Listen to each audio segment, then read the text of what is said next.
Yeah, so you know what I'm going to do? Since you guys are already here, I'm going to take the people in the room, and then after you pass testimony, if you don't mind, you go out. We're going to bring another group in, okay? I think I heard you call our names. Oh, did outside. you? Okay. Yeah, okay. you called my name too outside. Okay. And I also interrupted you from calling. Not to complicate or confuse matters, All but right. Are we ready? sorry. Oh, 26. Okay. We're back on the record.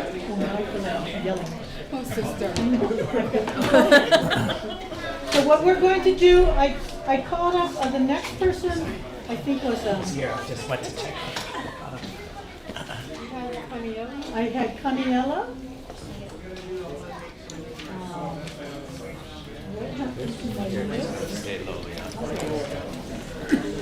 Caniella, Jubilee, Darcy, Micah, Menaala, Ashley, Raquel. Who else is in here that I didn't call?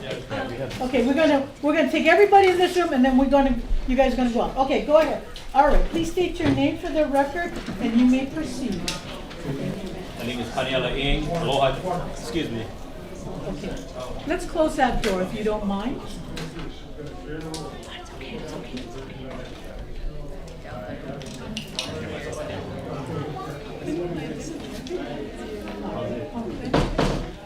Thank you so much for being here. Go ahead. Yeah. Aloha Chair Chen, members of the board. I'm Kaniela Ing. 10 years ago, I was the only elected official to support downsizing the Army's footprint in Hawaii. Both parties and the media came after my reputation, but it was a moral red line I would not cross. That plan would have returned 30,000 homes to local people, opened mass acreage to farmers who grow our food, and redirect billions of our tax dollars to build life, not rehearse war. Now you're being asked to accept the Army's final environmental impact statement to continue occupying 23,000 acres of public trust land at Pōhakuloa, land that they bombed for 65 years now.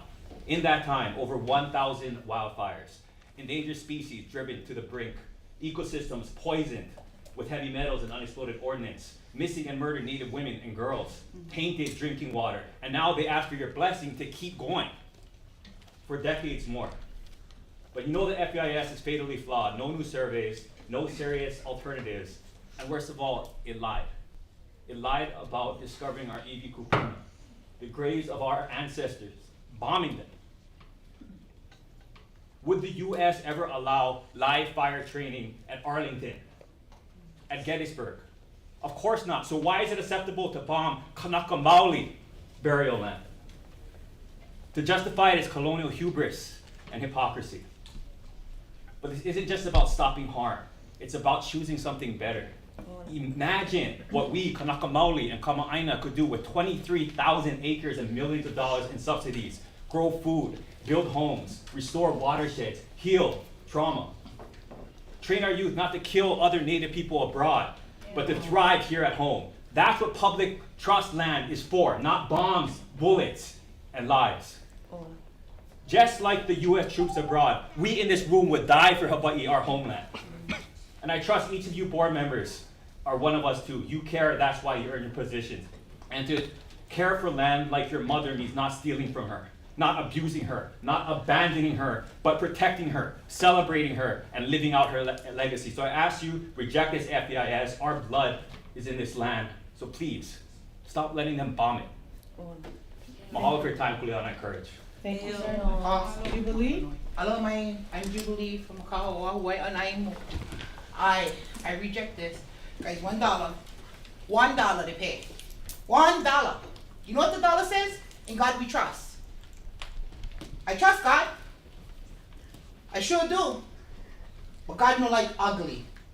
What the military been doing to us all these years is ugly. No matter what eyes you're looking from. Desecration is desecration. Dollar.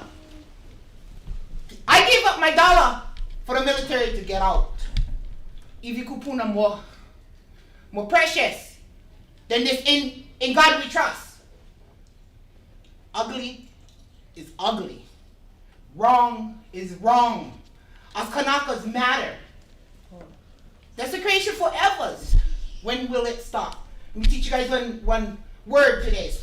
Hopefully everybody know what is POW. You live here on the island, POW.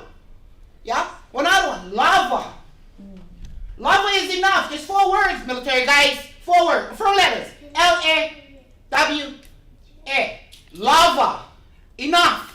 Enough is enough, guys. How much more are we supposed to take? How many Hawaiians gonna die? Like, come on. Make your porno choices. So the nightmares will take you guys' space in your head, okay? Alright? Make the right choice. And give the military back their dollar. They can keep them. Mahalo nui. Without no jubilee. You gotta take that dollar with you. No, give it to the military. Give it to the military, because this is what they deserve. Remember, God don't like ugly guys. In God we trust. Right? You. Thank you very Keep the much. dollar, put them in your pocket, and give it to your general. Go give it to Trump. Okay. That dollar. Okay. You okay? Darcy. You okay? We're good, Okay, sister. sister. Thank you. You Darcy, sounded a little scared. Micah, Lena Ala, and Ashley, and Hey, come on. Oh, my God.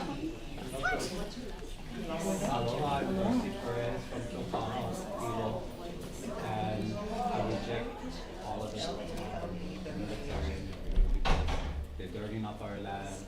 One of our last Mamani forests is up there, so our Palila and Mamani is working together, and a lot of our endangered species, and mostly our water system, because within 20 years from now, the kids that is growing up, they're going to start drinking all that poison and toxins that is going into our water system. So yeah, I say no to the military. Micah, Lena Ala, Ashley. Micah?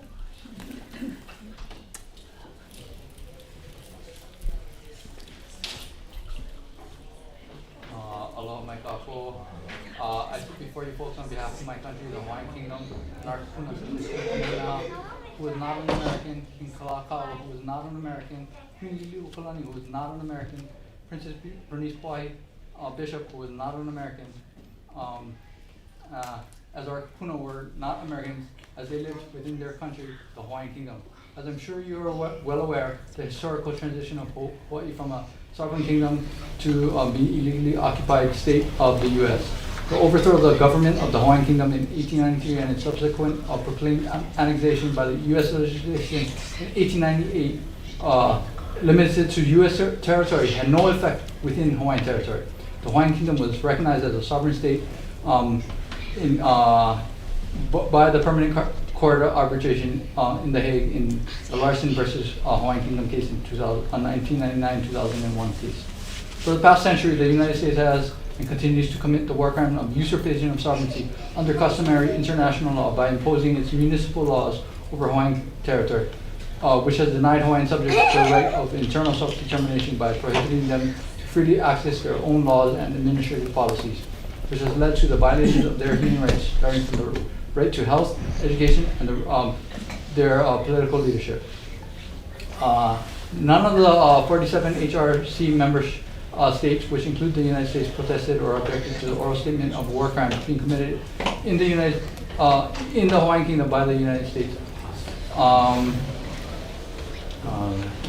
Despite over a century of revisionist history, the continuity of the Hawaiian Kingdom as a sovereign state is grounded in the very same principles that the United States and every other state has relied on for their legal existence. Now that I've explained this to you all, folks, you have a duty to comply with the law of occupation and not renewing this lease extension beyond 2029. And you should work with the Acting Council of Regency in the head of the Hawaiian National Guard in transitioning the state of Hawaii into a military government. Failure to do so would make you susceptible to becoming war crimes who commit the war crime of omission. Thank you very much, Micah. Lena Ala, Ashley, and Aloha Church, members of the board. My name is Lena Ololei. I'm the Chief Advocate for the Office of Hawaiian Affairs and Kamakana Ferreira, our lead archaeologist. The Office of Hawaiian Affairs shares with the board trustee duties with respect to Pōhakuloa, which are former crown and government lands of the Hawaiian Kingdom. And your trustee duties stand above and inform your execution of your duties under HEPA. And one of the duties that we share is to ensure the preservation of the ceded land's purpose until a resolution of Native Hawaiian claims to their former government and crown lands, and this has not occurred. With respect to preserving the ceded lands trust, OHA disagrees with the Army that its analysis of the method of retention is sufficient. The Army has discussion of a fee simple method of keeping the land, essentially buying the land outright and forever alienating it from being returned to the Native Hawaiian people. This is not a separate alternative, and it states in the EIS that the only difference between free retention and lease retention is the fact that there'd be different management in place, which is of course not true. And the full implication of what it means to alienate land was not set forth clearly. The public did not have a chance to fully comment on this. And OHA also requested in our comments that the Army consider a shorter lease term. And in its response, it said simply a 10-year lease term is not sufficient to meet its requirements, but there is a big stretch between 10 years and 65 years. So the Army had a duty to consider what are its other options.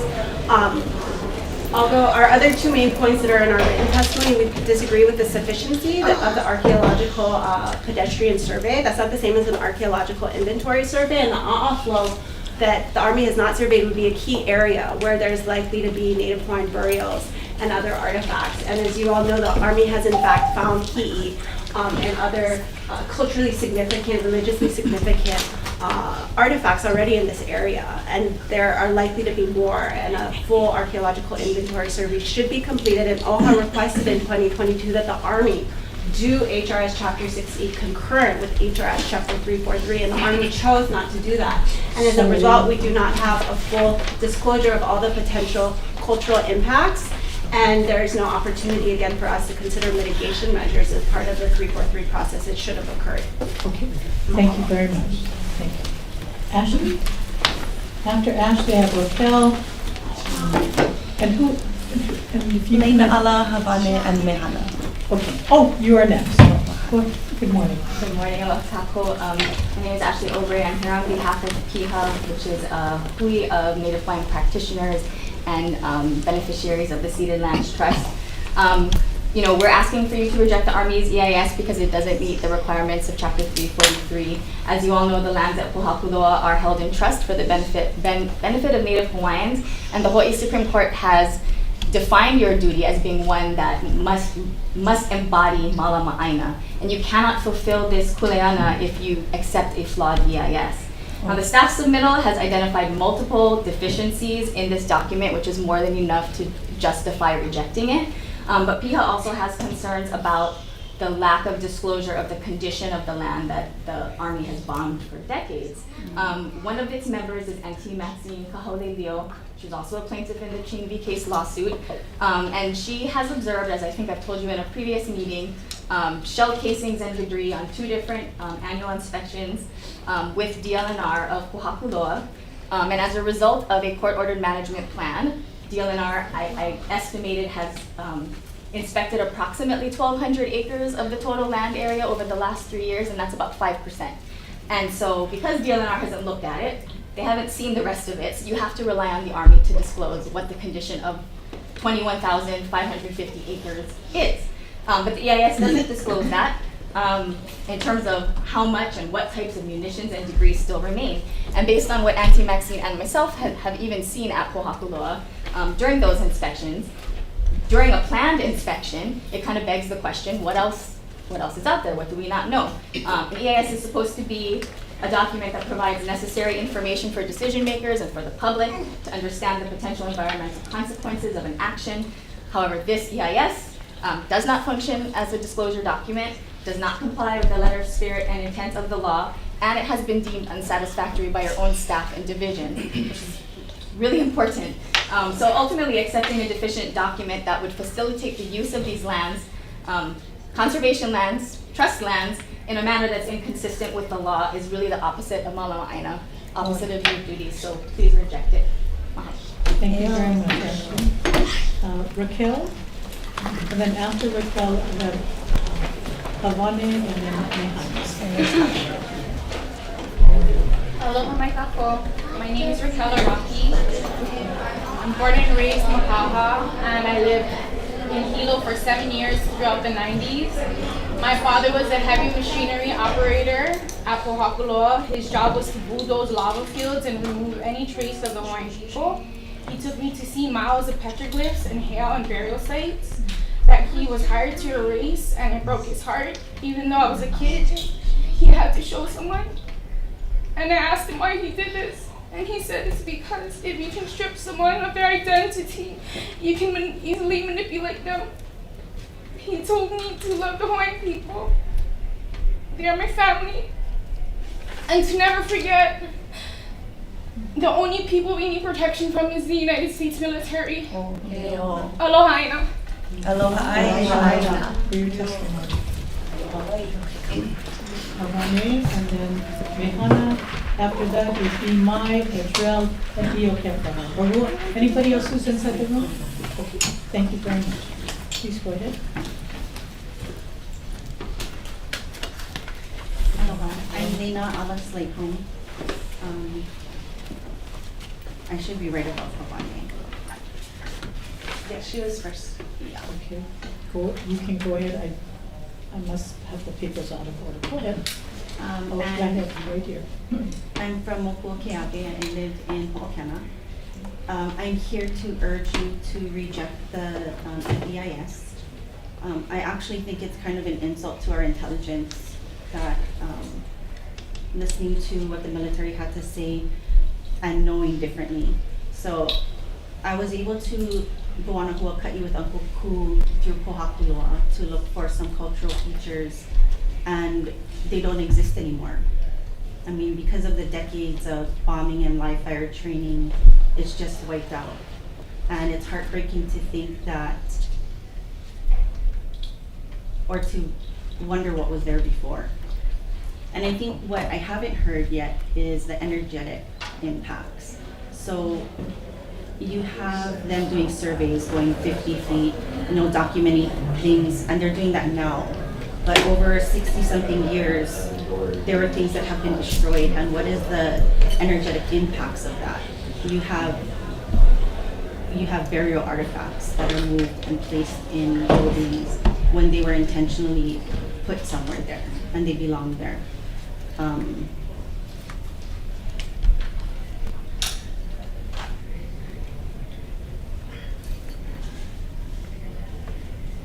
And I think it just goes to show that it's just a continuous harm for our people, spiritual harm, and I think it's enough. I think they had long enough, they had more than enough time, and we can see over the past 60-something years that they're not responsible. They haven't cleaned up even after Uncle Ku and Auntie Maxine had sued them to clean. I've seen shells on the ground, unexploded ordnance in there. There were pieces of foil, rubbish that were covered with dirt, and I don't know if it was intentionally buried, but they were there. So I think it's it's enough already. Thank you very much, Nana. Is it Havane? Go ahead. Mai ka aina la aka Pōhakuloa ai ka hakalewa kai o vehena alaula I Honolulu ki aloha piha ia kākua pauloa. My name is Havane Rios, and I am a Kanaka Oiwi ki I Aloha āina from Pu'ukapuaime on the island of Hawaii. I'm here today to call upon you, the members of the Board of Land and Natural Resources, to not accept the FEIS for the Army Training Land Retention at Pōhakuloa Training Area, as this EIS is incomplete, inadequate, deficient, and fails to be in compliance with the National Environmental Policy Act and Hawaii Environmental Policy Act, as well as other relevant rules and statutes. You, as the BLNR, have an affirmative duty and legal obligation to protect the natural and cultural resources, public land trust, and rights of the public and Kanaka Oiwi connected with the lands of Pōhakuloa. It is my sincere hope that you are listening to the people with the mindfulness that you are responsible to us today and every day for as long as you hold these positions and thereafter. I stand on my written testimony. I'm here to speak as someone who has lived through the heartbreaking and devastating environmental and cultural impacts of the illegally occupying U.S. military onto my beloved Hawaii. I have lived my entire life of 36 years hearing, seeing, and feeling bombs drop onto the land that I love and am a descendant of, Pōhakuloa. For 2 years, I lived 15 minutes away from Pōhakuloa Training Area. There are times when my house would shake non-stop because of the impact of the bombs onto our āina. I could feel the bomb in the air before it met with the earth. I could feel the earth brace herself to be split and broken by weapons of mass destruction. I have been into PTA and have witnessed the hella being done to my land with zero accountability and zero repercussions. These weapons of war that are being tested and experimented with between two of our most sacred mountains over our central aquifer are the same weapons that are being sent to Israel to genocide indigenous Palestinian people who are not much different than us. There's no statement or assessment that could ever justify the US military's continued desecration of our natural and cultural resources. We know by now that the violent legacy of the military will impact more than the next 7 generations. I hope this knowledge informs your decision. Please do not vote undecided. With that, I leave you with the last words of my ancestor, Manono. Malamako aloha. Thank you very much. Mehana? Aloha. Aloha. Aloha Chair and members of the board. My name is Mehana Kihoi. I was born and raised on Hawaii Island, and I submit this testimony in strong opposition to Agenda Item D1 and the Army's final environmental impact statement regarding the continued military use of Pōhakuloa. I took off of work today and I pulled my keiki and Sisku'ena out of school, and we flew over here on the first flight out of Kona because the decision that you make today affects her entire future. For the last 60 plus years, more than my entire life, the U.S. Army has done nothing but cause irreparable harm and devastation to our āina. You now have the ability to shift that heva. She is 5 years old, and in 2019, I spent the entire 3rd trimester of my pregnancy at Honolulu in the Malu of Mauna Kea, Mauna Loa, at Honolulu. In 2029, she will be 10, and I can only imagine that I can only hope that you will have found the courage deep within you to be brave today for her, and that her generation deserves a Pōhakuloa that is restored to Pono. Please do not place the burden on them to carry for another 65 years. Imagine having to come here at 5 years old to convince you that bombing our āina is harmful to our environment, that bombing causes adverse impacts and irreparable harm to our land, water, people, and cultural ways. I speak not only as a kama of this āina, but as a lifelong haumana and defender of a legacy carried by my beloved Kona, mentor and friend, Uncle Kuchen. Uncle Ku has dedicated decades of his life fighting for the freedom of Pōhakuloa, for the rights of our people, to reconnect with and restore the lands that have been bombed, poisoned, and desecrated by the U.S. Army for far too long. His vision is rooted in truth, justice, and aloha for the āina, and his vision lives on in me, my keiki, and the countless others who carry this kuleana forward. The Army FEIS is not just incomplete, it is downright offensive. It fails to conduct the most basic biological and cultural surveys. It ignores the public trust obligation of this board, and worst of all, it treats the continued occupation of sacred āina as inevitable. You have the power and responsibility to say no. Not undecided, no. A clear no today. Please uphold the law and legacy for those who stood here before us with unwavering courage. And one thing I promised Auntie Max that I would tell you, I talked to her yesterday and I spoke to her today. And she wanted me to tell you, Don Chang, 3 words, I love you. And I promised her that I would tell you that. And that was all that she wanted me to tell you. Mahalo for the opportunity to testify. Thank you. Kukia I Pōhakuloa. Aloha. Mahalo. Mehana, please give her my desk. Yeah. Thank you. Imai? Imai here? Who else is here that, why don't the 3 of you come on? Because after that, we're gonna do a shift. You're gonna go out and we're gonna bring in the okay, please go ahead. Is this Imai? Sorry. Aloha ina hoa makamaka mai Mokupuni no yoke avia hiki ini hau o ka helelani. O wau I mai kalani Winchester, he keiki he mamu a kapu he hewa. Aloha board, aloha chair. Thank you for your time and hearing my concerns about today's issue, which is D1, concerning the final EIS for Pōhakuloa training facility. I'm standing here in strong opposition to the approval of the EIS.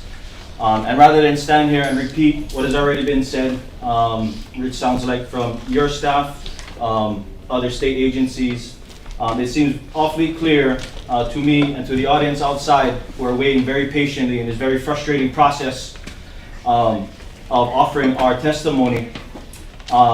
We have lost faith in the state to represent the best interests of the people of Hawaii. We have lost faith in the United States military to act in our best interests.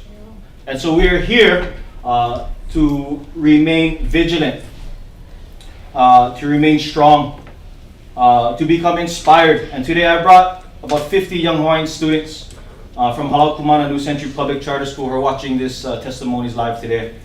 They're outside interviewing kupuna, they're outside talking to the kupuna, but they're outside specifically to be witness to what is happening today.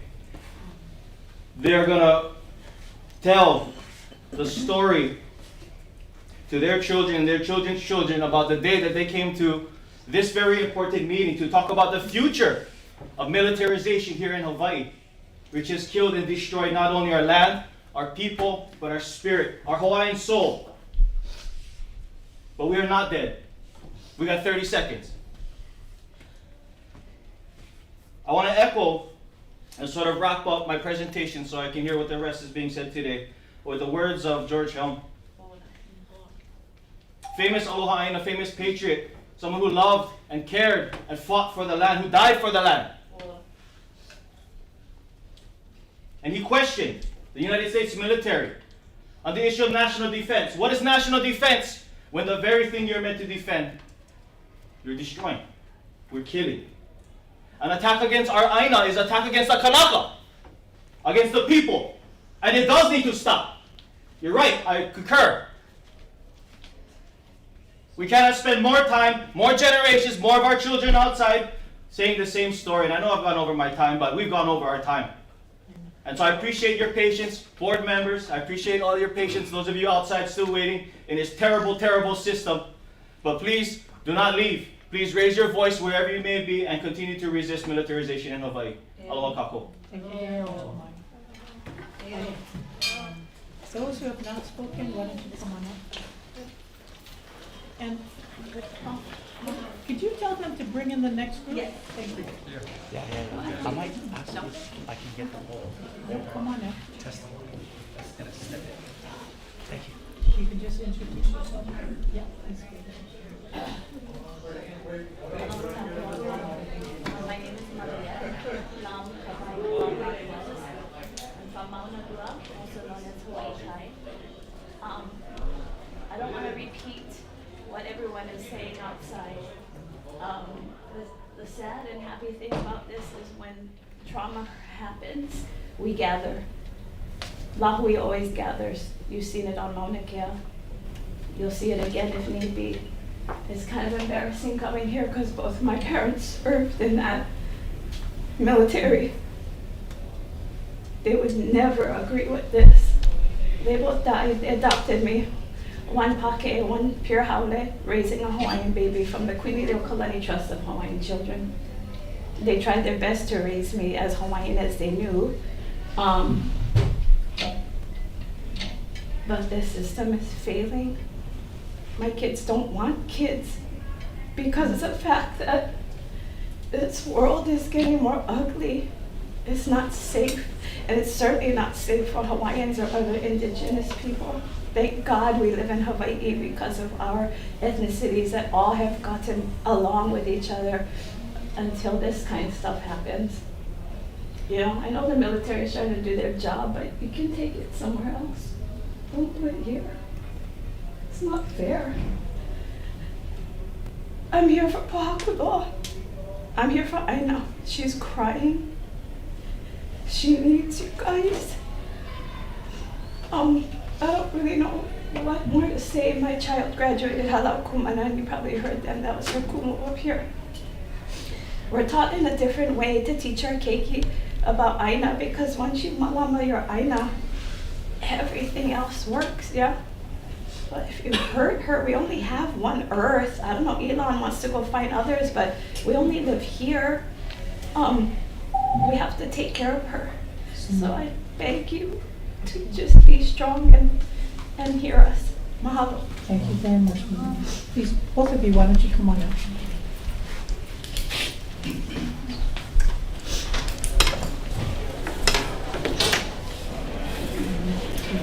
You can introduce yourself. Aloha a'ina. Makawa kuniko'o he'eia. My name is Makina Ka'omea, and I was raised by the Kuniko'o Rains of He'eia on the island of Oahu. I'm here today to urge you to reject the Army's final EIS proposal for Pōhakuloa. There are many reasons why the continued occupation of Pōhakuloa by the U.S. military is incredibly extractive and unjust. But today I'd like to tell a story about water. The people and places that raised me have taught me that nothing is more important than protecting our life. And so I stand here because they would expect me to, for Pōhakuloa and for the water resources threatened by the Army's proposal. The Aina where PTA stands today is located in the Ahupua of Ka'ohe, which extends from the coast of Hamakua and includes both Mauna Kea and Mauna Loa. Ka'ohe meaning bamboo, often used to hold fresh water. Geologically speaking, this name honors the way these two mauna guide the flow of water between them like a water catchment. One would think that, given the cultural and ecological significance of this Aina, the Army's EIS proposal would contain a more substantive analysis of possible negative impacts on groundwater quality. However, despite the explicit acknowledgement of heavy metal contamination in surface soils, including arsenic and lead, there's a considerable lack of testing or seemingly concern about the potential impact on our precious water resources. The EIS also claims that this contamination has no significant impact because of the low rainfall near Pōhakuloa and because contamination was not found in the deeper of the two aquifers there.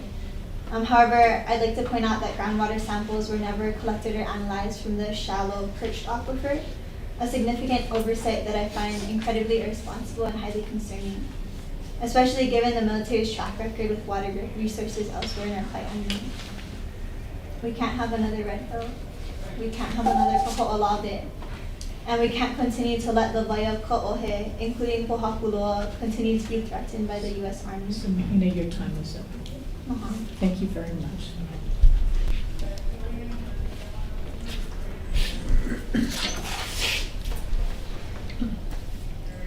Aloha, good morning. I believe it's still morning. Chair Chang, board members, and attendees, my name is Hartley Kohana. We acknowledge the traditional custodians of the land on which we gather, work, and pay our respects to Kanaka Maole, Kapuna, past, present, and emerging. Sovereignty has never been ceded. It has always been and will always be Kanaka Maole land. This is one version of the many acknowledgements given at the start of cultural and political gatherings in Australia. Although history likes to say that these lands were ceded, they were not ceded, they were seized. Currently, the military controls 222,000 acres of land, which is more than the land designated to Hawaiian homesteads. PTA consists of 23,000. That acreage is designated as conservation land, which has been used for war games in direct breach of trust. During the 2022 Environmental Impact Report, DLNR stated that military use does not appear to be consistent with the conservation designation. Upon return to Kanaka Maole hands, the proper stewardship of the lands could be more beneficial to the community for uses such as food and housing sovereignty and climate mitigation. Deputy Director Ryan Kanaka Aole comes from Wai'ohinu, which he describes as wild, beautiful, and awe-inspiring, from a community where, when way of life is threatened, people speak up. I've heard his testimony earlier this year at House Committee, urging us to trust that there is a process in place through BLNR which will facilitate the return of these lands. In my own experience, I have witnessed government bodies such as the DPP act in opposition to the law in order to protect those mistreating people and Aina, disregarding current law. A significant part of Hawaiian cultural identity is tied to the land. It is part of our kuleana to take care. I have to get a I apologize, I missed it, yeah, I mean, I'm sorry, that was my fault. Can I finish? No, so I'm sorry, your time is up there. Okay. I urge the board to deny the U.S. military EIS. Thank you very much. Are you bringing in the next group? Yeah. Yep, everybody's out, so just bring in the next group.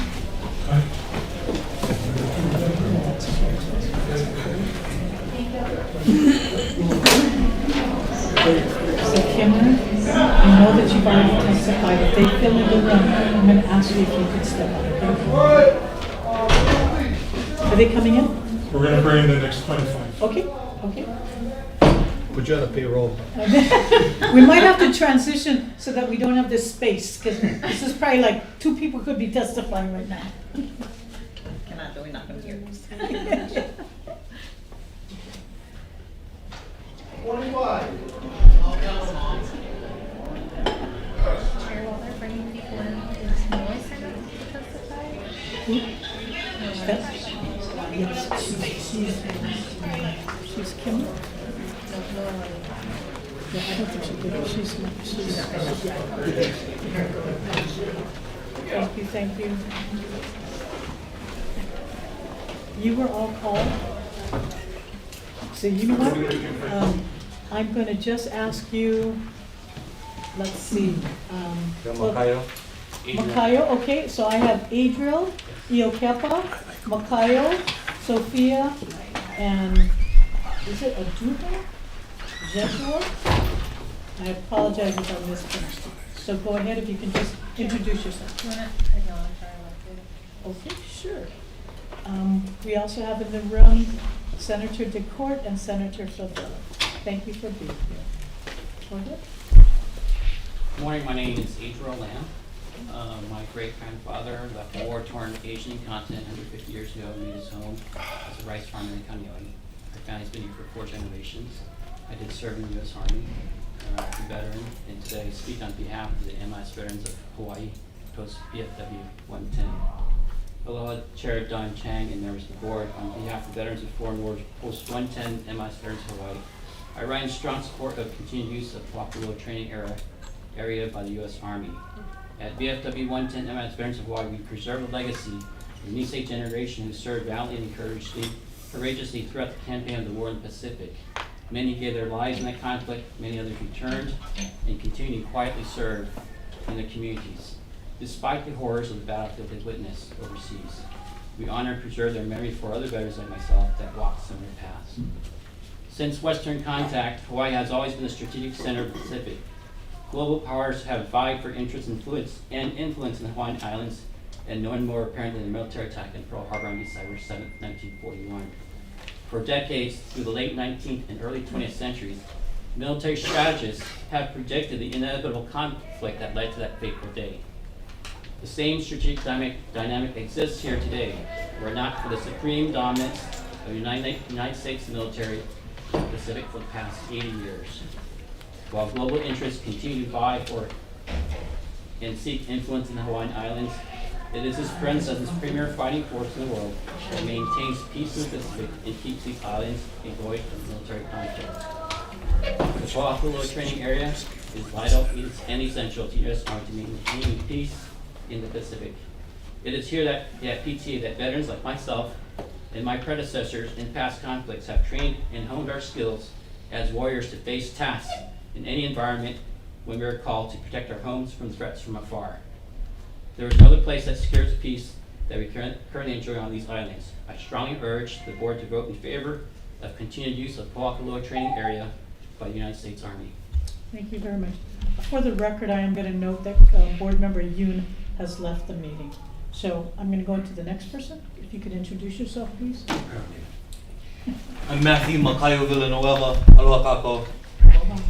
Oh, right. You know, we are reaching another pinnacle of the Aloha āINA struggle. And there's always been opposition to military expansion here in Hawaii, but now here is an increasing feeling of doomed to another 100 years of poisoning, encroachment on our environment and continued disenfranchisement of Hawaiians in our kule'iwi. I want to inform you that there are people, including myself, willing to die to make sure that the military doesn't get to continue to bomb and poison our AINA for another 60 to 100 years. This is that pivotal point. I implore you to ho'olohe pono to us. Listen to us well and act upon hearing our testimonies to reject this EIS. We've all seen how the Pai Aina and the world galvanized when we witnessed our kupuna being arrested to protect Mauna Kea. Imagine what will happen if there's actual martyrs dying in Kapua Aloha. Eo mai ka mana o Ilikoki. Eo mai ka mana o Ko'olau. I know for me that if that were to happen, I would be invoking the mana of Wilcox and Ko'olau. For decades, no one listened to the opposition of the bombing of Ko'olave and the desecration of Mauna Kea. Failure to listen to our hearts and sound mana'o on this matter will only escalate our opposition to whatever means necessary to Lanakila. E ola mau ka lahui Hawaii. Eo. Let the record reflect that Board Member Yoon has joined the meeting or is on the Zoom. So I have next Sophia Stedman, Iokepa, is it Jejua? I'm sorry if I mispronounced it. Kamuela Ayu, Kaliku Ayu. So please introduce yourself. Hi, my name is Sophia Stedman, and I flew out here to tell you that I wish for the rejection of the U.S. Army's Environmental Impact Statement at Pōhakuloa on Hawaii Island. I am 16 years old, and I was born and raised on Kauai, and I know the importance of protecting our land. Why don't you? I haven't come here to tell you how to do your job, but I strongly recommend you listen to our community when we say no. By accepting the EIS, you are compromising my health and well-being as a child of Hawaii, as well as the future generations to come. The sacred land is being abused and neglected by the military, and I can't stand by and allow foreign destruction to continue. The natural resources of our land are being poisoned, and our cultural land and history is being decimated. The aquifer and native species of Hawaii Island are being harmed with little to no consequence. I can't let this continue. This is my life and my future. My generation will have to fix what you couldn't if you pass this. Please don't make it any harder for us to restore our land to its perpetual glory. You have the ability now more than ever to hold the U.S. military accountable. Do what's right for the people and reject this statement. Thank you very much. Can you introduce yourself? My name is Yeshua Ke'anolani Aquino, and I'm here to tell you to reject the U.S. Army's final environmental impact statement at Pōhakuloa. And this all kind of doesn't make sense to me because it's proven time and time again that the military is not a credible source, right? They've lied to you and they've exploited you in different ways than my people, but they've made you, they've embarrassed you on the highest judiciary level, right? They violate you in your lease terms. And it's embarrassing because you're supposed to protect our land and our resources, right? And you were manipulated on a long-term lease.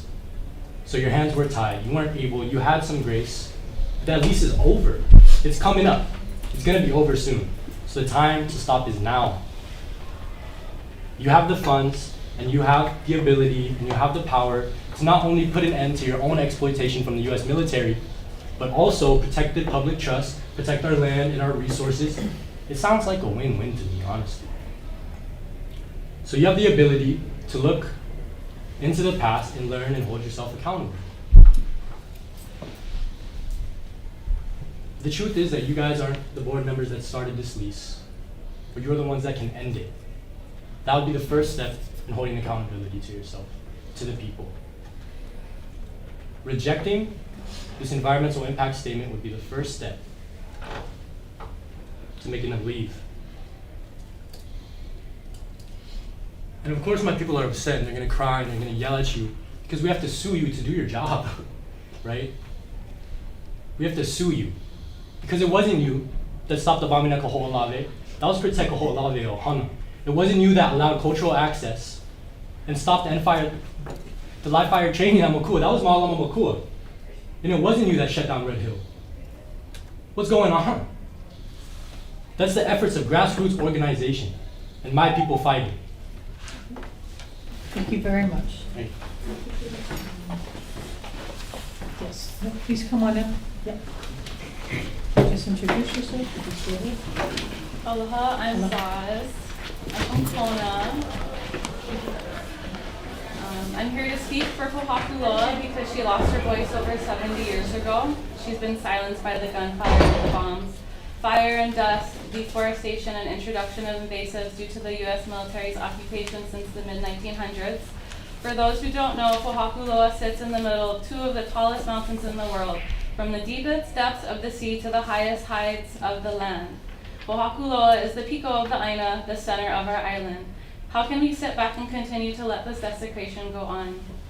Currently, within the borders of PTA, 10 different endangered species can be found, and I'm sure there is more endangered species there at some point, but there's never been a proper EIS done to date. For example, in 2022, wood and ki'i were discovered in the lava tube but left out of the Army's EIS. State archaeologists claimed it's one of the most significant finds in 100 years. So why would they leave that significant piece of cultural history out of the EIS? Makes one think there's been more discoveries, but they have been super hush-hush. As of October 2024, archaeologists have only walked 60% of PTA to survey for cultural purposes. Now, with the military occupying 22,750 acres for all these years, just imagine the destruction of habitat due to military construction, as well as the consequences of military activity in the land. Bombing and gunfire have significant impacts on environment and can lead to climate change due to the toxic chemicals and radiations from explosions. Just imagine what happens when you bomb land with pollutants, and then a windstorm comes. It creates dust, and dust storms which remove topsoil and leads to soil erosion, desertification, and poor air quality. Now let's think about how long it takes rainwater to trickle down to the aquifer. It takes about 25 years. Well, that rainwater is falling on toxic bombed land, then filtering into the center of our island's water system. Has there ever been a proper EIS done on that? We can't forget the military tainted the only aquifer on Ko'olave, as well as here on Oahu with Red Hills water contamination. That was all under the military's occupation. Now let's throw the introduction of invasive plants, species, and insects as well. Just imagine what that did to native fauna and wildlife. You can see it throughout history. It led to deforestation, and it fragments plants distribution, which has reduced native species to its present low numbers. You can see it today, especially on this island. Thank you. Just look up at the coconut trees. The military introduced the CRB beetle in 2013 from Guam, and now it's wreaking havoc amongst our trees and the tree of life, which is the coconut, and has now moved on to kalo, banana, and the hala tree as well. So clearly for over 70 years, the military has done more harm than good. So please reject the FEIS. Let the lease expire. Let the Aina breathe. Let her rest and recover and be restored for the future generations. At the end of the day, we all live on an island surrounded by the ocean. We have limited natural resources. We must do better and be better stewards of the land. We are her voice. And mahalo to everyone who came here to speak today, and mahalo for listening. And I know I went over, and I appreciate you guys listening to that. I know. So I am just going to ask everybody, if we don't make a decision today, because we have to let everybody have an opportunity who wants to speak, it will be approved by default. So I really will ask you to try to keep to the time when we say so, okay? So go ahead. If you could introduce yourself. Aloha mai kākou, my name is Ahupua Frederick, and I am here today to strongly oppose the acceptance of the final environmental impact statement for the Pōhakuloa training area and proposed renewal of the U.S. Army's lease. Pōhakuloa is a sacred place and boasts incredibly rare and unique ecosystems on its island. Not only this, but Pōhakuloa holds a great deal of mana throughout its landscape and has a great deal of significance for Kanaka Maori. The military does not care one bit about this knowledge. They never care when they leased the land over 60 years ago for a mere $1. They never care when they bombed, contaminated, and raped the land, and they will continue to not care as long as they get away with leasing the land for themselves. The final EIS is honestly so disgusting and devoid of empathy for Hawaiians or Aina, and there is no accountability to the decades of harm, environmental degradation, the impacted species that will be impacted by the continuation of bombing, and the outward community opposition to PTA, and the continuation of desecration of this Aina. There are avoided promises given within the FEIS that are a slap in our faces. What makes you think that they've gained any semblance of trust within our community? The military has showed us time and time again that they give out empty promises with no regard for ALOHA ÀINA.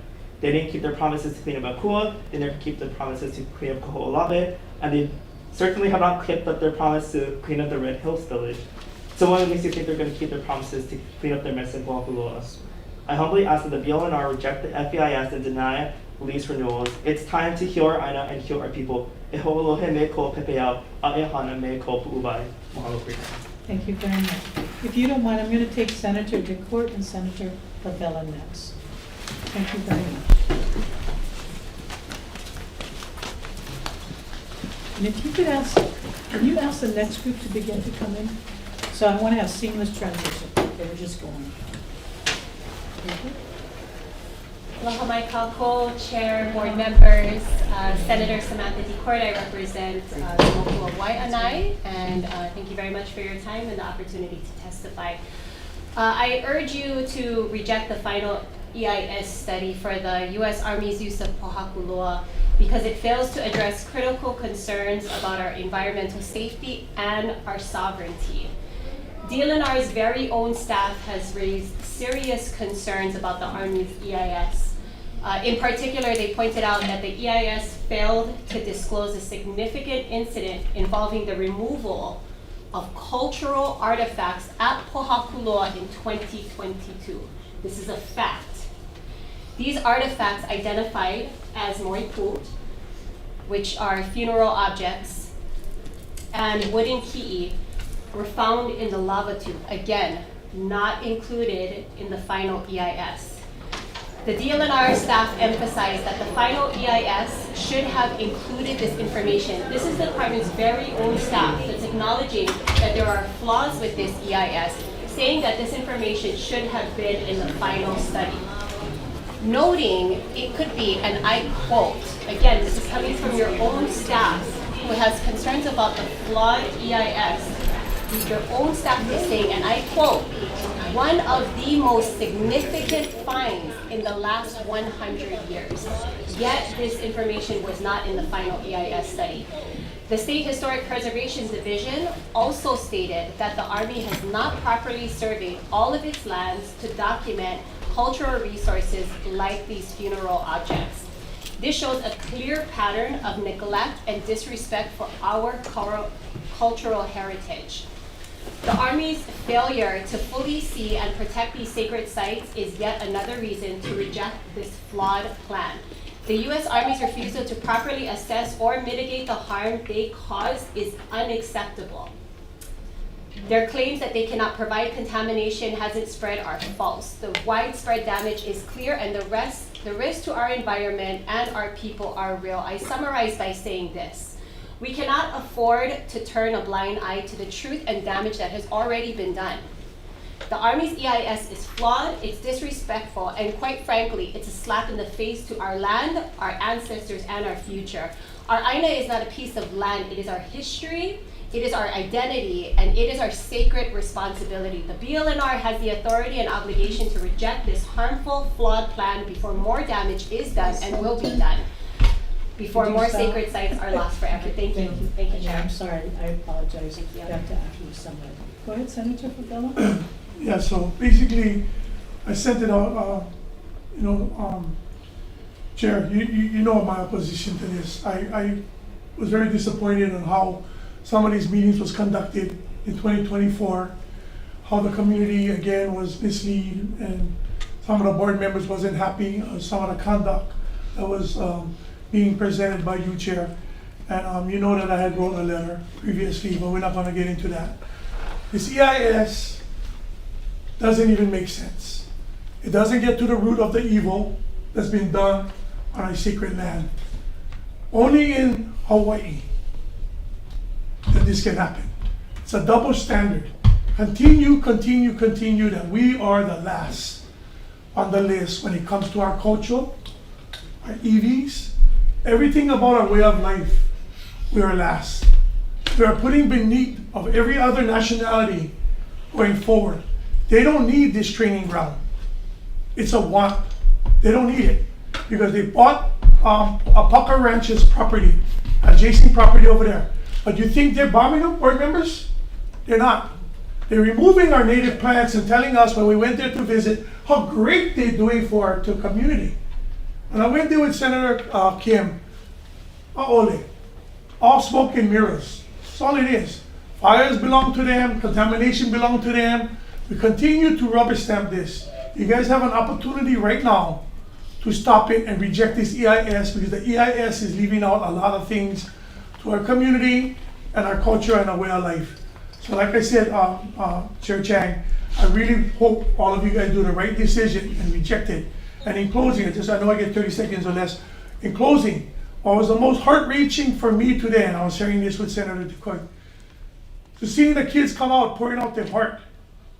Yeah. So I just hoping, not all of you, but hope most of you did hear them, because it's going to show to them how rubber stamping look like and how much their mana'o means nothing when they come and express their feelings of desecration. So stop the desecration and end the whole EIS by rejecting it. Thank you for your time. Thank you very much, both of you, for attending. Okay, the next two, I do have Kamala Ayu. yes, Camilla Ayu, Khalifa Ayu, Jonathan Ashar. Mahalo, my name is Kamala Ayu. I brought here Okio, who was here earlier when the process was not as organized, and he was unable to testify. So I'm going to yield my time for him. But I'm going to tell you just a few things from my heart before I do that. One, today's my birthday. There's a lot of other places I'd rather be than here. And you're going to hear from my child in a moment. And I'm sure they'd rather be celebrating me than being here today. But this is important, and his voice is important, and that's why I'm yielding my time. But I need to say something. An auntie said to me, when we restore the past, we heal the future. And you have the opportunity right now to do the right thing, to give these folks their voice, and to give them trust in us. So, go ahead. Thank you, Camilla. So we're not yielding time, but brother, you have 2 minutes of your own, okay? So if you can introduce yourself. I'm a student of ALOHA āINA. We are young Kanaka who care deeply for our āina. We are neither politicians nor scientists. We are just simple, humble people who care deeply about this āina and will fight for what is right. I am here in strong opposition with the renewal of the military lease at Pōhakuloa. Pōhakuloa is sacred. It sits between Mauna Kea and Mauna Loa, some of the most important mauna in our āina. For almost 65 years, the military has bombed it, desecrated it, and left it full of unexploded ordnance of torment that lead to the death of our Hawaii. That is not what's pono. All āina must be treated with respect. This land is significant to Hawaiians. There are iwi buried there as well as heiau that still stand. I can't even begin to explain what this place means to Hawaiians. Trying to compare it to something in America is almost impossible. I know some people see Pōhakuloa as, my apologies. When the lease was first given, the promise was that the land would be cared for. But all we've seen is the damage, the harm, the destruction, and the scars that will forever throb the agony in the land and the people. Yet, we're being asked for more harm, more bombs, and more hewa. I know some people see Pōhakuloa as just a training area, but to many of us, it's so much more than that. It's a living, breathing part of our history. We don't get land back like this once it's gone. What you're asking for isn't just about using land, it's about destroying it and everything it stands for. The chemicals used in these weapons don't just hurt the people who come in contact with them, they will also affect the future generations. The depleted uranium, or DU, is the byproduct of the use of bombs and bullets, which is heavy in the Pōhakuloa training area, which contains radioactive fuel that can alter DNA, attack kidneys and other vital organs, and in some severe cases cause mutation in living organisms. Over time, many Hawaiians could be harmed by this. So please, I beg of you, don't renew this lease. Let the healing begin, let the land breathe, and let our people have a say in what happens for our āina.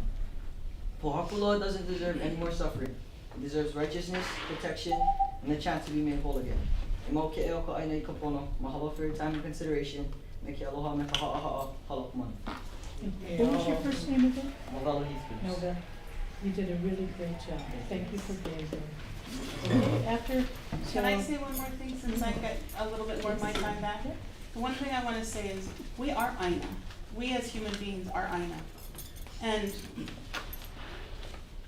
And we're not in that EIS study enough, because the mental health, the impact on the mental health of our youth, when there's an opportunity to restore and give back land that was taken and desecrated, and we don't do that, that impacts the mental health of our OPO. And so we have an opportunity to really restore the past and heal our future.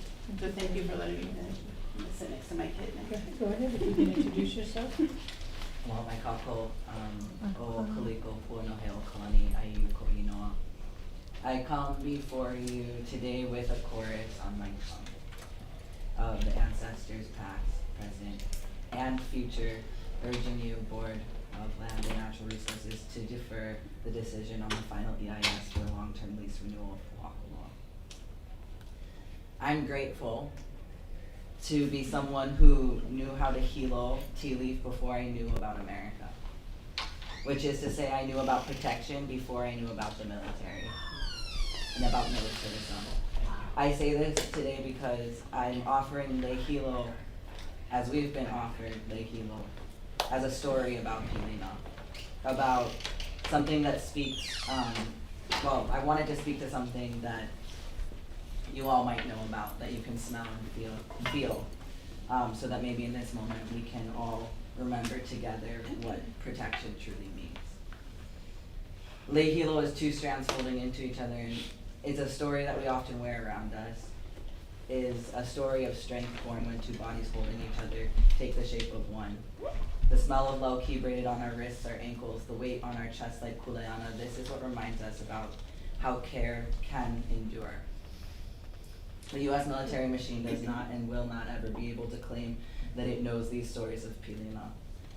How then are they to practice these customs of care adequately as they have claimed is their honor just today? The poisoning, desecration, and long-term impact of the U.S. military to Pōhakuloa is a grotesque example of why AINA needs you to honor your Pilina with her.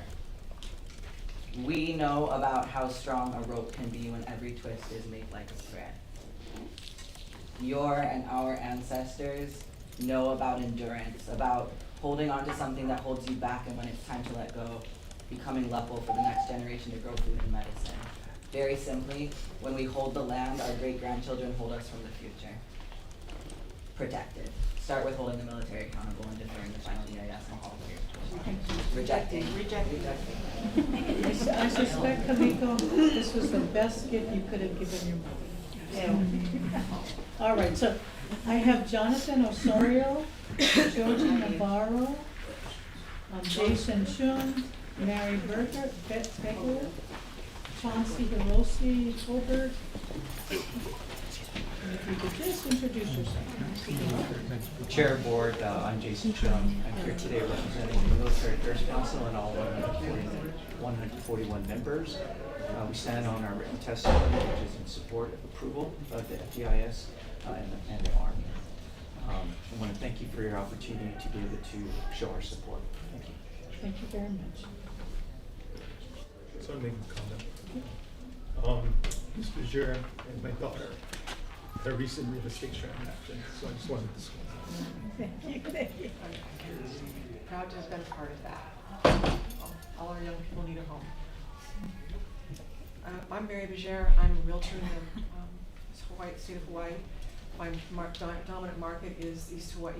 I'm active in the community. I've spent a great deal of time learning to love the Big Island when I moved there 30 years ago from Oahu. I came to Hawaii in the United States Navy. I was transferred to Lulu'ule. There I was, this skinny little Haole girl out in Waianae, and totally embraced by the community. I'm loved there to this day, and I feel very comfortable. I'm very concerned that so many people feel that the EIS is involved, that it's inappropriately prepared, that they failed to work hard. My exposure to the people involved with the EIS, the people that work at Pōhakuloa, not just the Army, but all the civilians that are employed there, the integrity of those people are being called into question. And I don't see it. I've read the environmental impact statement from the first one through the different renditions more than 3 times. And I'm concerned that staff still has questions. but we will always have questions when we're talking about something as complex as running a military facility. And so I ask for you to keep that in the back of your minds and please pass this EIS forward. Thank you. Thank you very much. Jonathan Osorio, Georgie Navarro, Chauncey. Okay, please come up. Lyle and Kelly Yvonne. Please introduce yourself.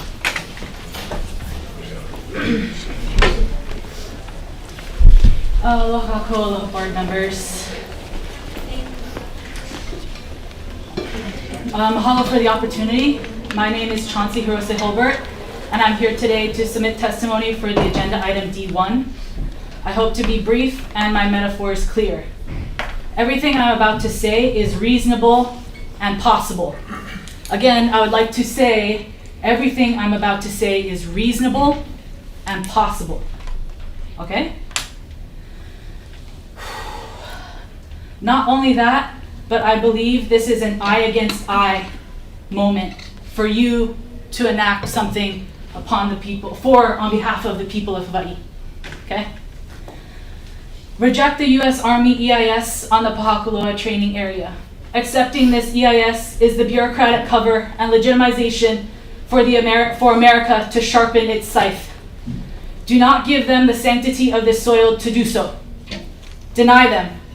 Deny them, for they are not mo'i and cannot live on the wind. Deny them. Deny them, for they are a shawl of death allowed to smother here. No more. Trade their scythe for the people's hands. I demand, as humbly as the Kahuli might demand, the uncontested and undelayed return of the Pōhakuloa training area to the people of Hawaii. For those not listening between the lines, the Kahuli does not humbly demand. It speaks with urgency and fearlessness. The American military institution offers only the mirage of mitigation, procedure, and jargon. Do not accept it. Do not accept it, for we have found our answers. It is by head, heart, and hand, with seed, soil, and stone, that life is returning, that life is coming, no other. Chauncey, your time is up.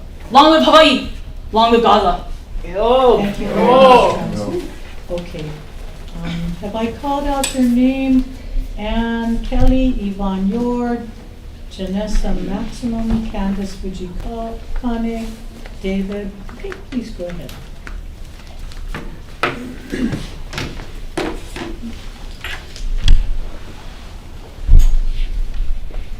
Okay, aloha mai kākou.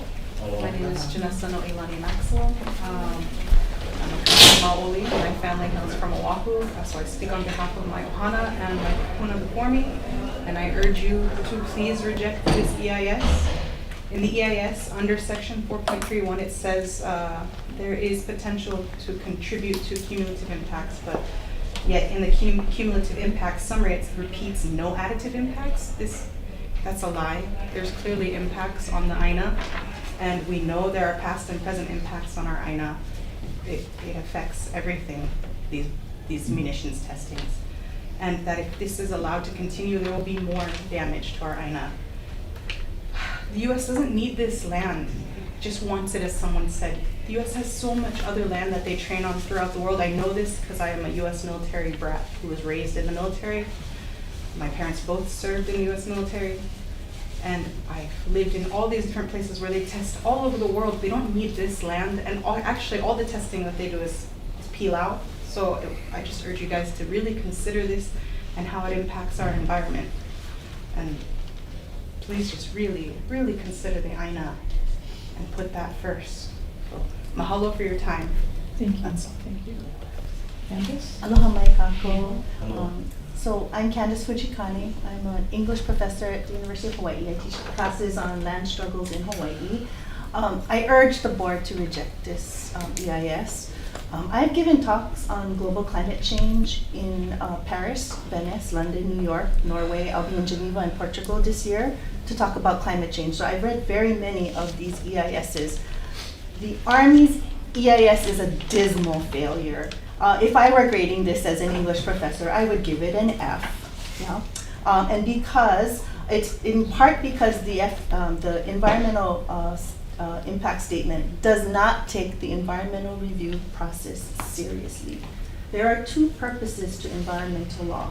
One is to protect what's left. Two is to restore what's damaged. Neither of those things is in the EIS. I'm particularly concerned about the way the EIS is riddled with the language of illogical fallacies to minimize the fact that there are a number of tests that the Army has failed to do. So if you look and do a word search for the word unlikely, it is all throughout the document. That becomes the justification for action. If I were investing in a financial venture, I would not do that based on a study that says that catastrophic effects are unlikely. That is not a scientific conclusion. It's based on speculation. So that is the failure of this EIS. And think about it, I mean, your responsibility as the board is not to gamble away the future of water or of generations of Kanaka Maoli based on the unlikelihood of an event. So when we look at the EIS, it provides an extensive listing of the contaminants, and the hazardous contaminants though percolate through permeable soils. And the environmental impact statement tries to argue that surface contamination is quote unquote unlikely to infiltrate to the underlying localized perch aquifer and more regional, deeper, high-level aquifer, concluding that, quote, surface soil contamination is unlikely to impact public health. Yeah? But when we look at a close reading of this, the EIS also states that, quote, a groundwater sample was not collected from the perched aquifer. Candace, I'm sorry. Is that done? Yeah, Oh, sorry. I had on 30-second warning. You forgot. You were so taken with my testimony. Oh, man. Okay, I'm just going to say that, you know, I walked to Pōhakuloa. I've seen Pūkoli and Pūke'eke'e. It's incredibly beautiful and sacred land, and the board has a responsibility to protect that land. So mahalo. Thank you very What about much. the Let the record reflect that board member Yoon is in the room. So please, is there anybody else who has not provided? Come on now. Yeah, you can come up right now. You can just introduce yourself. Oha mai kākou, Pōhakuloa mai ke ia. I'm a representative of Kauai originally in Anahola, beneficiary of Hawaiian homesteads. And I'm also a product of the generational trauma of the illegal occupation in the American industrial complex. It has been a violent and ongoing occupation that we have seen abused not only to our AINA, but across the Pacific.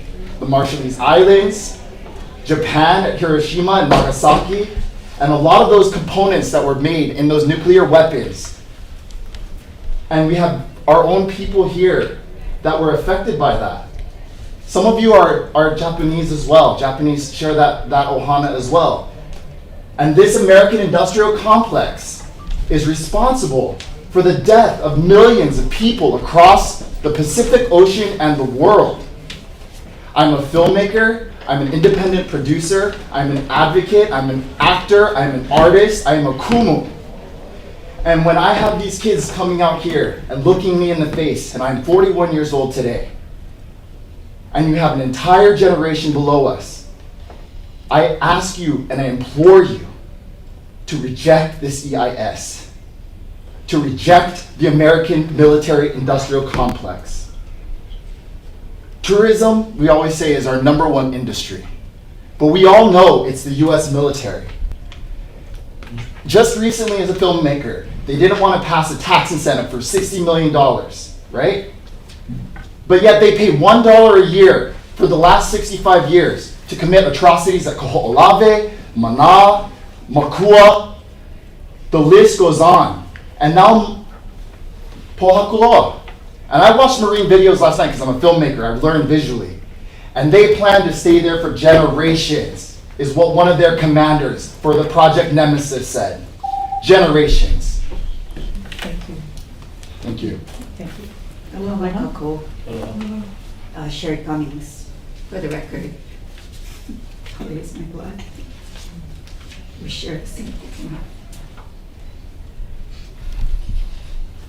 So I'm going to call my kupuna into the room. And I cannot speak any more than those that spoke before me because that's the things that we wanted to say. But I call on this one kupuna who was part of the Blanc report. And I'm going to take you there. Get in the room of May 15th, 1893, from 809 warrior women. And my teacher, Sarah Charman, was the Hopi Parasidelia that wrote. And the irony of it was they read it the day after Mother's Day. 9 days, or 6 days from this day today, that I'm speaking like my kupuna.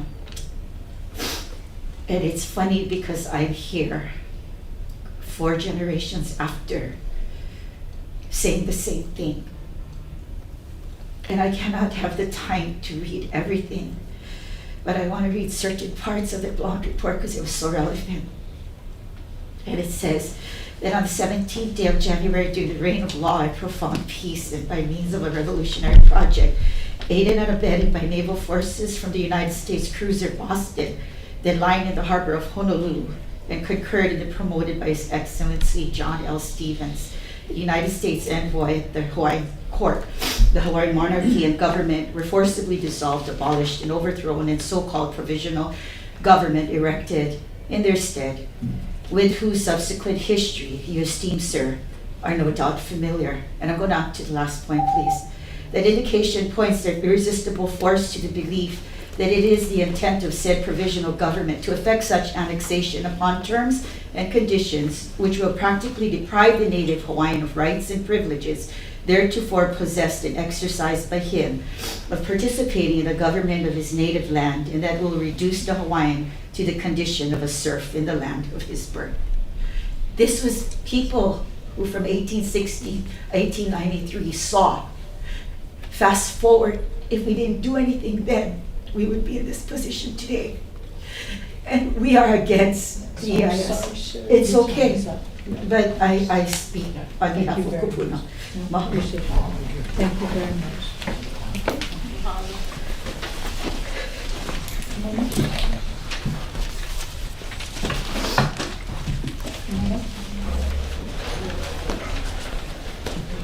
Could you call the next group in too?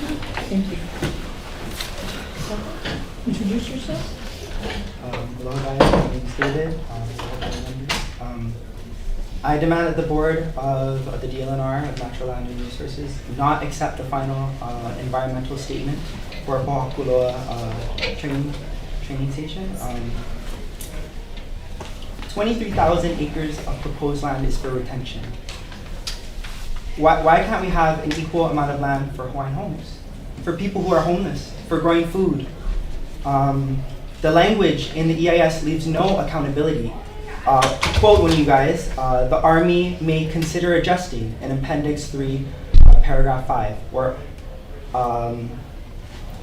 avoidance to an extent of the practicable. So your language basically holds no accountability. Pōhakuloa is also the last known home to several endemic kahuli land snails, which is not mentioned in the EIS. 17 different species, all endemic, some poorly studied, live there. Uranium contamination continues to not be a priority, poisoning families Aina and Kupuna. What if we brought you guys a sample of that uranium-filled water and asked every one of you guys to drink it here for us? Would you do it? I don't think so. Would you offer it to your keiki? Hope not. The continuation of war crimes against Aina, but all of that you are doing to that Aina is because you see it as lesser than, you think that you can do it. And then you use those weapons on humans, who we see the US Imperial sees as less than, like in Gaza. E kia koa he pule Aina. He pule ia e holoi ana I ka po ino o ka Aina. A me ka palea e a pau o ka Aina haumia. He pule ia e ho o pau ana ina hava o ka Aina a pau. I pau kia e. Me ke kawa'u, I pau ke kulopia, a me ka peleluka, I pau ka hulialana. Ai laila, ni ho paku, ho amu, hui kala malapa kai, kamauli ho e ke Ahupua. Thank you. Thank you very much.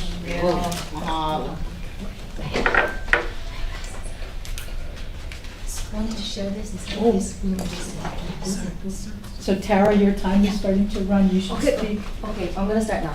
Okay, so can you pass this part of it? Yeah. Sure. So If that's you could me. introduce yourself. So Tara Rojas, and I want to start.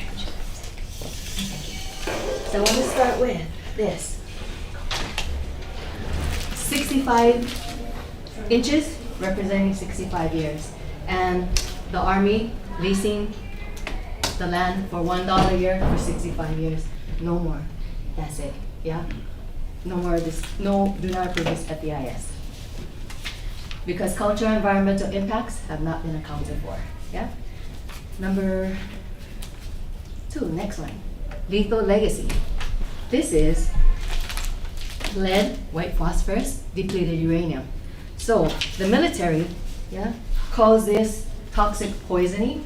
We call this, or calls this training. The military calls this training. We call it toxic poisoning.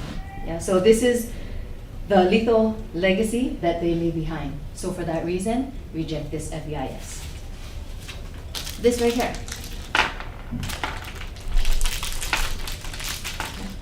Right there. What is this? This is bombs, unexploded ordnance. Yeah. So in real life, gummies look harmless, but unexploded ordnance isn't candy. It's a deadly danger that our keiki inherit. And this FEIS fails to address it. This right here, Supreme Court ruling, ordered the Army to clean up their mess, and nothing has been done to this day. So why accept an FEIS when those who openly defy the highest court? And finally, this, you wouldn't accept me to leave my mess here, right? So if you wouldn't accept me to leave my mess, then do not allow the Army to leave their mess here. So do not let them walk away leaving Hawaii poison. And my last one, did y'all get the flower right there? That grew this morning, and just to sum it up, that's the last bloom, because right now my house is being fumigated. It's exterminating every living thing besides geckos for some reason, but besides geckos, exterminating every living thing. So isn't that irony of the situation? Because the kuleana, now that you touch that flower, that right there is a ko'oloa ula. That's an endangered Ahupua. Yeah. So with that, have you touch your hands, please reject this EIS. Thank you very much. Do not accept it. Mahalo. Okay, is there anybody else in here? Please come on up.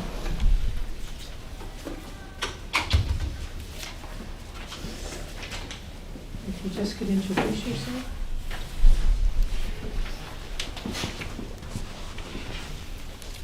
And Tara, I'm going to ask you to clean up too afterwards. Go ahead, please introduce yourself. I'm Kapua Maderas, mai Waimanalo mai. Pull up what I want to say. Being active in my community of Waimanalo, I've come across many times that we have had to hear EIS statements, environmental assessments, and so many times the language that we hear is not trustworthy, and what they say, they don't do. And we are left as a community to fight for it over and over and over and over and over and time again. It takes time from us and our families. And in the meantime, we don't get to spend quality time in our community doing the other work that needs to be done. This is what I want to say about this EIS.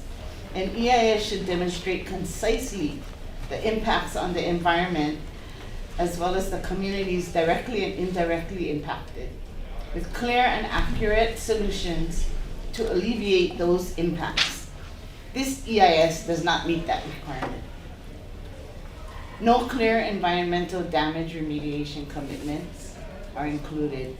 lack of finalized protections for endangered species, vague wildfire risk assessments, no thorough site-specific groundwater risk assessments, unclear, lack of, vague.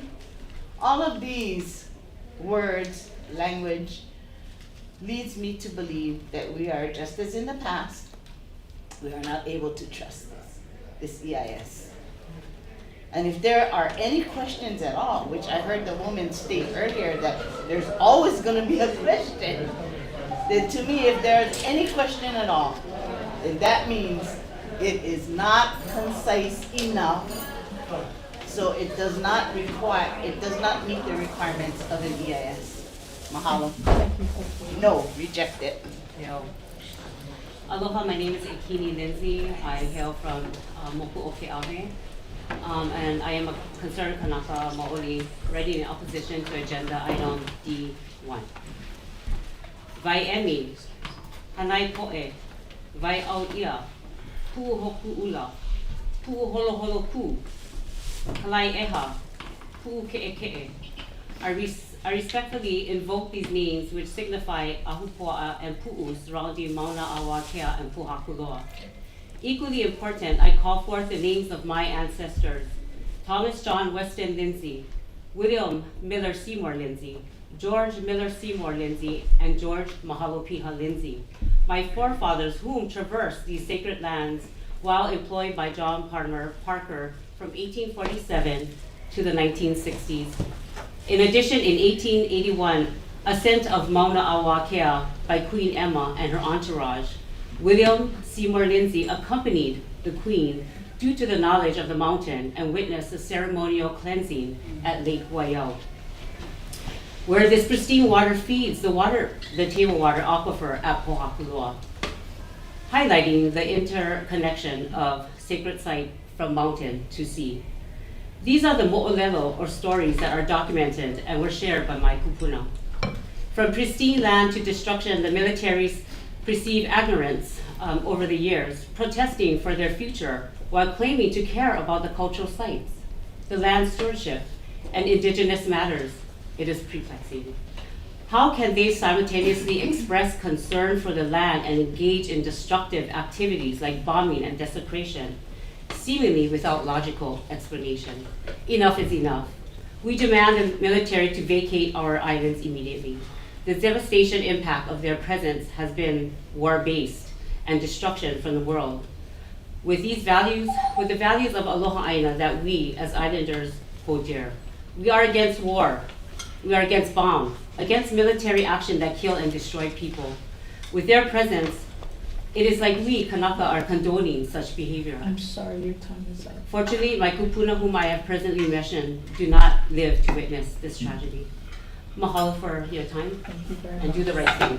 It is upon you. Mahalo. There's two, so you two, yeah, both, I think both of you want to come on, and if you could introduce yourself.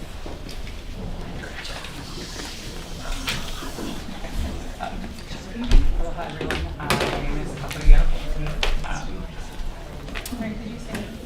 My name is Kapaia Gordon. I grew up on the island of Maui. So I'm speaking here today to urge you to reject the final EIS and the proposed renewal of the U.S. Army's lease. Pōhakuloa is a conservation district as well as a sacred and cultural landscape. The actions of the U.S. military through time show disregard for Hawaii's land, resources, and people. We see this in Ko'olave and recently in Kapukaki. Coupled with their disregard for these things, they also have a lack of ability to hold itself accountable. So I urge you to think about Hawaii maybe when you were younger and how Hawaii is now and how it's shaped to foreign interests and to the military's needs and not for the needs of its people.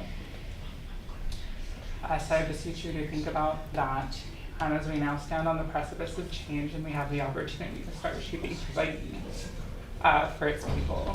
And with that, I'll give the rest of my time. Thank you very much. Aloha, good afternoon. My name is Holly Chong Gangle. This EIS must be completely rejected. It shows complete oversight and irresponsibility and disrespect for the land of Hawaii and Pōhakuloa. And I hope that when I look in all of your eyes, I don't see you being complacent or just going through. I hope you hear everyone who is speaking to you and urging you to protect this land.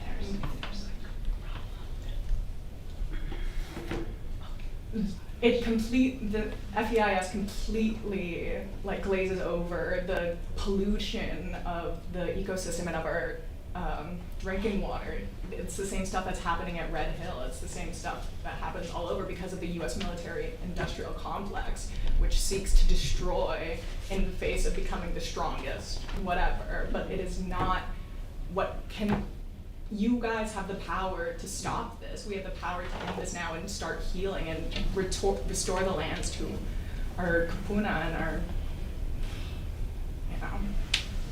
I urge you to really look deep inside and see there are 5,000 pages of jargon and misleading information and misinformation.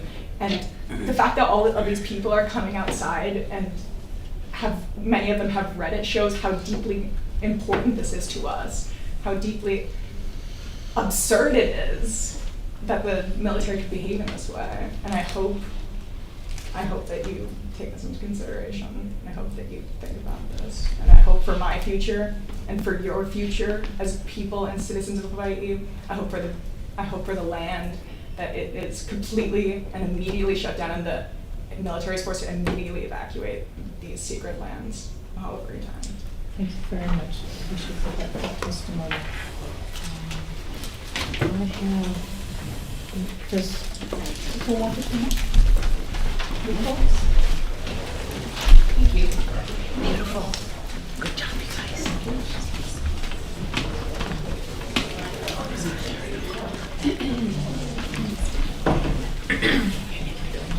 Is it the two of us? Or who's? Do you want to do two or? Yeah, no, you can come up. Okay. Come on up.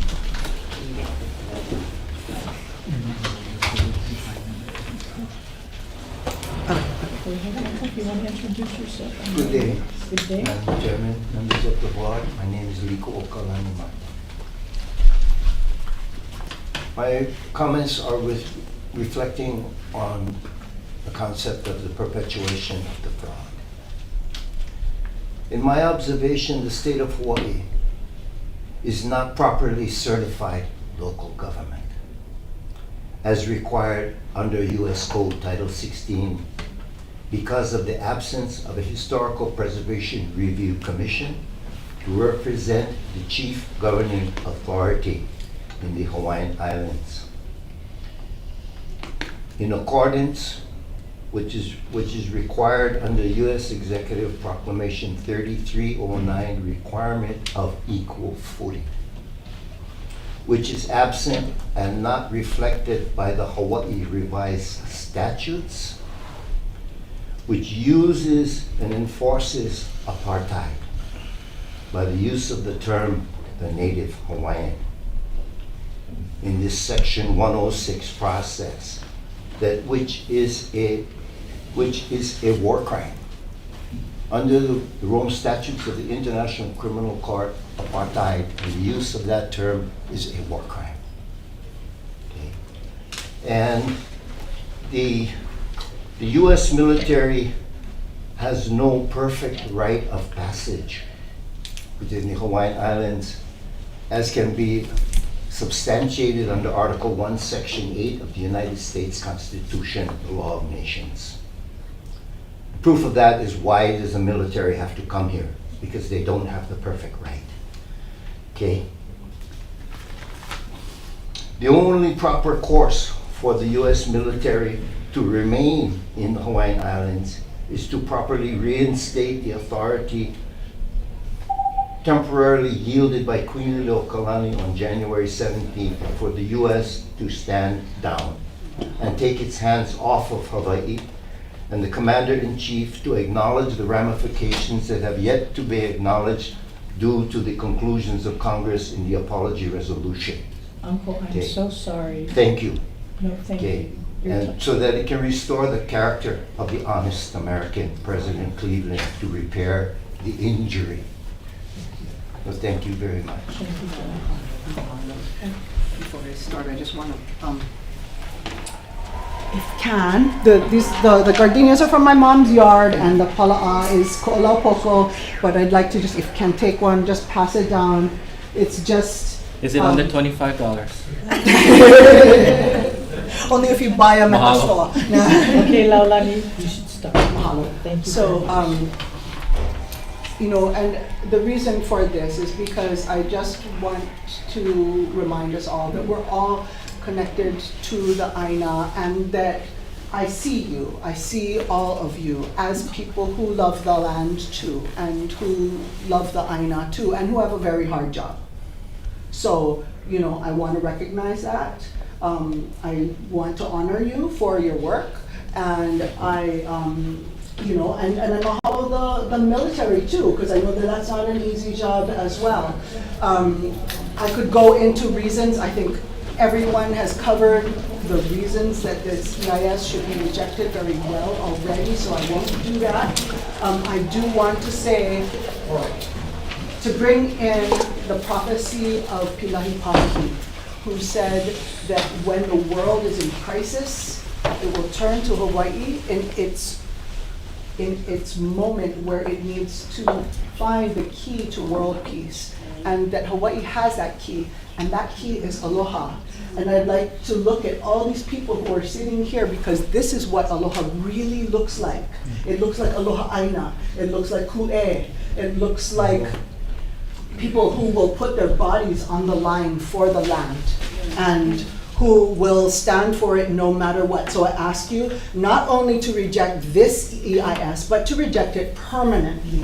And I ask the military not to bring this back. Cease and desist. So stop Pōhakuloa. Mahalo nui loa. Thank you very much. Okay. Aloha. And thank you for the flower. This is beautiful. Mahalo. The fragrance is just beautiful. Aloha. It's been a long day. I figure everybody can use a little fragrance. You're right. Mahalo. Maybe we can pass on to the military folks if they're still extra. The Haumana first. So why don't you, two of you come up at a time.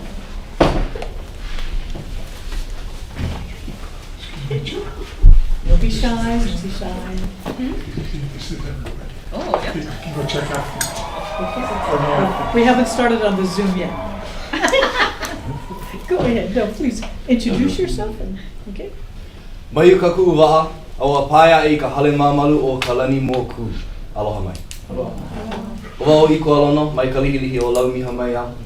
I am a student at Halau Kumana and a Kanaka Maoli, here to speak in strong opposition of the FEIS.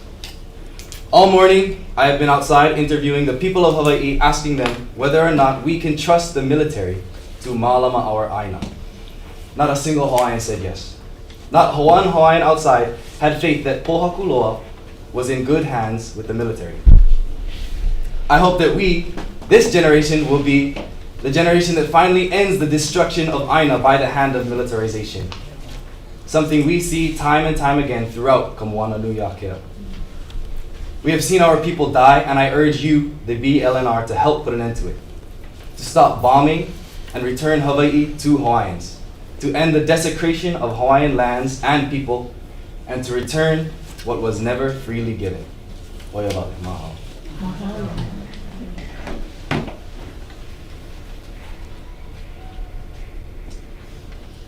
Aloha Board of Land and Natural Resources. My name is Kinohi Jimenez. I am a student at Halau Kumana Public Charter School, and am submitting this testimony in strong opposition of the FEIS. Military activity, especially live fire exercises, has already resulted in decades of environmental degradation, cultural desecration, and unsafe conditions due to unexploded ordnance and toxic contamination.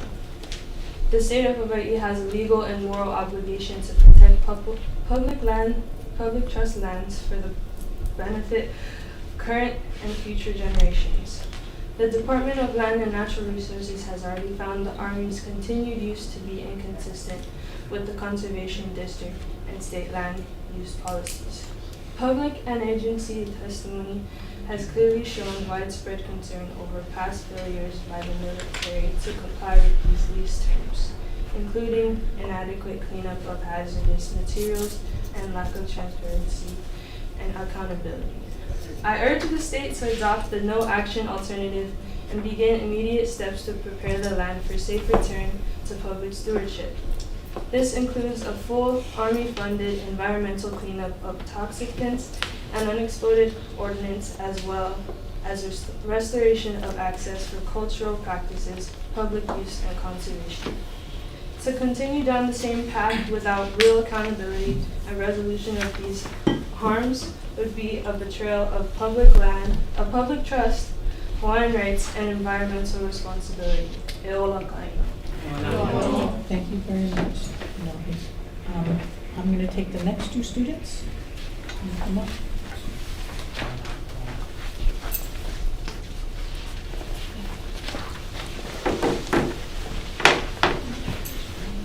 You can just introduce yourself.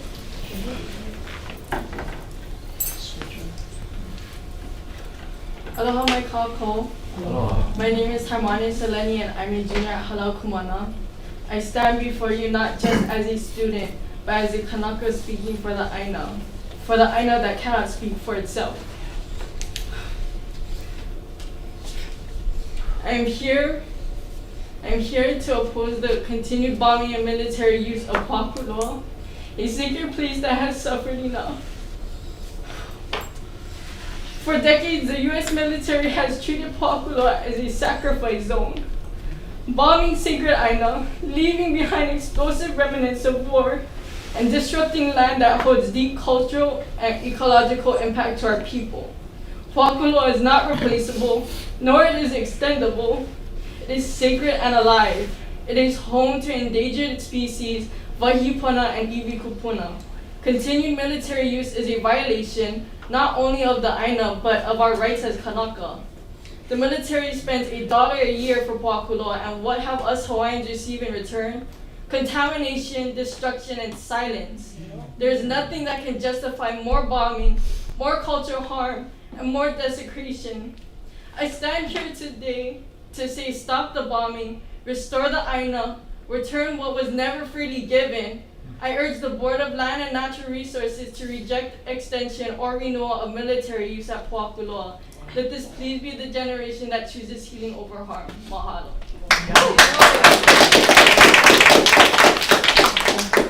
Please go ahead. Aloha kākou. My name is Kona Mehela Ikela. My ohana comes from Kohala. I am a student currently in the 11th grade at Halau Kumana Public Charter School on the island of Oahu. I am in strong opposition of the renewal of this lease. These lands hold deep cultural, historical, and spiritual significance to me and my family. Yet for decades, they have been used for live fire training, leaving behind dangerous debris and pollution. Pōhakuloa has been damaged physically and spiritually through actions that show a disregard for the AINA and for our people. These are not just empty lands. They are home to stories, to kupuna, and ecosystems that cannot be replaced. No lease extension or dollar amount can undo the harm or justify this desecration and destruction. You have not acknowledged the full impact of military occupation on our land, our health, and our culture. It ignores the long-term trauma caused by militarization and the lack of trust in an institution that has repeatedly failed to care for the lands responsibly. As an appeal, it is time to say enough. Like the return of Koho'olawe, we must now stand together and demand the return of these lands to the people of Hawaii. The lease should not be renewed. The AINA should be restored, and future generations deserve to inherit a land that is thriving, not one that has scars of occupation. In conclusion, I respectfully urge the board and Governor Green to reject the FEIS and in all negotiations regarding military lease renewals. Let us move forward with ALOHA āINA, with pono, and with accountability. E ola ka āina, e ola naka naka, mahalo nui. The next two students? Or the next two? Hello, Kona students? Yes. Is that all the Hello, Kona students? Can I just mahalo you for bringing your students in? This is just a great civic lesson and opportunity. It's really important for us to hear them, and just appreciate you taking time to bring them.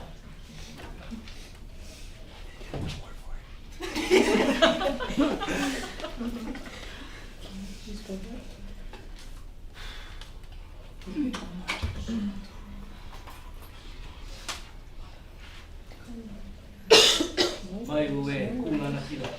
Iki no ti.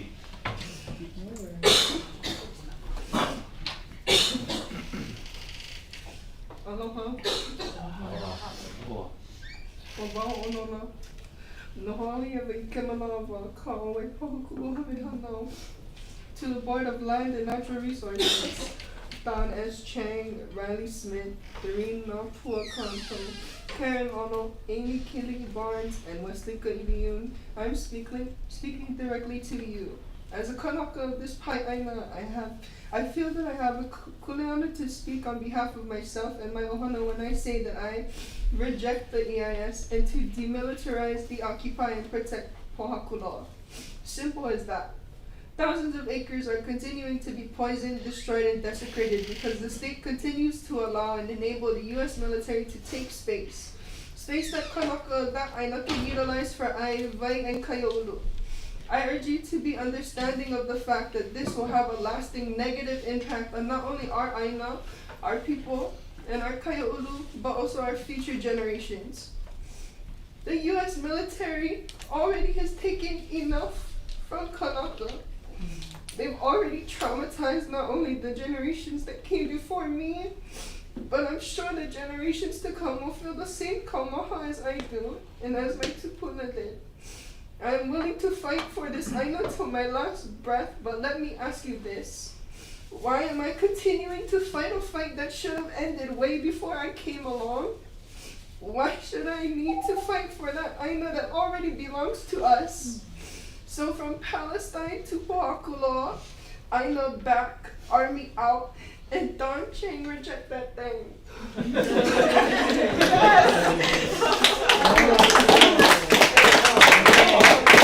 You're very convincing. Thank you. Oh my gosh. Okay? You did a good job. You did a good job. Okay, how about mahalo for this. Because it's for them. This is the reason why we stand strong and vigilant in what is pono. Mahalo for allowing us to be here today to speak our heart to you folks. And I hope it, I know talk your heart, I hope it did. Because they definitely will talk minds. Ooh, I gotta put my eyes on it. Ooh, Aloha Chair and members of the Board of Land and Natural Resources. My name is Regina Nanipua Peterson.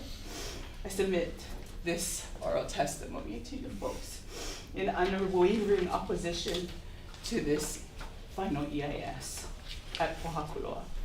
This is not just a decision about land. It is a test of values, responsibility, and courage. Pōhakuloa is not a blank training ground. It is sacred Aina, rich in cultural history, ecological importance, and ancestral connection. For decades, it has been bombed, desecrated, and contaminated under the watch of the U.S. military. And now, you are being asked to extend that lease through this final EIS.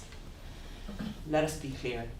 The final environmental impact statement, while procedurally submitted, fails to fulfill the ethical, cultural, and legal obligations owed to this land and to the people of Hawaii.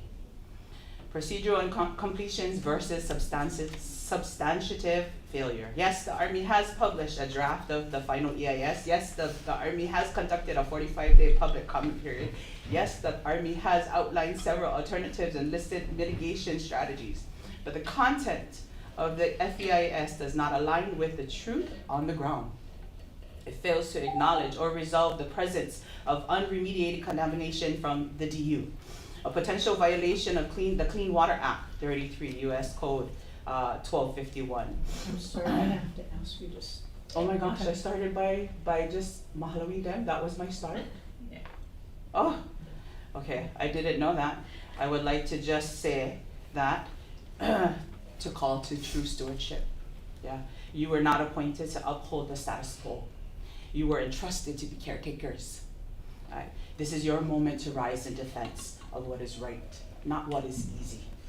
You hold power not only in your vote, but in your values.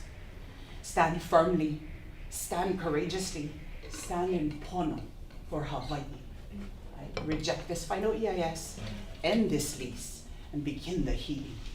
Mahalo for your time. Thank you very much. The next two, because I'm going to try to close at 4, and I've got people on Zoom. So this is my understanding. This is the final group of people who would like to present testimony. So please come on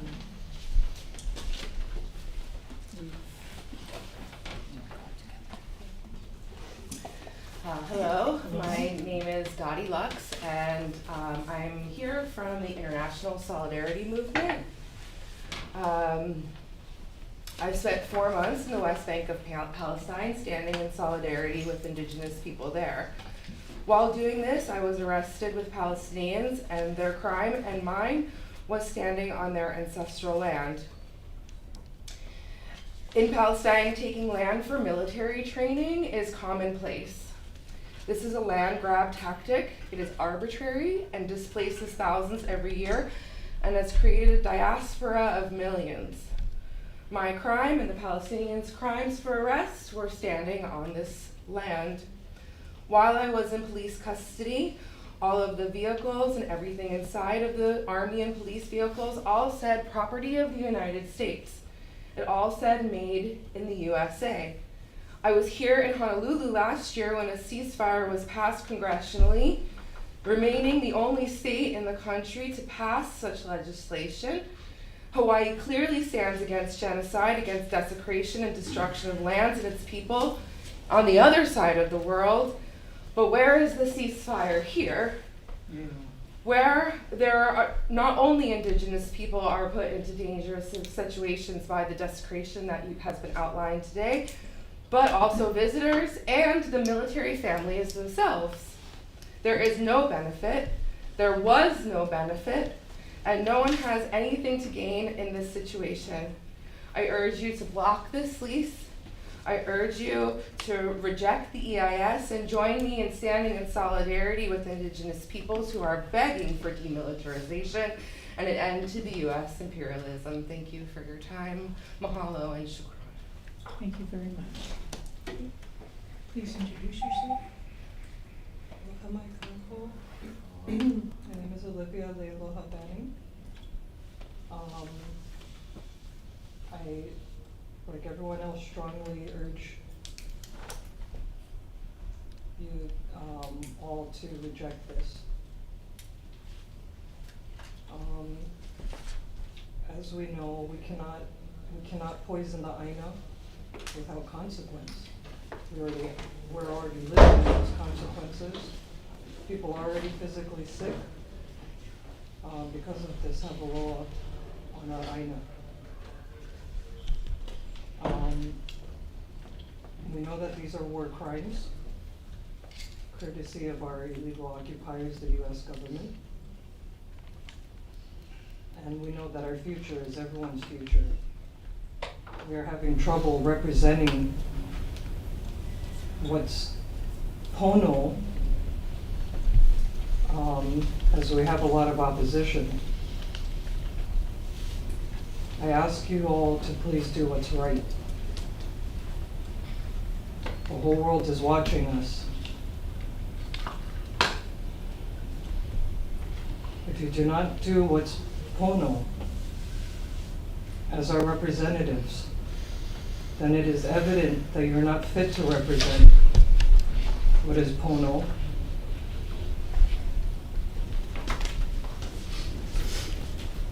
And that you do not and will not represent the health of the present situation and our future. Please do what's right. Thank you very much.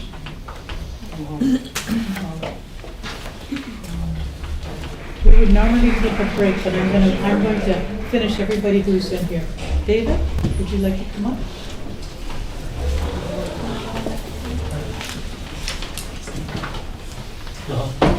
David Frankel.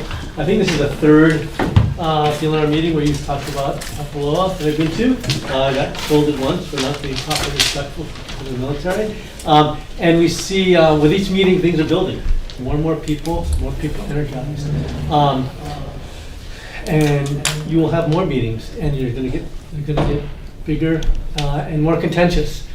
I want to ask that you make sure that if any of you are going to make a motion to deny the EIS, that you please consult your AG and make sure that you review Hawaii Administrative Rule 11-200.1-29F. Because it's important when you make your motion that you have particularized reasons and findings when you make your motion. Your motion can rely on the staff submittal, but I think it should do more than that.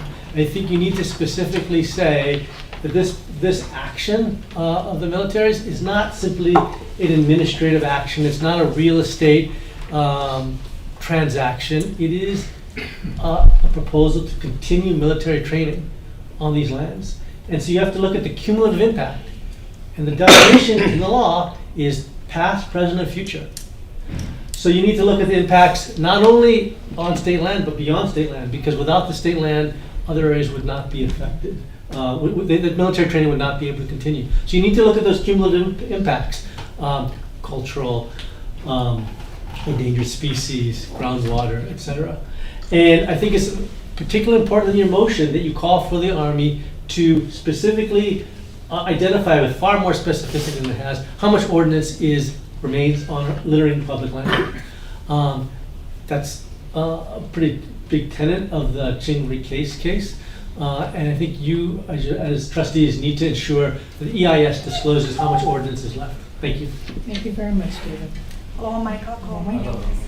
Max Phillips, I am the Hawaii Director and Staff Attorney at the Center for Biological Diversity. The EIS, as it stands before you, is dangerously incomplete. We've heard all day numerous reasons, but this document does not support informed decision making, which is what's required under our HIPAA, and accepting it would put this board in direct conflict with your duties to Hawaii, to Luhui. So we urge you to please oppose. Thank you very much. Who else would like to provide comments? Please come on. And Ben, sure. Okay. Good afternoon, Chairman, not from the Circle of Hawaii. We have a written testimony urging you to reject this FEIS. Our testimony articulates the various ways that this EIS, if accepted, would violate your fiduciary obligations under the public trust and the public land trust. But I did want to take a moment in this oral testimony to kind of highlight a lesson about the kind of accountability that we can expect from the military should the state concede to the continued occupation of Pōhakuloa. That lesson was in the news regarding the damages that the plaintiffs in the Red Hill water poisoning case were awarded. As you know, thousands of people had their lives put on hold for months. People's careers were derailed. There's acute health issues that lasted that people are still suffering from. We don't know what kind of health issues will arise in the next few decades. And the Department of Defense admitted that they had poisoned these people's water. But fast forward a few years later, and this is the kind of accountability that they've been held to, right? So 20-month-old TF in November 2021 had experienced nausea, diarrhea, vomiting, headaches, went to the emergency room, vomiting uncontrollably, dry heaving, had trouble breathing, and had diarrhea. Years later, TF continues to experience abdominal pain, dermatitis, asthma, and elevated mast cells. The award for that harm, not $50 million, not $10 million, not $1 million, not $50,000, that child was given $3,000 in damages and $1,000 in hedonistic claims. And so when you think about, and that's just how the system works, right? In terms of holding the DOD accountable. And so when you think about what happens when the shallow water aquifers get contaminated, what happens when the runoff and the drift poison people when they get sick, what happens when the last Kalila is wiped off the face of the planet because of wildfires, do you think we can expect any accountability from the DOD? If your answer to that is yes, I'm not sure what world you live in, because as far as I can see, the world is not working that way. So I just urge you to keep that in mind as we go forward in these conversations about whether or not it's appropriate to allow continued military activities. Thank you very much. Ben? Aloha, my name is Ben Schaefer. As a U.S. Air Force veteran, I can testify our military personnel is sick of the evil, corrupt military and political leaders and their complicity in genocide from its inception to the inhumane treatment of Palestinians in Gaza. Our military today is not what we were taught. U.S. military maintains over 4,790 military sites worldwide, including both bases and other installations. This includes approximately 750 bases in at least 80 countries outside of the United States. In addition to these, the U.S. has around 450 to 500 military bases within the United States. The entire world now knows when our political and military leaders talk about fighting for freedom, what they are saying is that we want to genocide the people for profit. That's what it comes down to. Our military and industrial complex is against all human values of human beings and decades of desecration of all lands for the purpose of gaining some kind of profit off of somebody's land. History, this is unacceptable. We cannot allow training on our lands for genocide. We just cannot allow more training for, now that we know, we see the bigger picture, right? Everybody sees the bigger picture, the whole world sees the bigger picture, and we should not be complicit in that. Mahalo. Thank you very much, Ben. Do I have anybody else in the room here? Elena Bryant, would you like to come up? Oh, come on. Oh, both of you can come up. You can just introduce yourself. Aloha, my name is Pōhakuloa. I'm from Kailua, Oahu. I urge the board to vote to reject this EIS and vote to do it today. We've heard a lot today from the military about state-of-the-art, premier facility. We've heard this all before, and we heard it at Red Hill. And I've been inside Red Hill after the spills. There's nothing state-of-the-art about cleaning up PFAS and oil spills with Home Depot buckets. And you can't use Home Depot buckets to pick up and clean up depleted uranium. They admit that they haven't done a comprehensive inventory of cultural sites. So it may be par for the course for the military to bomb what they don't know, but that's not acceptable. And they also state in their EIS that their wildfire mitigation plan is to research new tech. In a post-Lahaina wildfire world, that's not enough. We know that's not enough. We don't need to wait until the next Red Hill disaster. We don't need to wait for the next Lahaina. We see all of the symptoms of what is wrong with the system, and you guys have the power to stop that. So I ask you to stop that. Don't give them another chance to fool us one more time. If they fool us once, shame on them. Fool us twice, what are we doing? We have a chance to stop them before they do more damage, before they put more people at risk. We don't need another aquifer poison like we had here. End it today, kill this EIS, and don't let them bring it up again. Thank you. Thank you very much. Elena? Aloha, for the record, my name is Ilana Bryant, testifying on behalf of Earth Justice. Our organization has decades of experience advocating for the protection of our state lands that are currently being occupied for military training purposes, as well as decades of experience litigating under NEPA and HEPA. And we strongly urge this board to reject the Army's EIS for its numerous deficiencies. I only have 2 minutes, so I won't belabor the point or repeat the numerous deficiencies that other organizations and testifiers have already pointed out. And I think the staff submittal also points out many of these deficiencies, such that there's more than enough for this board to reject the EIS. But I will just quickly highlight that legally this EIS is insufficient. It doesn't adequately address cultural and historic resources or impacts to those resources. The Army didn't consult with key stakeholders, including the Ahamoku. There's no Kapa'akai analysis that will be key information for this board in future decisions on whether to renew this lease. And comments, including ours, were not substantively addressed. So again, we urge this board to reject the EIS today. Thank you. Thank you very much. Is there anybody else in the room that would like to come on? Okay, please bring her in.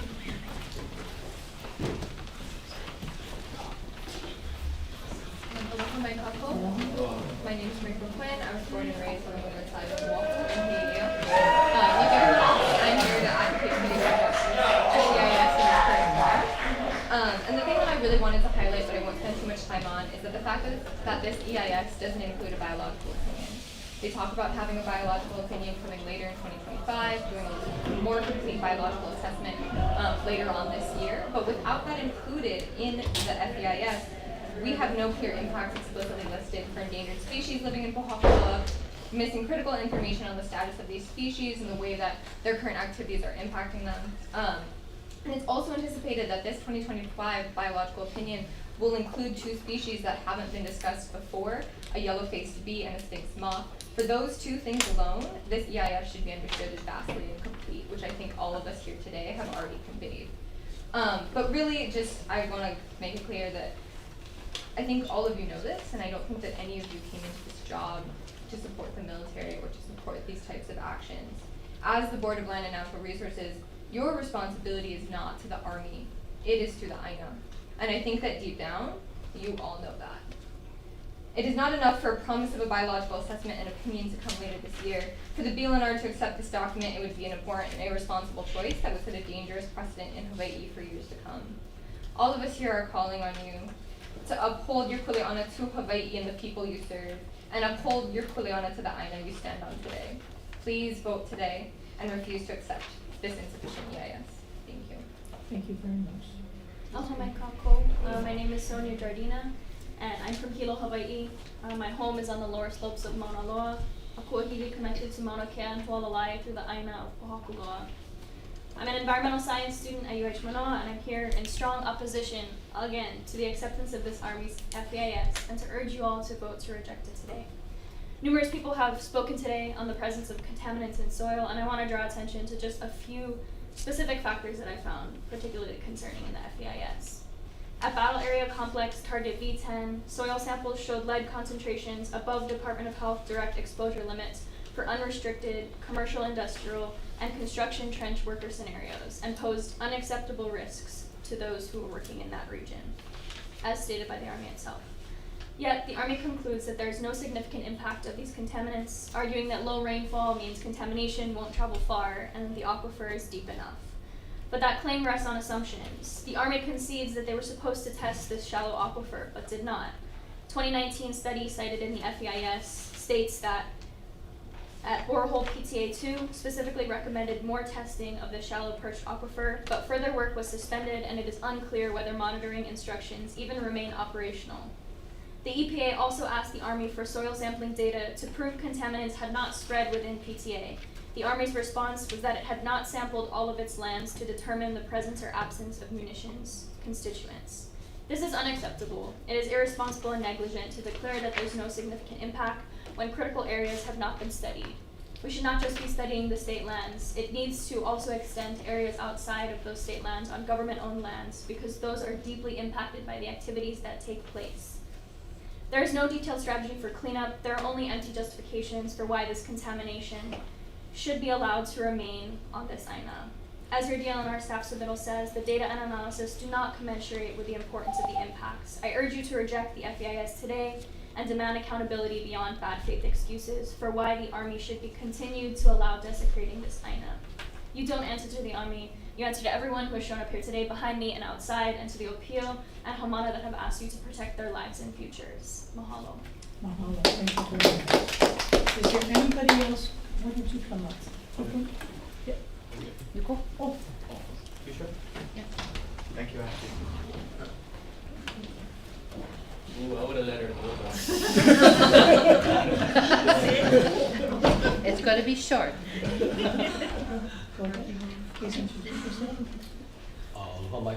Hello, my name is Shakalaka Pasqua. I am born and raised here on Oahu, come from Maipahu, and I'm a member of ALOHA ＡINA.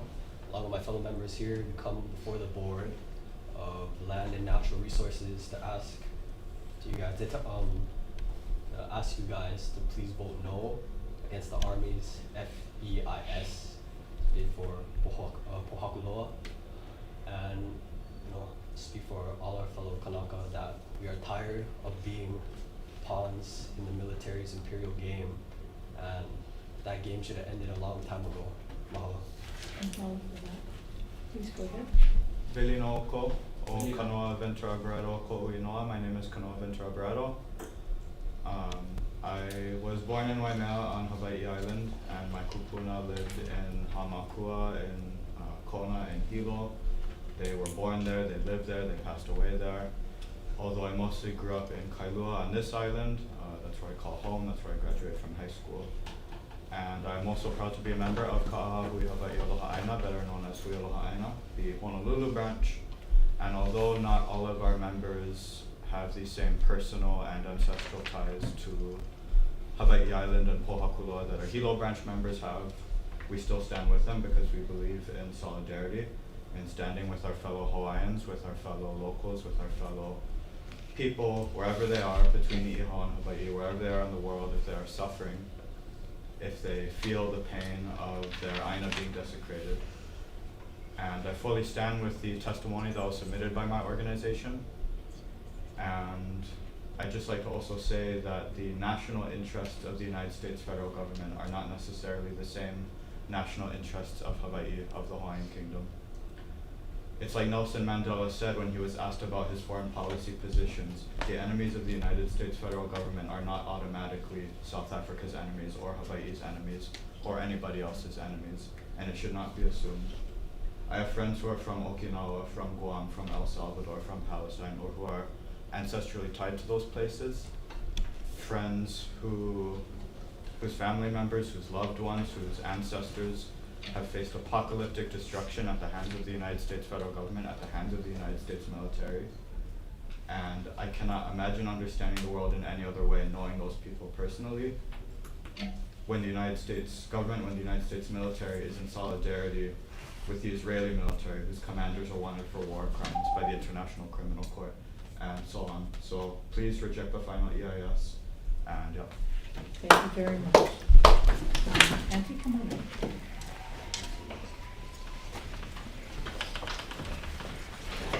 I won't take much of your time. Good afternoon. My name is Eleanor Kiniukuleole. People call me Kona. I'm from the Big Island, but I currently live here. My only question is, BLNR's responsibility, is it to the United States Army or is it to the people of Hawaii when it comes to land leases? How many land leases does the military have throughout our state? That's another question. Has it been beneficial for the coffers, for Hawaii? Maybe, maybe not. I'm not an accountant. But all I know is that Pōhakuloa, in 8 decades, which is short of 10 of what my years are, and being up there and seeing what it is, you have two. You have Mauna Loa and you have Mauna Kea, and then you have Pualalai that sits below. You have all of this stuff that goes into the soil, goes down into the water, into the lava tubes, into the aquifers, reaches the ocean. Feeds all of us, whatever comes out of that ocean. Does the military care about that? I support Walter Riddy in his testimony. I do not support the fact that the Army has done a due diligence on the harm it has done in the years that they've been there. Thank you for your time. Thank you very much. Anybody else? Come on up, Eugene.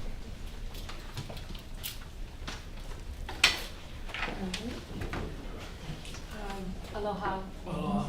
My name is Josie or Jocelyn Brody, and I am currently a resident in Hawaii on this island, but I was actually based in Massachusetts, and I went to preschool in this place called Devens, this town, which was formerly Devens Fort.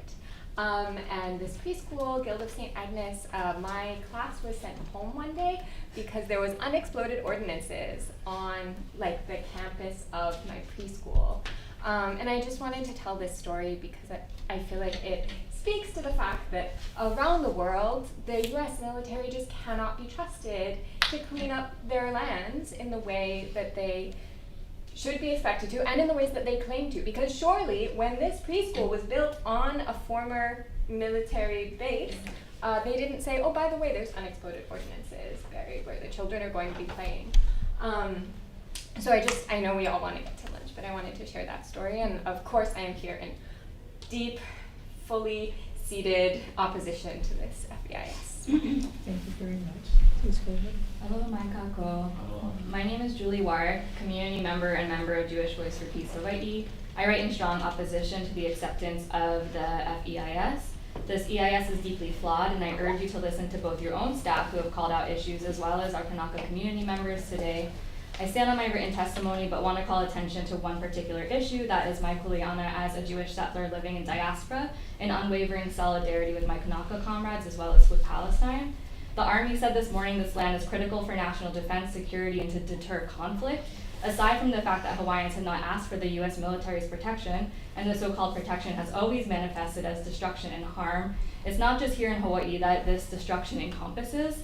The EIS fails to mention the environmental impact and human rights violations around the world that result from the work at Pōhakuloa, that these are substantive comments from the draft that have not been addressed. It has been proven that bombs and white phosphorus tested at Pōhakuloa are being used in genocide against Palestinians as we speak. Their testing and practice is therefore proven to be for offense for the U.S. to aid in killing and maiming women and children through their proxy of Israel, for more land grabs and more natural resource grabs, and to carry out their interest in destabilizing and uprooting more indigenous peoples. The U.S. military and their testing is what is creating a world in where no one is safe and people the world over are struggling to survive. Their testing and work here actually escalates conflict rather than abates them, as they claim. By voting not to accept the EIS today, you are voting to protect more than just Hawaii and the AINA here, but to protect Palestinians who grew up knowing exactly what the U.S. insignia on a bomb looks like. These impacts must and should be included in this EIS, as it is directly from the testing and training at Pōhakuloa that is affecting all these areas, and should that training cease, then Palestinians and people the world over will be more safe. And so the comments should be included. So in closing, just return Hawaii to Hawaiians and help protect indigenous people the world over. Thank you. Thank you very much. Is there anybody else? Mr. Tan?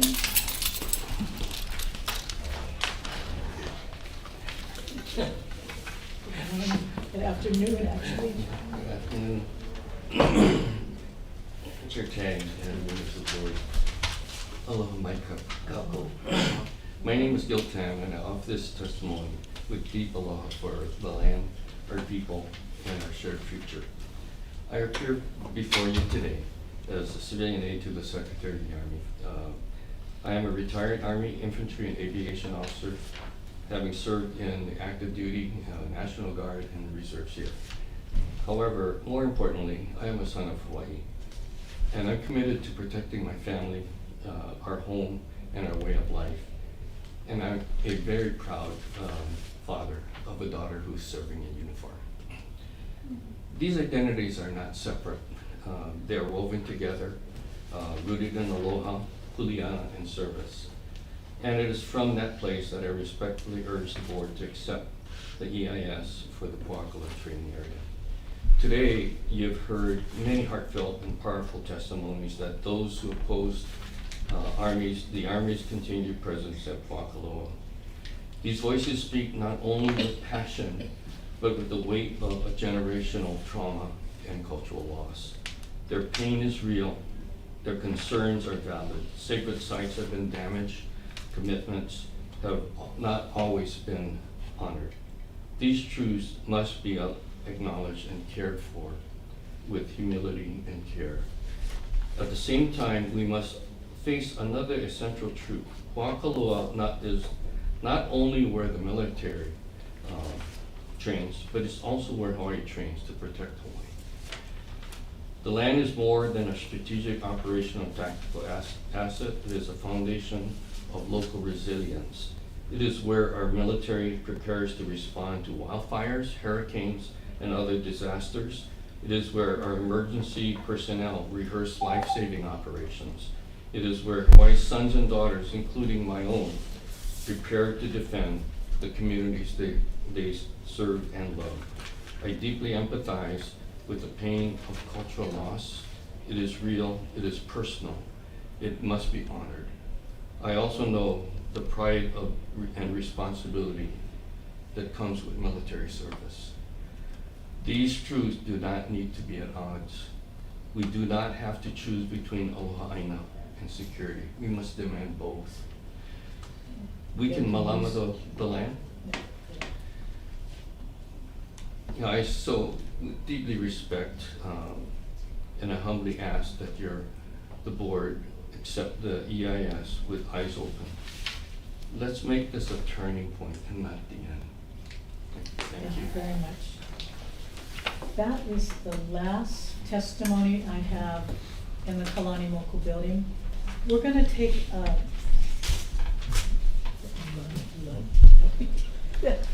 we're going to take a 30-minute lunch break, and then I'm going to go on to Zoom. Okay? So how many Zoom people? Do we know? We've been having them all in the waiting room. So There is currently about 30 people in the waiting room now. okay, that's because I'm going to still try to keep us to the 4 o'clock. Okay. All right, everybody. Thank you very much. We're going to be in recess. Thank you. Oh my God, my little butt. Thank you very much. You're what? You're what? Oh, I thought you said something else. I was like, she did. Take it easy.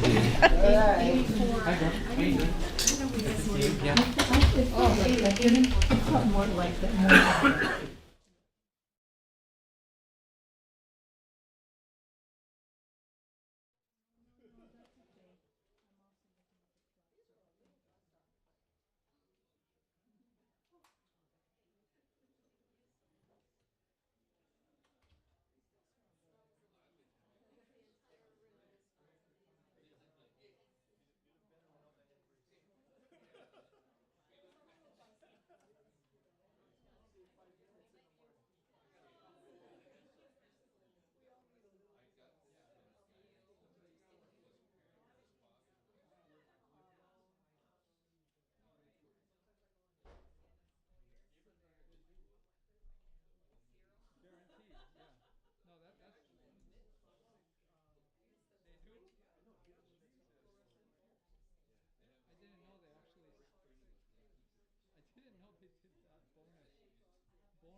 We are back on the record. Before we start, so I have greatly appreciated all of those who were in the KALANIMOKU boardroom for providing their comments, and they tried to stick to the limit. So I'm just going to read if some of you on Zoom did not hear my previous comments, I want to reiterate them, because we're going to try to complete our public comments no later than by 4 o'clock. So again, this is one of the most important decisions that the land board will make, but we need to make a decision today. Pursuant to the rules 11-200.1.28E2B, if the accepting authority fails to make a determination of acceptance or non-acceptance of the EIS within 30 days of receipt of the final EIS, then the statement will be deemed accepted. So I am going to ask all of you, like what I did on those in the boardroom, please be very mindful, no more than 2 minutes, and we will close your testimony. I'm going to ask you to please keep your comments to within those 2 minutes. Today's decision is not on whether the U.S. Army to issue a lease to the U.S. Army, but it is only on the EIS. So with that being said, please monitor your site for the 2 minutes. I also have board member Riley Smith here, who has postcards setting 30 seconds and 1 minute. With that being said, we are going to take, I think it's about 15 people at a time on Zoom. We're going to go through you first, and then we're going to move you out of the meeting, out of the Zoom, and then we're going to take the next. Okay, with that being said, let's proceed, Rihanna.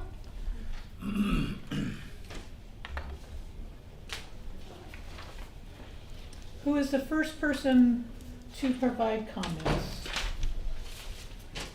Shall I say it, or are you going to call it? I can call it. Okay, go ahead, you call it. Rosie. Okay. Okay. Yes, please go ahead and start, Rosie. If you can state your name for the record. Aloha, my name is Rosanna Anulai Aligado, and I am a daughter of the Pōhakuloa McGregor, daughter of Dean Aligado, and Hanai, daughter of Dr. Noah Elway Alili. I'm a resident of Ahupua on Oahu. My ohana comes from Hawaii Island, both the Hamakua side in the Hohoehoi, as well as Pōhakuloa in Kona, where we have lived for generations, depending on healthy ecosystems and water to feed our community. Today, I speak on behalf of my ohana, but also my children, my future. But I also speak on my expertise. I'm a scientist who has direct knowledge of water systems, water quality, and water pollution. And in addition, I served on the Honolulu Climate Change Commission for several years and have knowledge of climate change vulnerability and impact assessment. For these reasons, I strongly urge you to reject the final EIS on Pōhakuloa that is extremely deficient in a number of areas, which I will highlight here. I stand on my testimony, which I gave. Number one, there is inadequate record keeping as to the weapon systems fired in the Pōhakuloa training area. This makes up any proposal of assessment of impact and damage, as well as cleanup, difficult if not impossible.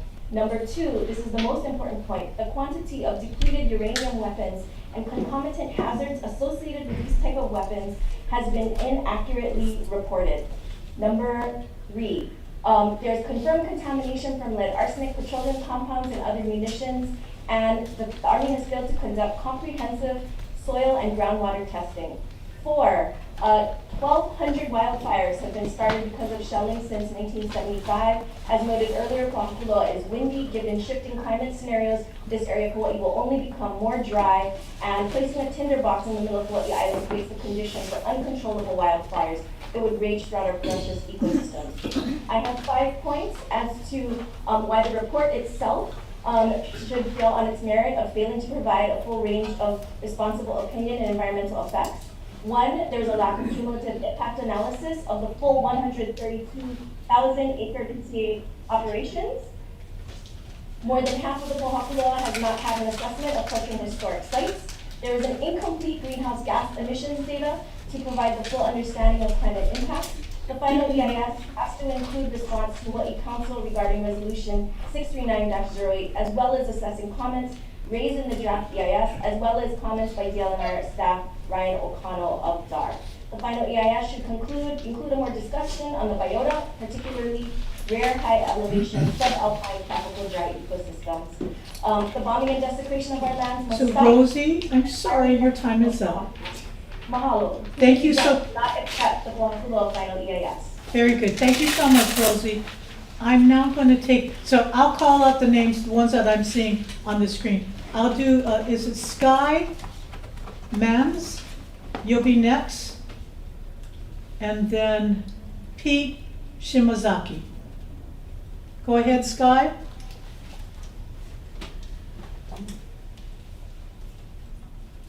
Can you unmute yourself? Okay. While Sky is trying to unmute herself, we'll go to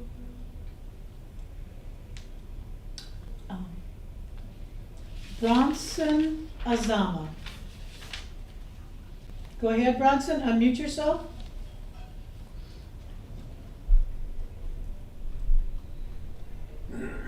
Okay, please go ahead. Sorry, Lily Pixtolari. Aloha mai kako. My name is Bronson Azama, testifying and requesting that the Board of Land and Natural Resources reject this EIS. I'd like to also thank the for allowing all of the OPO to speak earlier. I know some of us are new to the process, and so I appreciate taking the time to listen to all these collective voices. The reasons for opposing the EIS, I'll just be brief and don't want to recite too much of what has already been said as well. But it's just our concerns. There's no trustworthy mechanisms for enforcement. It has a limited analysis of the alternatives. So a lot of it leaning towards retention and extension of these leases and continued military use, as well as failure to address the cumulative environmental impacts when you think about the NEPA information and documents that have been lost over time and or are not available. I'd like to also take the time to refute a few claims that were made earlier when we think about some of the claims that were made in regards to the disaster and community resilience piece that was mentioned and how PTA is used as such. Disaster and community resilience are not hinged on military leases. And I think that really highlights again the need for us to really think extensively about what life looks like beyond the scope of militarism here in Hawaii. Kind of being brief on some other points too, is as others have taken the time to the board to consider the strategic location of Hawaii, I'd like to remind the board again, as others have, that the fiduciary duty of this board is again back to the AINA, back to the environment, and back to the people of Hawaii. So that's paramount when we think about the future of Hawaii. And again, the need and the opportunity that's before you is the opportunity to really shift thinking. Because as others have shared before, these behaviors we have not seen changed in how the military's relationship is with both the people and the environment here in Hawaii. I'd like to leave with a quote from the former President John F. Kennedy, who did a famous speech on peace. And I know my time's close, so I'm gonna wrap it up briefly. Sorry, Bronson, your time is up. Yeah, I'll be brief. My apologies. Well, no, your time is up. Okay. So sorry, so sorry. But again, I request the board to reject these FDI. I would like to note too, I did meet with some members of the community as well. My apologies. No, so Bronson, I'm sorry. I just really need to move on. Okay, sorry. And we got your testimony. So let's see. I see John Late. Is it John Leitoto? Go ahead. Unmute yourself. Aloha. My name is John Leitoto. I am writing with regard to agenda, or speaking with regard to agenda item D1. The Army has failed to adequately address serious concerns during the entire EIS process. The final EIS that's been submitted is particularly concerning to Native Hawaiians, as has been stated by many others today. The connections between Kanaka and Aina are both very well documented and yet still being discovered by us as Hawaiians. And the respect for that connection, the Army has not had, they've not done it with regard to Pōhakuloa. And the EIS has demonstrated very clearly with the lack of documentation that has been done with regard to sacred sites, the environment and endangered species, not to mention the many ways that Hawaiians are connected to the Aina, and Pōhakuloa serving as a piko to Hawaiians has been tossed aside by the Army. 6 decades has seen Pōhakuloa undergo bombing and the ignoring of the sacredness of that site. And if you as a board continue to let this happen, it'll be another 6 decades plus while our children grow up and do not have the access to that place, and the things that are happening there will continue to go on. Mahalo for your time. Thank you. Thank you very much, John. I'll take next Anna, na ho'opi'i.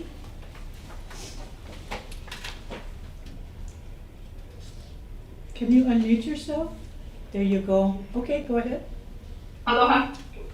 Aloha. I'm here to ask you to reject the final EIS. I live on Moku, Keawe, and Pu'ukapu, Department of Hawaiian Homelands, and I am downwind from PTA. The use of Kanaka Trust lands designated as conservation lands have now been turned into impact zones within the PTA complex. There's no record of the amount of lands that are now designated as uninhabitable. There's no record of that. When I was at the last meeting, I requested a specific documentation on what is now uninhabitable, and they could not provide me with that information. This is not aligned with ALOHA ＡINA or the contract agreement between the DLNR to return and restore these lands to their original conditions. There's been insufficient oversight and cleanup. Depleted uranium toxins that are detonated that remain active in the ground. I have Mokupuni that are now subjected to this as we're downwind from PTA.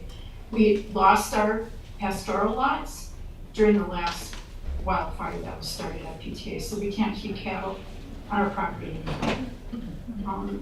The largest island aquifer also lies between underneath PTA. It's unprotected. The desecration of burial and cultural sites. Preparation for war with China isn't protecting us, it's actually making us a target of retaliation. It's imperative that we start to connect the dots with along the continuation of activities at PTA and our complicity in human suffering, war crimes, crimes against humanity that are formulated on our lands. Training genocidal occupying forces happens at PTA that have over these decades slaughtered over 10 million people. Now we have a live stream genocide of Palestinians that those troops have also been trained up in Pōhakuloa. 250,000 civilians have been slaughtered, over 35,000 children. And it is impossible to carry out this kind of behavior without the direct support. Anna, thank you. Your time is up. Thank you. Thank you very much. I'll do Deborah. Is it Deborah Barber? Aloha. Yep. I don't know if this is gonna work here. We I'm can on hear my you. phone. We can hear you. Okay, good. Okay. I was there earlier today, but I'm kupuna, so I couldn't like sit around or stand around for too long. So then I figured out how to do Zoom. But I do have pictures that I was by the door. My name is Deborah Bear-Barbour. I am I've been here for all of my life except for one. I'm Oglala Lakota, and we have the Black Hills that are sacred to us. So I understand sacredness, and I will always stand with the Hawaiian people for land that is sacred. And it's very hard to me to explain to people who don't understand how land can be sacred to a people. So I am voting that you would reject the EIS. In particular, I'm concerned about the biological studies that weren't done, and also the water table no matter what they say, it's very, once you break that aquifer, that's it. So and that's about it. I just want to say that I would ask you to reject this EIS for, I know they spent much time on it, but they did not address what needs to be addressed. And I'm leaving you with a quote from one of my ancestors, Crazy Horse. Says, to treat the land well, it was not given to you by your parents, it was loaned to you by your children. We do not inherit the earth from our ancestors, we borrow it from our children. So mahalo nui loa, thank you for having this meeting. I thought you did it very well. I wish you had a larger room, maybe next time. Okay, Thank aloha. you. And thank you for hanging in there with us and coming back on Zoom. Thank you. I'm gonna now take Ahihilani. Yes. Go ahead. Okay. My name is Ahihilani Katoa, and I'm a member of ALOHA ＡINA. I am urging you to reject the FEIS for the Army's continued use of lands at PTA. This EIS is fundamentally insufficient in addressing and preventing the ongoing harm to native flying birds, including those already lost to us forever. The document passively lists species and survey data, but fails to account for the cumulative and irreversible impacts of military activities on endemic birds, 3 of which have already gone extinct as direct results of operations at PTA. These are not just data points, these are devastating losses of Hawaii for a false sense of security that PTA provides. The o'u was once found near Pōhakuloa, but hasn't been seen since the 1980s. The kama'o likely share the saddle region, it too is extinct. The hakialoa, a long-billed honey creeper, is gone, every species of it. The paliba, now critically endangered, survives only on Mauna Kea and relies entirely on the dwindling mamane forest. These birds have vanished or are vanishing due to habitat degradation, noise disturbance, and live fire trading. Yet the Army's reporting claims no incidental takes, ignores decades of cumulative harm previously mentioned, and erases the truth. The oahu, ake, and eel bird continue to be pushed out of their habitat on state-managed lands, and the lack of species-specific research makes the Army's conclusions questionable at best. In 2024, $1.3 million was invested to restore over 3,000 acres of native forest in Upper Mauna Kea, yet the EIS fails to explain how the live fire training and bombing at PTA just upslope won't undermine these efforts. The contradiction is clear. The land can't be restored and destroyed at the same time. The EIS also notes that 38 bird species were observed, but only 5 native birds were detected on state lands. This is not proof of proactive management, as the Army claims. It's a warning that we are failing to preserve our native avifauna, many of which are culturally sacred and ecologically essential. Mahalo. Thank you very much. Zach Lockwood.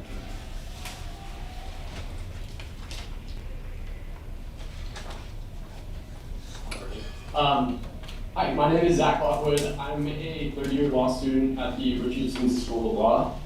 Before law school, I earned a master's degree in water resource management and spent 7 years working as an engineer with the City of Austin's Watershed Protection Department.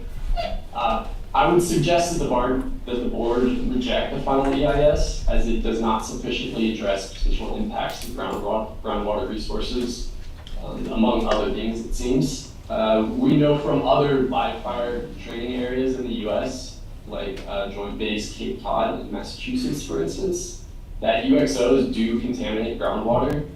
Despite this, though, the final EIS does not include a fate and transport modeling analysis of potential groundwater contamination, nor does it include monitoring of groundwater down gradient of the impact area where groundwater contamination risks are going to be the highest. These are direct impacts to the Army's use of the land, and they should have been assessed as part of full EIS. So again, I would suggest the board reject, and thank you. Thank you very much, Zach. Pete Shimazaki.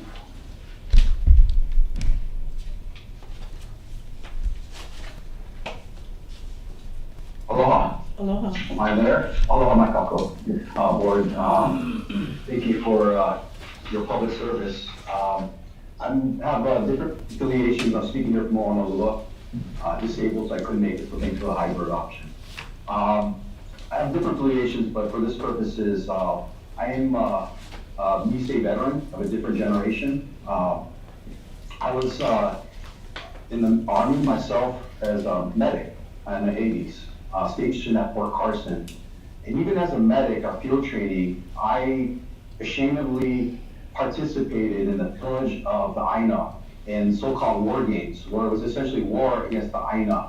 I was misled, misinformed into the military. I thought I was protecting, but instead I found that we were very destructive. And the thing is, it wasn't intentional, okay?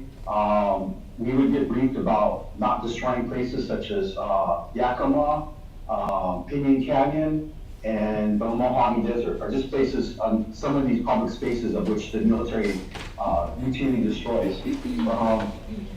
The thing is, it's not intentional. Like, you have teenagers who get 13-ton vehicles, and we would go racing.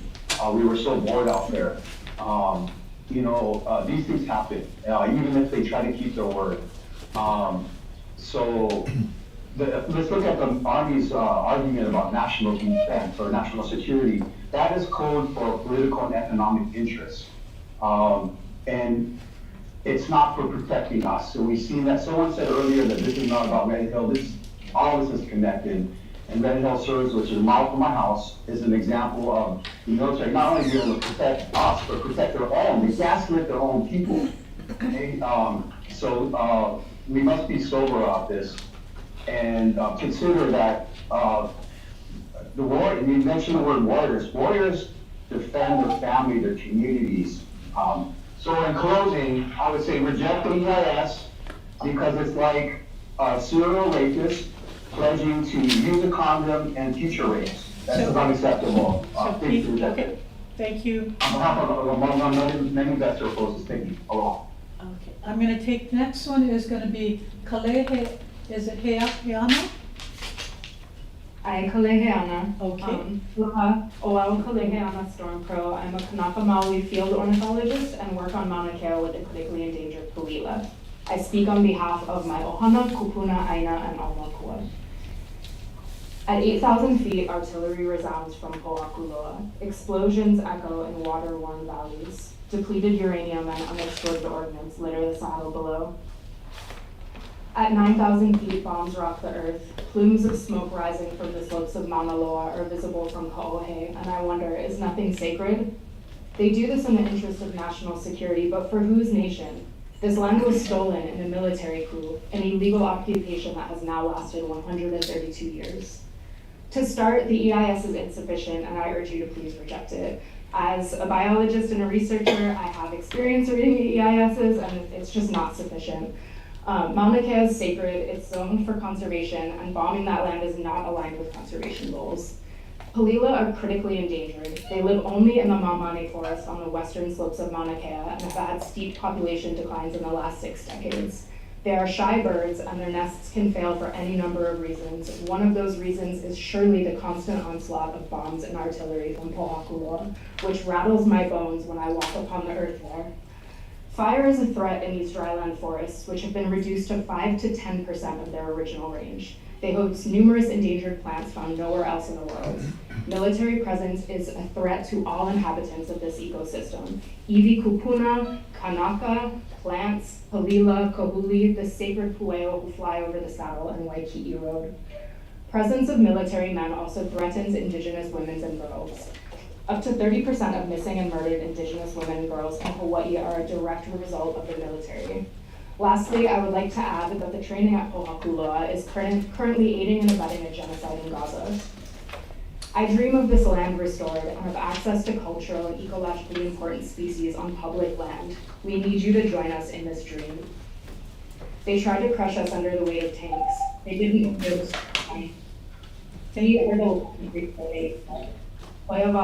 Mahalo for your time and opportunity to speak. Thank you very much. Our next take, is it Kapiolani Spencer?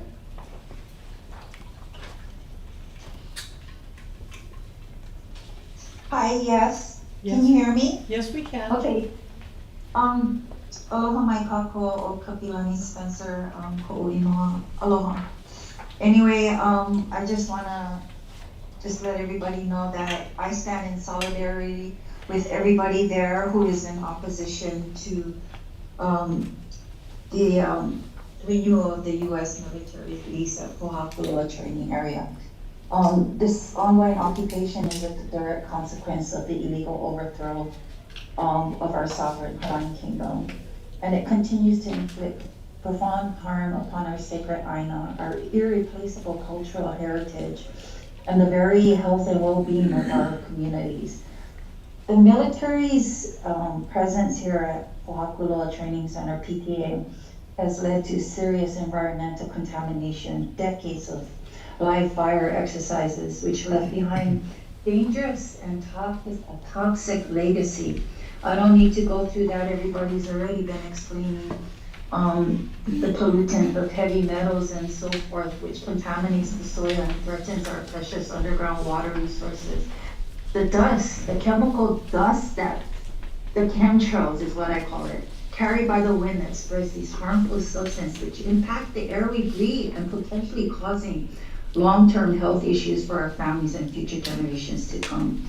This is a kaiea for our future generations to have a place to stand and still call home, to uphold the legacy of our kupuna and our sacred places. This profound desecration of cultural and burial sites. You know, Pōhakuloa is a landscape deeply interwoven with our spiritual and cultural identity. And by continuing to desecrate this sacred place is just a blatant disregard to our ancestors. So I strongly urge you folks to make the right choice so that you guys all can sleep at night and stand with us in solidarity, opposing the military getting another 65 years for desecrating our Aina for $1. Thank you. Put our Aina back in the hands of our people, Hawaiian homelands. Yep, it belongs to the people. Thank you, Kapiolani. I'll now take Susan Gorman Chang. Oh, aloha. Aloha. My apologies. Aloha. Aloha makako'o, mahalo board. I'm Susan Gorman Chang from Eva Beach, Hawaii, and I'm a member of the United Methodist Church Hawaii Acts of Repentance Task Force. Recently, we gave an official apology for Reverend Peck's participation in the overthrow, but an apology without efficacy rings hollow. So I'm here today to advocate for you, for the Hawaiian people, and for you to reject this EIS for all the reasons I already brought up. And I want to answer a question Kapuna had. She's spoken about 120. She was wondering how much other land the Army has in the Pacific that could be used for training. So I looked on the U.S. Army Installation Management Command website, and it says IMCOM Pacific supports 125 installation sites in 4 countries, the United States, Japan, Republic of Korea, and Republic of the Marshall Islands, spanning 20 million square miles. 20 million square miles, an area 6 times larger than the continental United States. And then just a quick Google I found in January 2023, there's a new 4,000-acre facility in Guam where you can conduct jungle survival training. Camp Gonsalves in Okinawa is another 17,500 acres for training. So my point is this, the Army has plenty of other places in the Pacific, and for the Army to say that this area on the Hawaiian Islands is critical, I think it's a little bit incorrect. So mahalo and thank you so much. Thank you very much, Susan. I'm now going to take, is it Claire Lopinzi? Can you unmute yourself?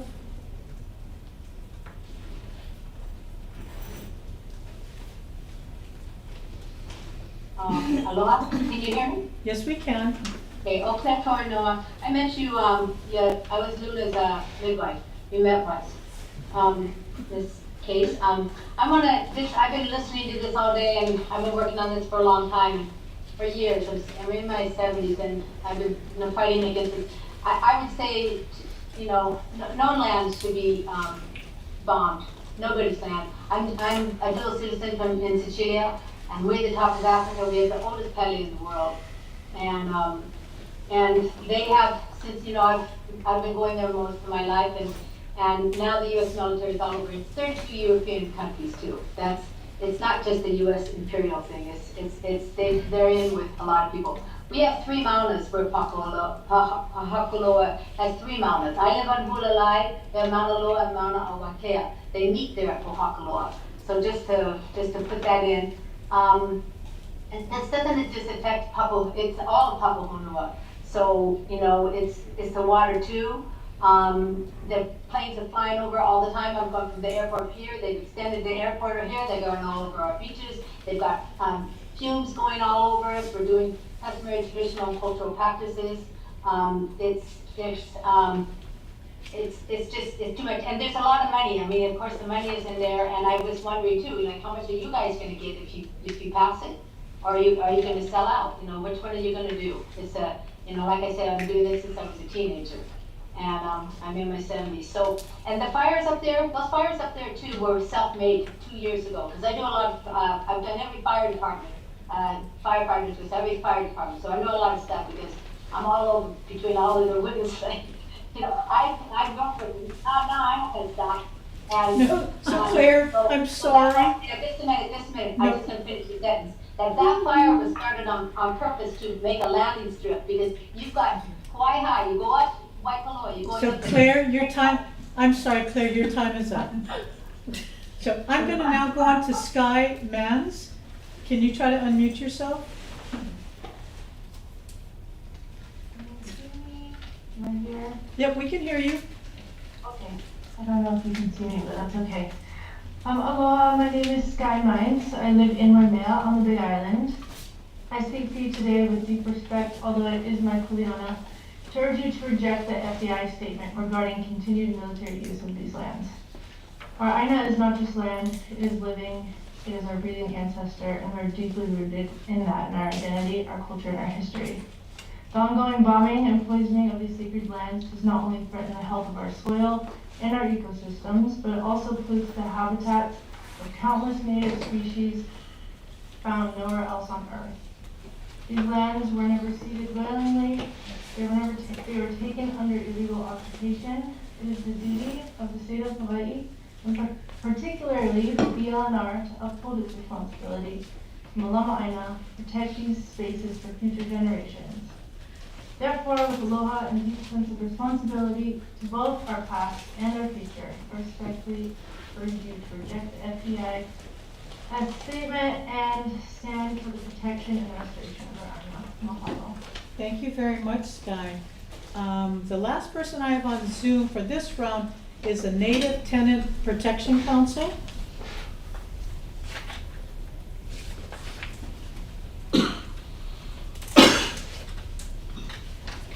Can you unmute yourself?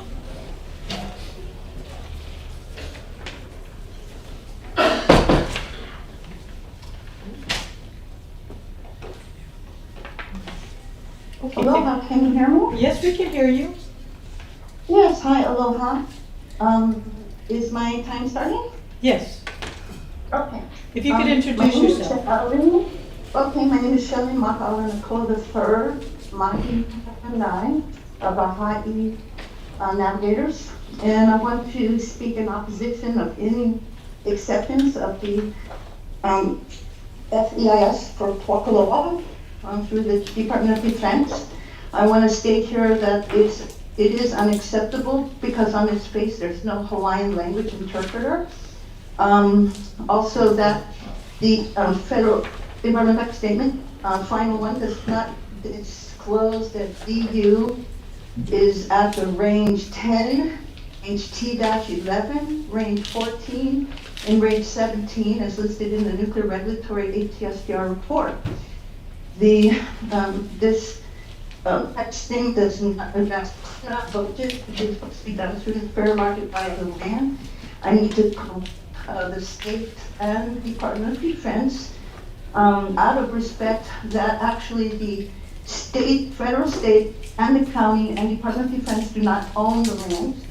That actually these lands, according to a county document of 2009, that although lands of Hawaii were annexed to the United States, the U.S. does not own the land, but set up a special trust. So if the U.S., my country, whom I'm a patriot to, We don't own the land, it's a special trust, so there's certain fiduciary obligations. It also includes the Admission Act, where to cause Hawaiians to diminish, Congress can sue the state of Hawaii and remove their statehood under violations of conditions of statehood. There's also issues where the BLNR has failed to include lease violations remedies that have already occurred and that are in the process of occurring. Excuse me, I'm sorry, but your time is up. Okay. Thank you so much. Okay, well, thank you so much, and please reject and make us honorable again. Mahalo. Thank you And so I'm much. sorry to the Hawaiian people. Aloha. Aloha. I'm sorry, Jocelyn Costa? Joycelyn? Please go ahead and unmute yourself. Can you hear me? We can. Okay. You want to redo the clock? There we go. Aloha, my name is Jocelyn Costa, Island of Maui, a Moku representative. For reasons already stated, I oppose the FEIS. The subject matter is seeking to accept a document enabling the entity to do irreparable harm. This goes directly contrary from all of your fiduciary obligations. As a Kanaka in current time engaged on contamination in Haleakala, I want to point out how easy it is to erase a violation from sight and consciousness. Water concern was being deflected. Military was saying no impact because they have not found a water body in Haleakala. Yet on the first boring to implement remediation, which by the way they're relying on natural resources to do, microbes, to do the job, they hit mud. No water. 21 feet down, not very far.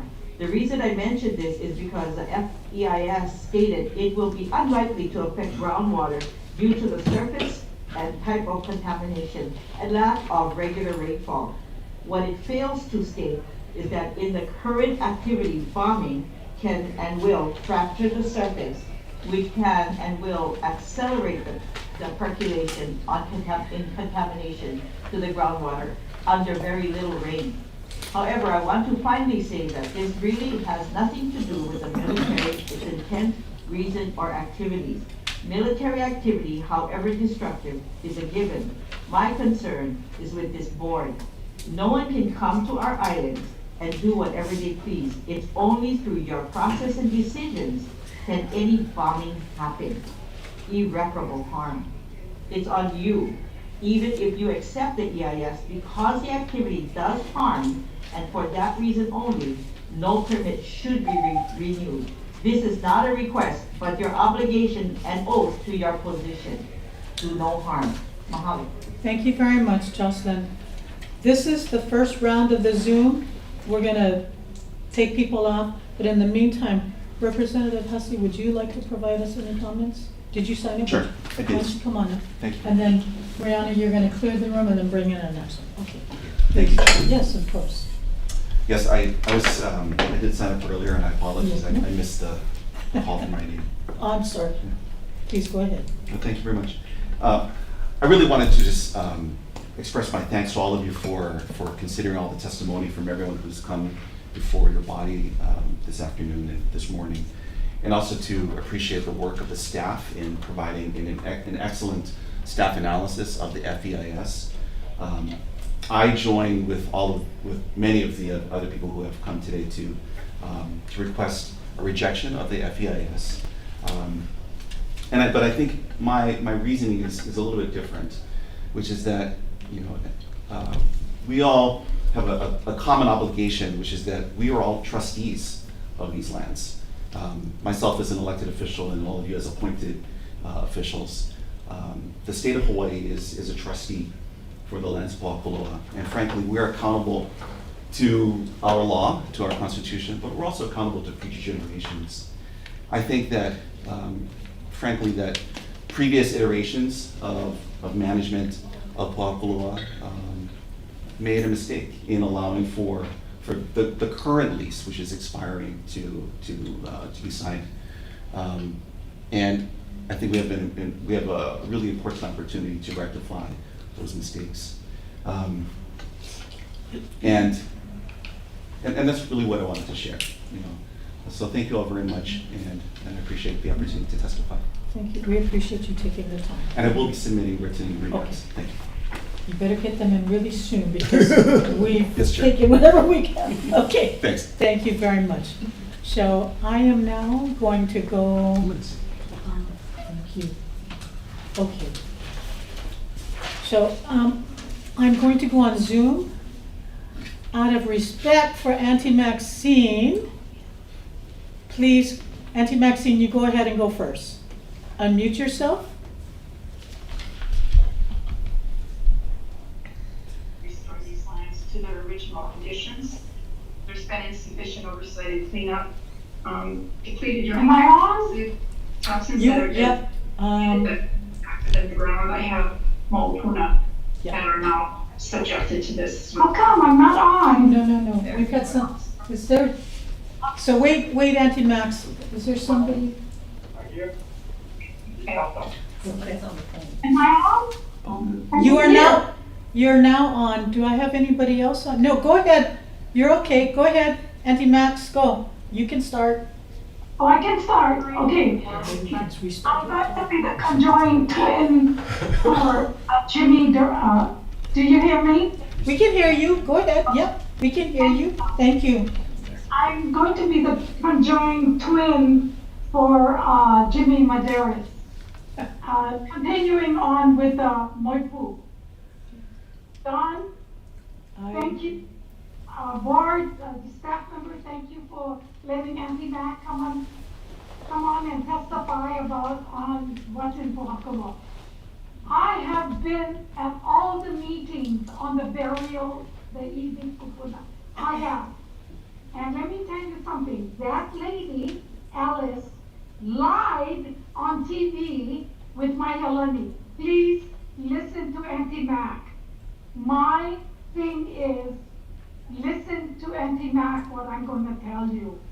She lied about not telling us that we don't want to put, or the heirs, or the linear descendants, that we don't want putting back our moipus and the thing into the EV kupuna. That's a lie. We told them no photos for the community, put back our moipu and everything else in the EV kupuna. I was at that meeting, Don. That's a lie. She lied. Okay. Guys, I'm telling you, cannot lie no more. That is, she makes me feel like one okole. Kalamai'a. Now you gotta listen. Staff, I held the moipu in my hand. I held the artifact, and you know what? It was carved, it was miniature, all miniature things. It was in a box in the conference room. Now today, it's in a container, hot as ever, small container, all in boxes. Please listen. Okay. Please listen to my plea. Don't let them do this. We're gonna go inside and put our moipu back where it belongs. And you know what? Okay. Auntie Max. Yep. Okay. So your time is up. I gave you a little bit extra time because I think we started you late. Okay? Thank you, and thank you for taking the time. Ahuiho, good to see you. I'm going to go to E.K. Flores.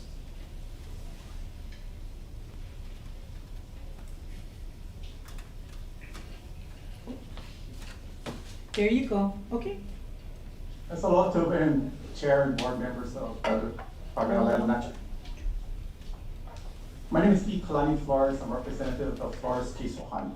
We're residents in Kanaka Maoli on Hawaii Island. We live in Pōhakuloa.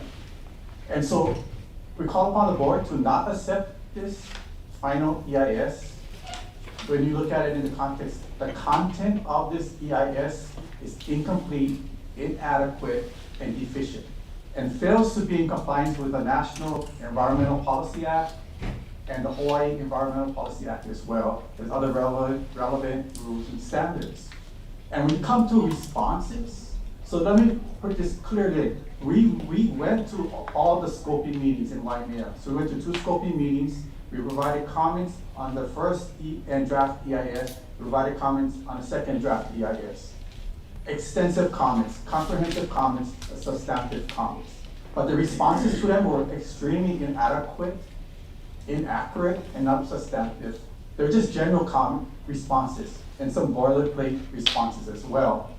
But there's one thing disturbing in the second, the final EIS. They're saying now that section 106 is not required. And they're saying it's just an administrative action. So all the comments we're saying that you need to consult, you have to do section 106. For this FEIS, they came up with a statement, and that's on page 373, and it's saying that, now the administrative action, so it's not being required to do section 106. They also, the other concern is that they're reducing the ROI, the region of influence, by saying only state lands, yet you're firing from the state lands into the impact zone. Lastly, we're cultural practitioners in the Pōhakuloa area. I've been to all a number of, and I can say that this EIS is inadequate, deficient, incomplete, and thus it should not be accepted as such. Otherwise, it set a poor standard for accepting these. And thank you folks for the opportunity to be here. Mahalo. Thank you very much. I will now go on to Shanti Brown.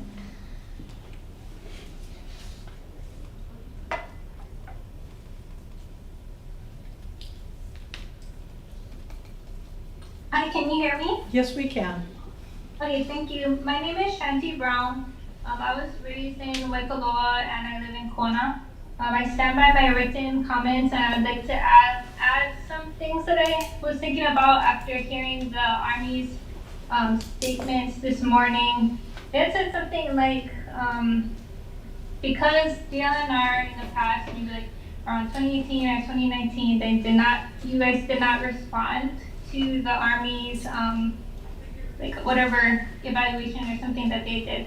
And they were saying that that means that you all now agree with what's in the final environmental impact statement now. So to me, that means that going forward, that if you guys were to pass this FEIS and in like negotiations later, they would say, well, you guys passed the FEIS. And as you all can see, we are, as people, very opposed to how inadequate it's been, this whole process. In the second draft comments, I have listed some really good state comments with my public comments.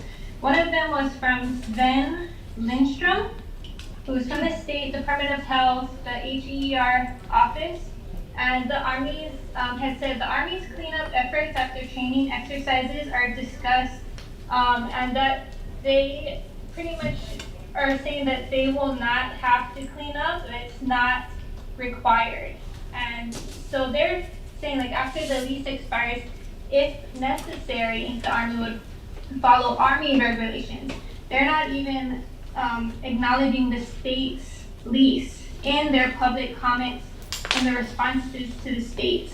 So please reject this FEIS. Thank you very much, Shanti. I'll do now Patricia Green.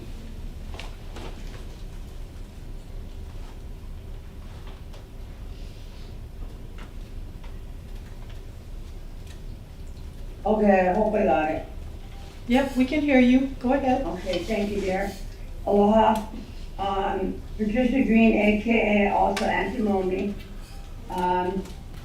In 1986, me and my family moved up to the Big Island in Kona from Honolulu, Ahupua, where my ancestors lived for many, many hundreds of years.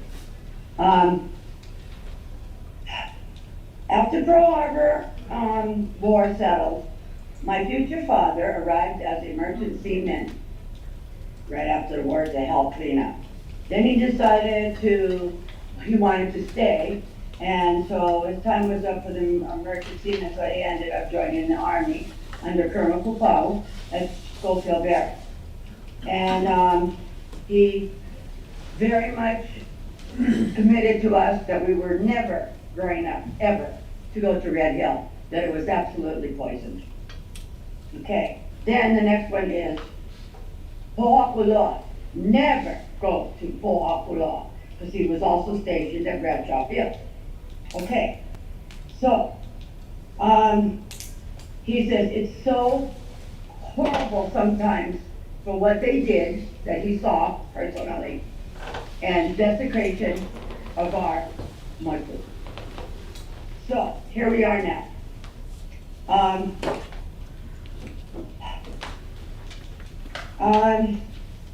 I'm arrested Kupuna. I went up on July 12th to Ramona, got arrested, and I never leave until February 20th, 2020. And we started July 12th, 2019. Yes, I slept right near all that poison that he said, do not go over there. Yes, I did. And I did because, Patricia, yes. I'm sorry, your time is up. Okay, and I want to thank you, Aloha, and I did my mother's request. She asked me to stay on the Mona and fight for the Mona and Pōhakuloa, and yes, I did, and she died of cancer. Thank you very much. I'm sorry, thank you for being here. I will now take my hall.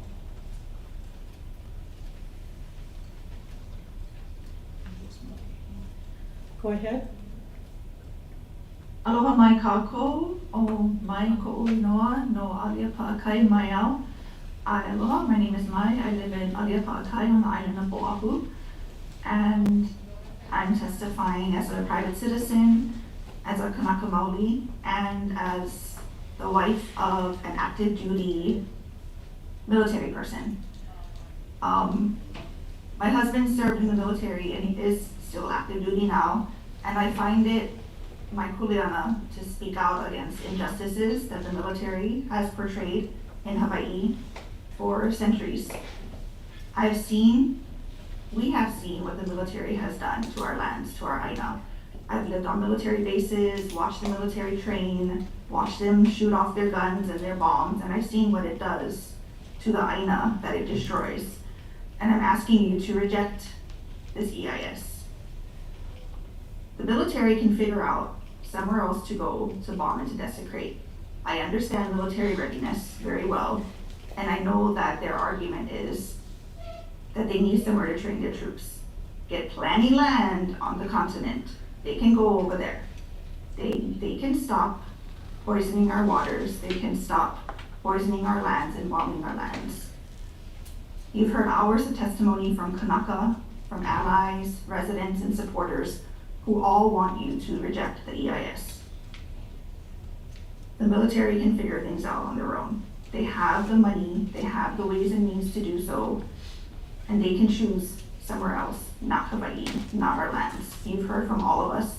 It is a big aole from Hawaiians.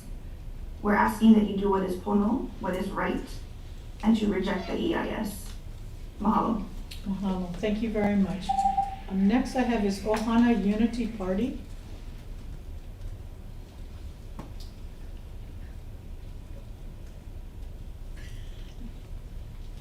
Aloha, my kako, Don Chang, Pikachu, are you there?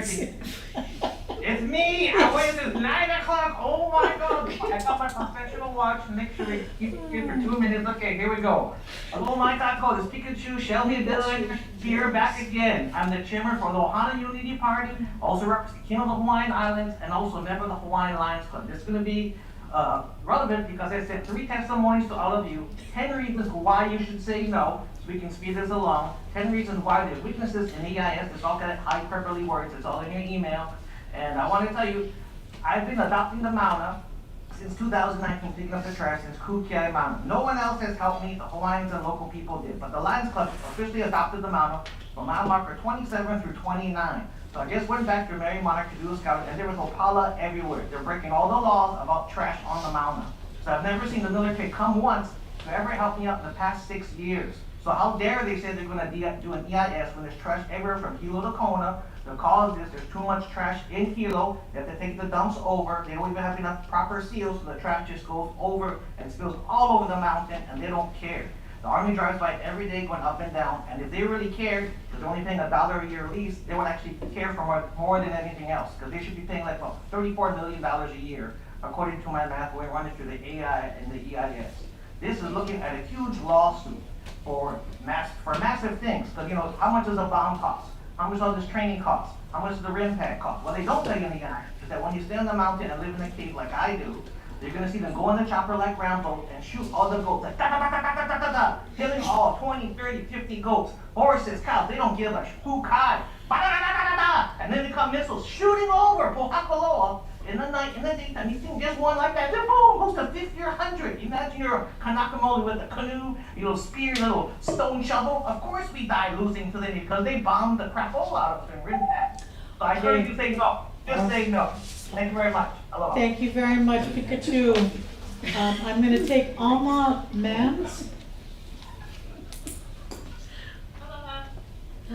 Aloha. I think you might have to turn your volume up. It's hard to hear you. Can you hear me now? Yes. Okay. My daughter went earlier. I'm so proud of her, Sky. My name is Alma Kuihiginui Mines. I was born in Ka'u. And my daughter lives in Waimea. I'm here to give testimony against the renewed lease to the military at Pōhakuloa. I am aware that depleted uranium has been detected at Pōhakuloa, which is known to cause cancer, and that alone is really alarming. Also, I am concerned about the water table. Once that is affected, if it gets affected, it's irreversible. I mean, the whole island, as you know it, will change forever. Some of our most endangered species live in this area. There is native flora and fauna that are being affected by the military presence here, not to mention Oiwi and cultural sites that are being disturbed.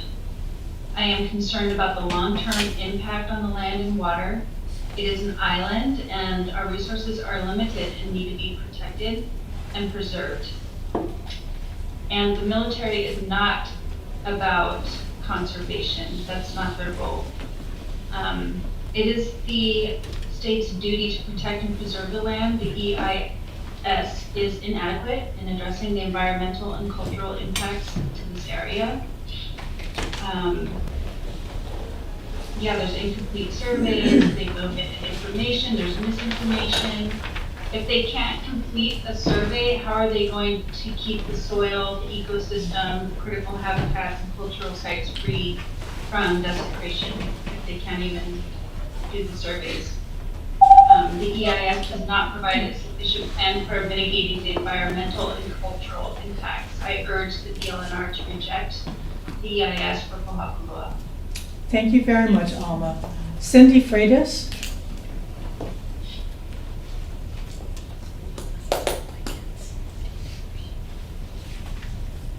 E mele komo ahe mele aloha, nuna kupuna I ka au I hala. Aloha mai kapu. Aloha, my name is Cindy Freitas. I'm a native Hawaiian, descendant of the native inhabitant of Hawaii prior to 1778. Born and raised in Hawaii. I'm also a culture practitioner who still practice the culture traditional customary practices from Mauka to Makai. I had a visit from one of my kupuna who passed, and he taught me a lot about the land issue overthrow, and his name was Uncle Hank Fergustrong, who died in 2022, who passed away. And I'm so honored that he paid me a visit. And to tell you guys, before 1893, lands in Pōhakuloa was held as crown lands and government lands for the betterment of the Lahui, the people. The overthrow in 1893 of our Queen, Liliuokalani, the Republic of Hawaii, claimed the lands and then transferred them to the U.S. annexation in 1898 without a consent from any of the Hawaiians. These lands were never lawfully ceded by the Hawaiian Kingdom or its people. The lands was meant to benefit the native Hawaiians, but have instead been used for military farming and desecration. Bottom line is Pōhakuloa was not taken by the Army directly, but rather was Crown government land was illegally seized. In the Ching versus Case 2019 court case, the justices held the state cannot remain passive or uninvolved while military activities result in environmental damages. So Cindy, I'm Yes? sorry, but your time is up. Okay, please reject this. Okay. This is not a good thing. Thank you. Have a good day. Thank you very much, Cindy. The final person I have is Isaac Harp, who's on, I think, Isaac, you're on by phone? Go ahead, Isaac.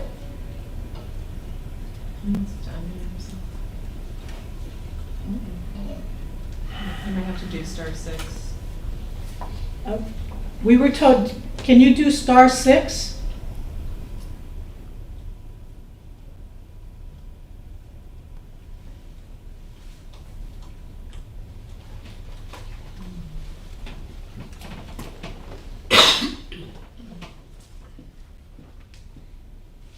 Isaac?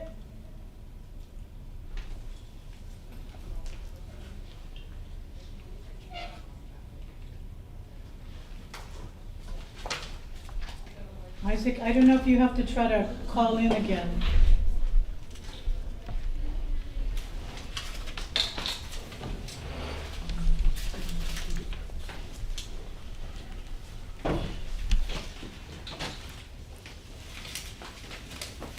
Isaac? Okay, you try. I do have other people on the call. So I see, is that? Can you hear me? Oh yeah, go ahead, Isaac, we can hear you. You know, I tried about 20 times, it didn't work. Oh, I'm sorry. Me now. Yep, we can hear you now, go ahead. Aloha members of the board and aloha āina sisters and brothers. My name is Isaac Harp, also known as Pata. I'm a member of the Hawaiian Patriotic League. Ahupua, Hawaii Aloha āina. I speak on behalf of my ohana and our Kanaka oppressed by the United States government for well over a century under their prolonged unlawful belligerent occupation of our country and their unlawful usurpation of our national sovereignty. U.S. military has a long dark history of trashing Hawaii with conventional, chemical, and biological weapons. Now the U.S. Army presents you with an EIS to allow them to continue trashing Hawaiian Kingdom land. It's clear that the Army's EIS is sorely inadequate in multiple areas, but rather than pointing out the obvious, I'll focus on the elephant in the room.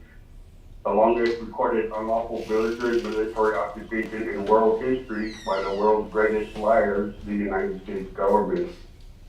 Unless you know I'm Iraqi on the history, so I won't go there and waste your time on mine. Do not accept the EIS for the United States Army and do not defer to allow automatic approval. Better yet, cancel the existing lease because poisoning and wreaking havoc on Pōhakuloa is just plain wrong. Charges of war crimes have been brought against numerous U.S. military officers based in Hawaii by the acting Hawaiian Kingdom government, recognized as legitimate by Permanent Court of Arbitration at The Hague. Should your wisdom cause you to accept the Army's EIS, thereby supporting U.S. war crimes against the Hawaiian Kingdom, the names of members of this board voting in support of acceptance could be cited as accomplices to war crimes. You have been informed. In conclusion, Pōhakuloa land unlawfully taken through U.S. executive orders remains Hawaiian Kingdom land. It's time to stop living the lie. Mahalo.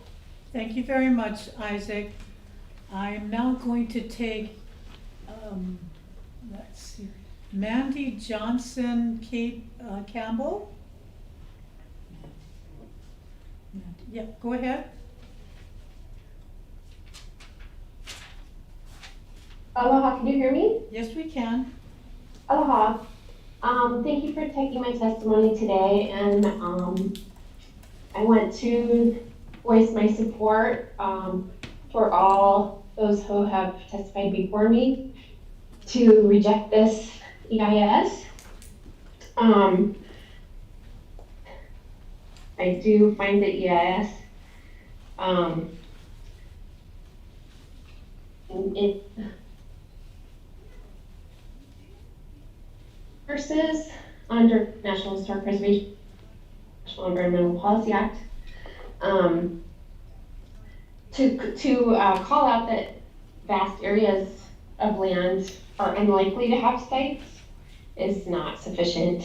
In addition, I'd like to call out that this is lacking serious study in the impacts to the environmental health and the human health of the, of the population of this island. I'm currently fighting stage 4 cancer, and I know many people who are as well. Excuse me. Sorry. And also I've known many kupuna that have been dear and good friends and mentors who have also passed away from cancer in these lands. It's unconscionable to think that this toxic plague on our land is not killing people. It is. Before I've lived here for about 20 years and lived and worked in resource management here. So I have some background in these issues. I'm sorry, but your time is up, so.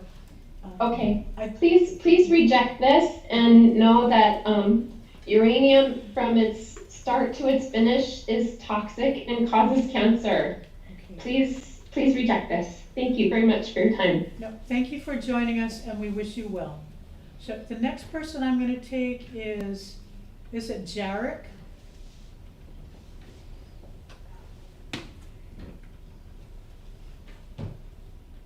Yep, can you hear me? Yep, we can hear you. I'm in opposition to the CIS for a few reasons. One is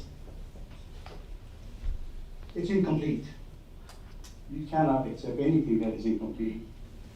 But more so, I'm trying to figure out how did the Department of Land and Natural Resources be able to be the ones to make these decisions, being that there is all cases that we know of, and we have the receipts too, saying that the state of Hawaii, nor the military, has jurisdiction on those lands up there, which was called Hawaiian homelands.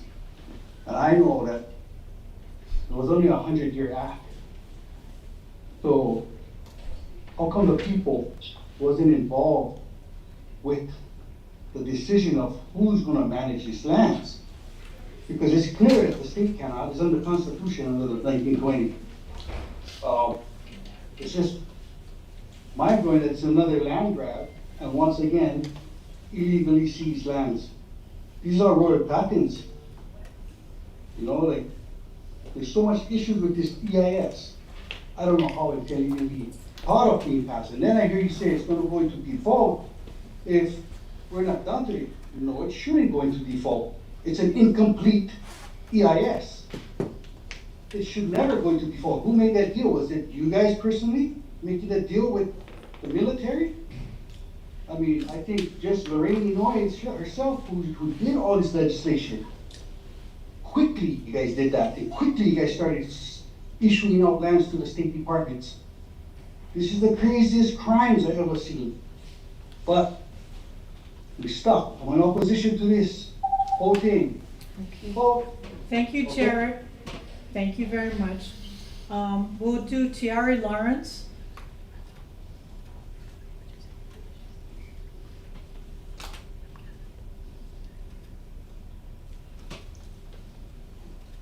Aloha, Chair. Aloha. Okay, sorry, just making sure I can read my stuff at the same time. Kalalama, you can hear me? Yes, we can hear you. Okay. Aloha, board members. As you know, this is a critical moment in our history. We must choose to protect the AINA, not perpetuate its destruction. Maui, we stand firmly with Hawaii Island. The time to restore Pōhakuloa is now. The history is clear. Wherever the U.S. military sets foot in Hawaii, destruction follows. They bombed Kaho'olawe into oblivion. They left Moku Valley riddled with unexploded ordinances. They poisoned our Red Hill aquifer, threatening the drinking water of hundreds of thousands on Oahu. And now they want to continue the occupation of Pōhakuloa while maintaining a lease on sacred lands atop Haleakala. This is not defense. This is desecration. This is American imperialism. Over 29,000 Native Hawaiians remain on the wait list for Hawaiian homelands, while military personnel are housed across Hawaii using federal housing vouchers. Our people are being priced out, pushed aside, and ignored, while our lands are leased, bombed, and defiled. What did Hawaiians get out of it? Jack shit. The military claims stewardship, we see contamination. They claim partnership, we see broken promises. They claim necessity, we see this desecration. We say no to the renewal of the lease. We say no to the final EIS. We say yes to the demilitarization. We say yes to the healing of Pōhakuloa. We say yes to the protection of Haleakala. And we say yes to the future of our people, free from the violence of occupation. Mahalo nui for the opportunity to testify. I know it's been a long day, and I'm sending it pretty quickly. And I want to end on this note, Don. This could be your legacy. Like, this could be the legacy. Like, I will tell my kids, don't forget Don Chang's name. And like the Pomana from Hello Pomana said earlier, Don Chang, do your thing. Let's do this. This is your legacy, and I believe in you, and I believe in this board. Thank you, Tiare. Tiare, what was Jack's last name? Nothing, Tiare. Nothing. It's been a long day. Thank you, Tiare. We're going to go on to Matthew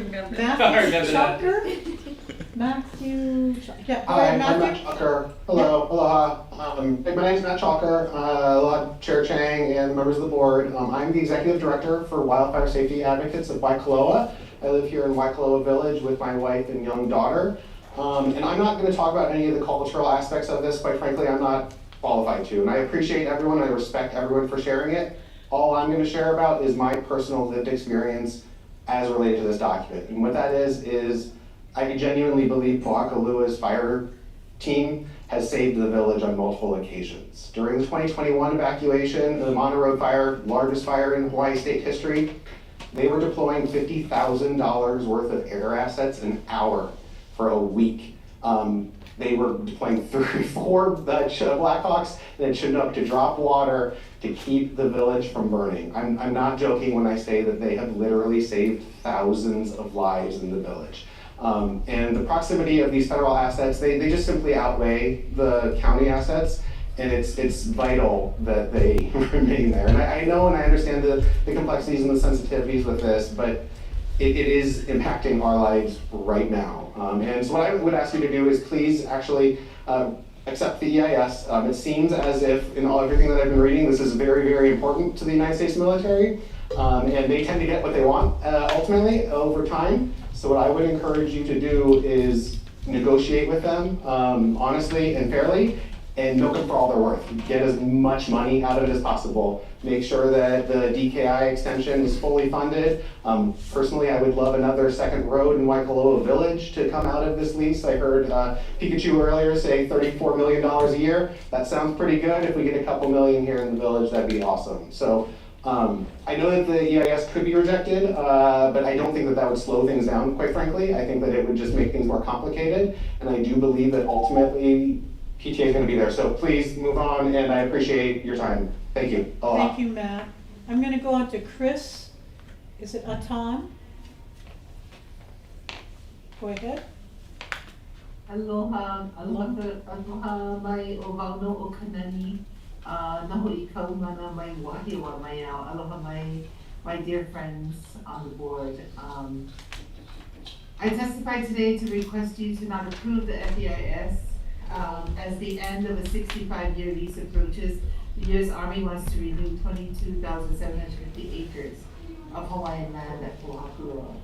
Rare, old-growth grandmother forest is up there that my husband and his fellow firefighter comrades fought to protect from wildland fire over 20 years. He retired as a Fed fire captain a few years ago, and they knew how rare and precious that very old ancient deep forest is up there.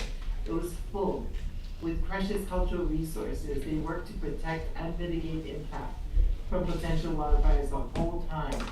When he and his comrades retired, others took up the mantle to protect, but alas, without native value sets of Aloha āina deep within their hearts, the forested areas I speak of recently burned, and my heart is still broken about it. Ancient trees burned that are endangered birds and rare flora need to survive, and they are in survival mode. The end of the lease agreement is set and going to happen because ending of leases are a natural part of leasing procedures. Endings are written into all lease agreements for good reason. They're designed into the process because it's necessary and a key point in time for a partnership to reassess, update, adjust, and either finish, close out, or renew, but always to improve, do better, get closer into right relation with each other depending on all that is learned. Thank you, Riley. In partnership. We have learned so much as Hawaii has aged over these 65 years. For humans, it's almost the time of a single lifetime. For Hawaii, it's a minuscule part. But so much has happened in those 65 years, and we need to update, do better. In closing, we can come up with better agreements, better stewardship principles, better leadership, and the military has the funds, the intelligence, the expertise to do better. Until that happens and we actually see it, we need to reject this inadequate FEIS. Mahalo. Thank you very much, Kanani. I'm gonna now take Michelangelo McPeak.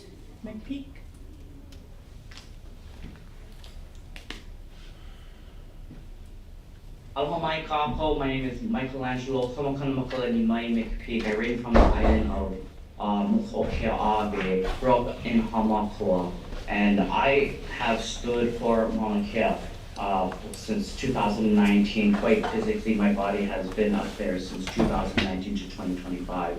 I have experienced the quite distraught destruction of the Pōhakuloa military complex industry.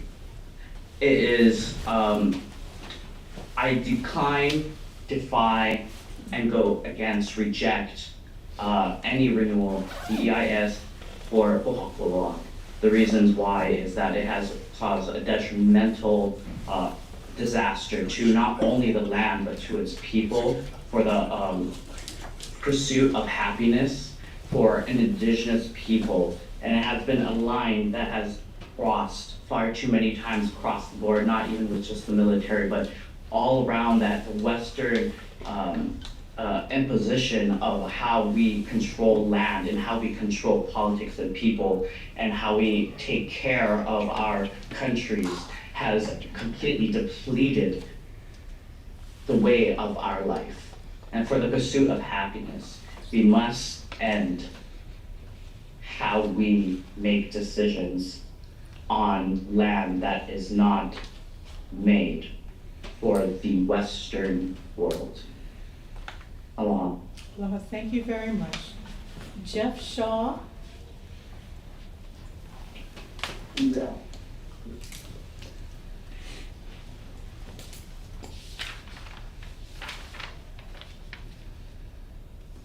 Can you unmute yourself, Jeff?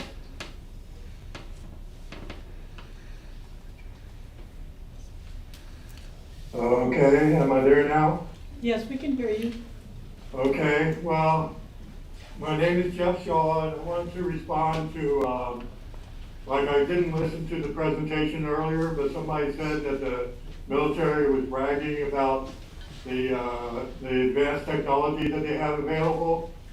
And when I was on one of these Zoom things during the COVID era with the military up there in Pōhakuloa, I asked them why they aren't using drones to do surveys of the impact area, and they said that they don't use it because they believe that there are Chinese chips in the drones, and they don't feel like it's safe. And I'm just saying that if you're going to use that lame of an excuse, then you're not going to use your advanced technology to do your duties. And I just want to also point out that all those surveys, none of those surveys include the 51,000 acres of the impact area. And that's the most affected area of all of PTA, and I think that needs to be taken into account. And I guess that's all. Thank you. Thank you very much. Brandon Ajari? Hello, can you hear me? Yes. Thank you. It's been a long day, so I'll try to keep it brief. Thank you for the opportunity to provide testimony. I'm going to voice opposition for approval of the Army's EIS for 3 specific reasons. First, environmental concerns. As we have seen on Maui, the ALOHA Hawaiian crow has been released back into the mountains. And while that's not happened yet on the Big Island, I would hope to see that soon, and approval of another lease would definitely impact the critical habitat of the ALOHA. 2, 65 years has been a long time and will be a long time. The public trust doctrine Hawaii has evolved substantially in the past 65 years. And I feel like BLNR has a very heavy decision coming after approval or disapproval. And I think this EIS does not properly reflect the cultural concerns that are implicated by a renewed lease. And for that, I voice my opposition to this EIS. Thank you. Thank you very much. The last person I have is Keli'i Keole.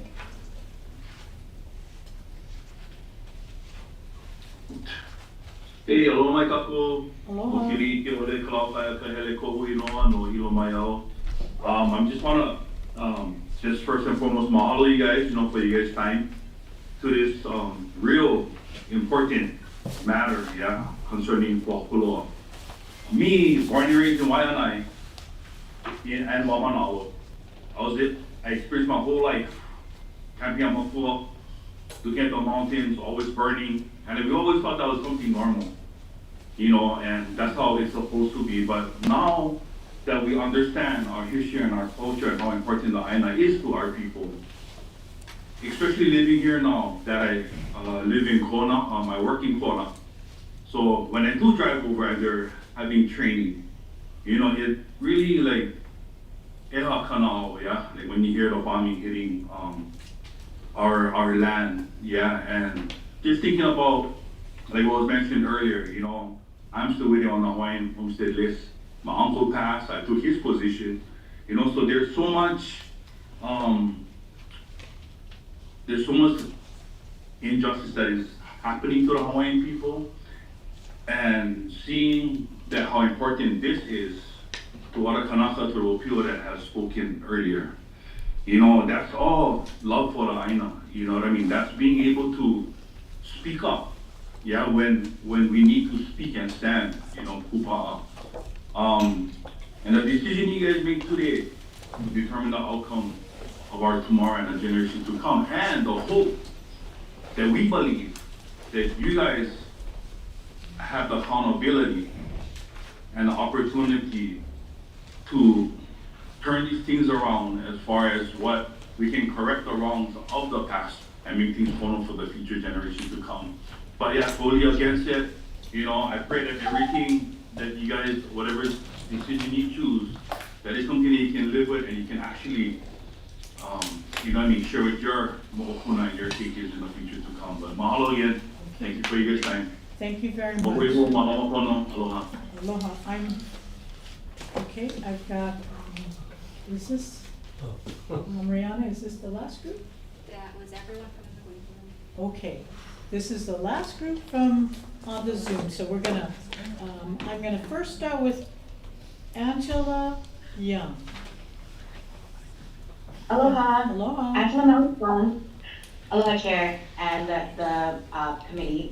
Angela Melody Young, testifying, wishing to provide comments. And I'd like to just go over a few of the points relating to this matter of the EIS. as a real estate property management professional training, to get my license, it's a delicate balance to balance the pressure of advocating for building to accommodate statewide housing demand goals, as well as voting for Hawaiian people on the wait list, while taking it into consideration to protect natural resources and limiting overdevelopment, to increase density and mixed-use commercial development, and advocating for protections for Hawaiian land against continuous degradation of iwi kupuna and archaeological sites. So I hope to ask this committee to consider the delicate balance it's being asked of, the soldiers who fight for our lives, the ancestors of the Hawaiian people, and their wishes, and amplifying the voices of the Hawaiian, the Kanakas, and restoring environmental balance. And so we heard from the Joint Program Management Army team, the EIS is incomplete, so what is the process moving forward? Reject and deny the application altogether, or ask for a complete assessment. And so technically it's not in compliance with the law, although I didn't read the entire 1,600 pages. I did glance at it. So it's gonna be up the lease in 2028 or 2029, so it's a good time, if it was leased on state-owned land for $1, to then consider building Hawaiian homes on it. I think it just depends what is the vision of the board. And the committee brings up good points in this discussion for the next session, for provisions for statute for state-owned lease lands, for lease of $1 to benefit Hawaiian people, to limit government-owned facilities such as Army training, live training grounds and helicopter facilities, as well as working with potentially other states to militarize those other jurisdictions instead of the Indo-Pacific, to ensure the integrity of what the state is doing, is helping to implement economic development provisions for people. So Angela, thank you, your time is up. Thank you. Thank you very much. I'm gonna now take Kiani Rollins. Okay, we're good. Aloha nui, Chair Tang, our board member, Ahupua, and honorable committee members of board members. Overall, Kiani Rollins Fernandez, Pupa Aina of Molokai, and Maui County Council member, here in solidarity with our lahui. Mahalo for your public service and for treating this item with the seriousness it's due. I know you routinely vote on EISs, leases, and other items all the time, but I think you recognize the gravity of this vote. It will be one that will be recorded in history, as Ms. Lawrence emphasized earlier. I know you have a tight timeline, so suffice it to say that I echo the sentiments of all the opposition before me. That one, I ask that you please hear the fatal flaws and vote for non-acceptance of this final EIS, to continually abuse our AINA at Pōhakuloa. You have solid justification for non-acceptance. Two, during her opening remarks, I heard the Army representative earlier ask you to base your decision on A and B's EIS on the Maui irrigation system to allow for drone survey instead of the standard archaeological survey. I'm here to say that there is no comparison between the two. As you know, the EMI is a system of ditches to transport water. It is not live fire or bombing. So that earlier decision that you made should not be used as precedent to apply to this EIS. The two EISs couldn't be more different. In your heart, you know that this is about power and domination. The Army submitted an incomplete, inadequate EIS and just expected you to approve it despite that. This is the hubris and arrogance exhibited by a department that knows it's rarely held accountable. Be brave and do the right thing for our AINA. Mahalo again for your service. Thank you very much, Councilmember Rollins. I'm now going to take Ron Yoshi. Ron? Are you Ron or are you Ricky? Ooh, unmute yourself. In here? Can Yep. you hear us? Okay, yeah, go ahead. Okay, Uncle Ron wants me to go first. Okay. Ito Epistano, born in Honolulu, 1945. I grew up in Hilo, Big Island, all my life. Come back in Vietnam. I saw and I witnessed how America treats us veterans. Like Kaka. Simple as that. We go over there, kill people, we come back, and what we gotta do? Beg. You know, I recently got into a low-income housing for Vietnam vets. Wow, I wish I could pay $1 a year for stay there. It's $1,565 a month, plus electricity. And I like eating healthy. Hard, you know, now.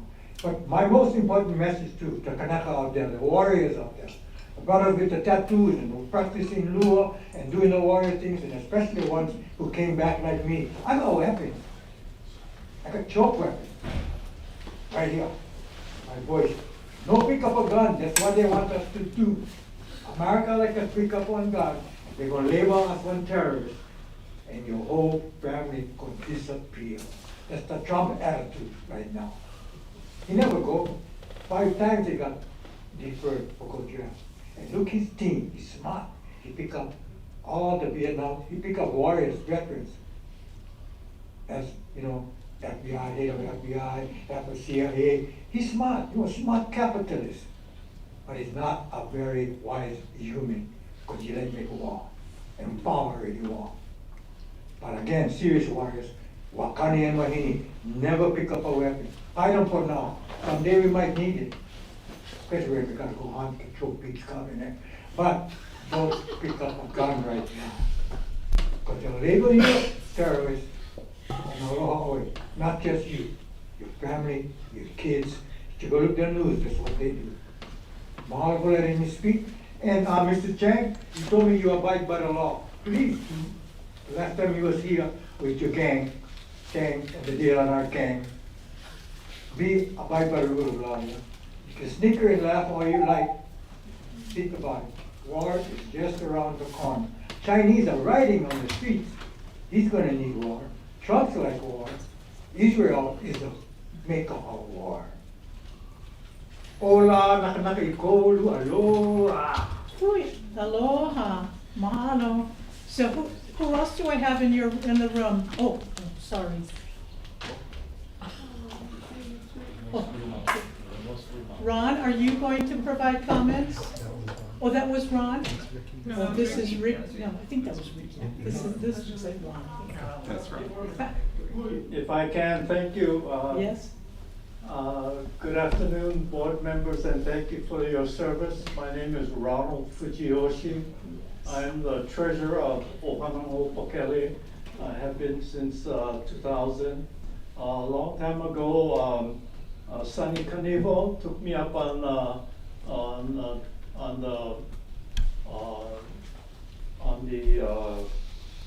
road on the hill to see the live firing at Pōhakuloa.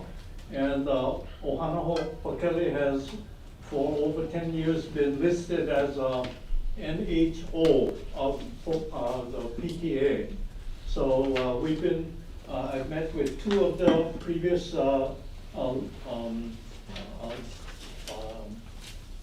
leaders up there and been in meetings, and they have kept us informed of what's going on. But we do not agree with the request to extend, to give permanent for the EIS. So we, as an organization, ask you please, as a board, please vote no on the EIS. Thank you. Thank you very much, Ron. Is there anybody else in the room with you that wants to provide a comment?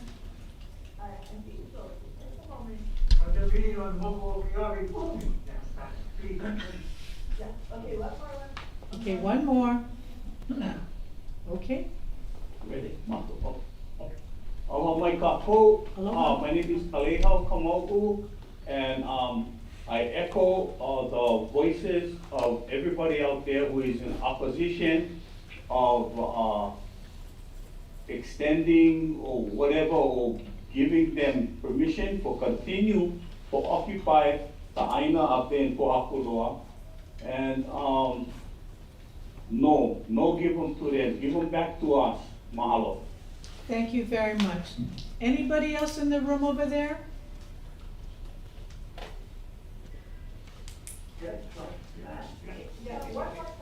One more, okay. Last one. Go ahead, introduce yourself. Aloha kākou. Aloha. You know what? John Evans, Moku Oahu. I was raised in Aiea, and as a child, one of the biggest visions that I saw every day was the wreckage of Pearl Harbor. Sunken ships and a wrecked environment. It's my understanding that the silt that has resulted from the bad management of the land in Oahu. It's about 3 to 6 feet deep in Pearl Harbor. Pearl Harbor, to me, is the #1 destruction that the Americans have done to this place. They never cleaned it up. They never cleaned up nothing. I once spoke to the Army Corps of Engineers last time I was testifying against Pōhakuloa many years ago. And they admitted that at the rate they're cleaning up even Waimea, the bombs in Waimea you were talking about earlier, it will take hundreds of years to clean it up. They don't plan to clean it up. They don't plan to clean up Pearl Harbor. They're not going to clean up Red Hill. We already know this, and everybody has already testified. I just want to join with everybody, opposed to this inadequate EIS, and Aloha āina. Mahalo, John. Okay, was John the last person in your room? Thank you very much. Appreciated you guys all working together. I'm now going to go back onto Zoom. I have Katie, is it Katie Smither? Go ahead. Yeah, Katie Smither. Oh, Can you hear me? Yes, we can. Thank you. Thank you all for your time today. I know it's been a long, important day for everyone. My name is Katie Smither, and I'm a resident of Hilo. I've driven the Saddle Road past Pōhakuloa training area at times daily for work, so my testimony comes from the perspective of a witness from the road watching the land over years. I would like to encourage you to reject the EIS on the basis of lacking criteria and content, which do not supply an adequate amount of information on environmental impact or suggest adequate conservation efforts have been made to counteract the damage done on the state-owned lands. So some examples of what I see that were mentioned in the EIS but don't seem to be addressed in the land conservation efforts are obvious damage to endangered or threatened plant life and topsoil conditions, resulting in increased airborne dust and visibility on windy days. So if you're near PTA on a windy day, there's often a lot of dust in the air, which just suggests that the plant life and the ecosystem there is struggling. It's a dry area, which makes it even more delicate. And it's obvious that the land could use more effective conservation effort. As we know, there's serious fires that spread quickly downslope and destroy ecosystems on and off the state leased lands, which have the increasing risk of impacting communities downwind. There's a clear failure to control invasive species like goats and sheep, which graze the leased lands to the dirt, making recovery of native species almost impossible. It's obvious when you compare the PTA lands to the neighboring Mauna Kea conservation lands, which still have a lot more mamane and plant diversity.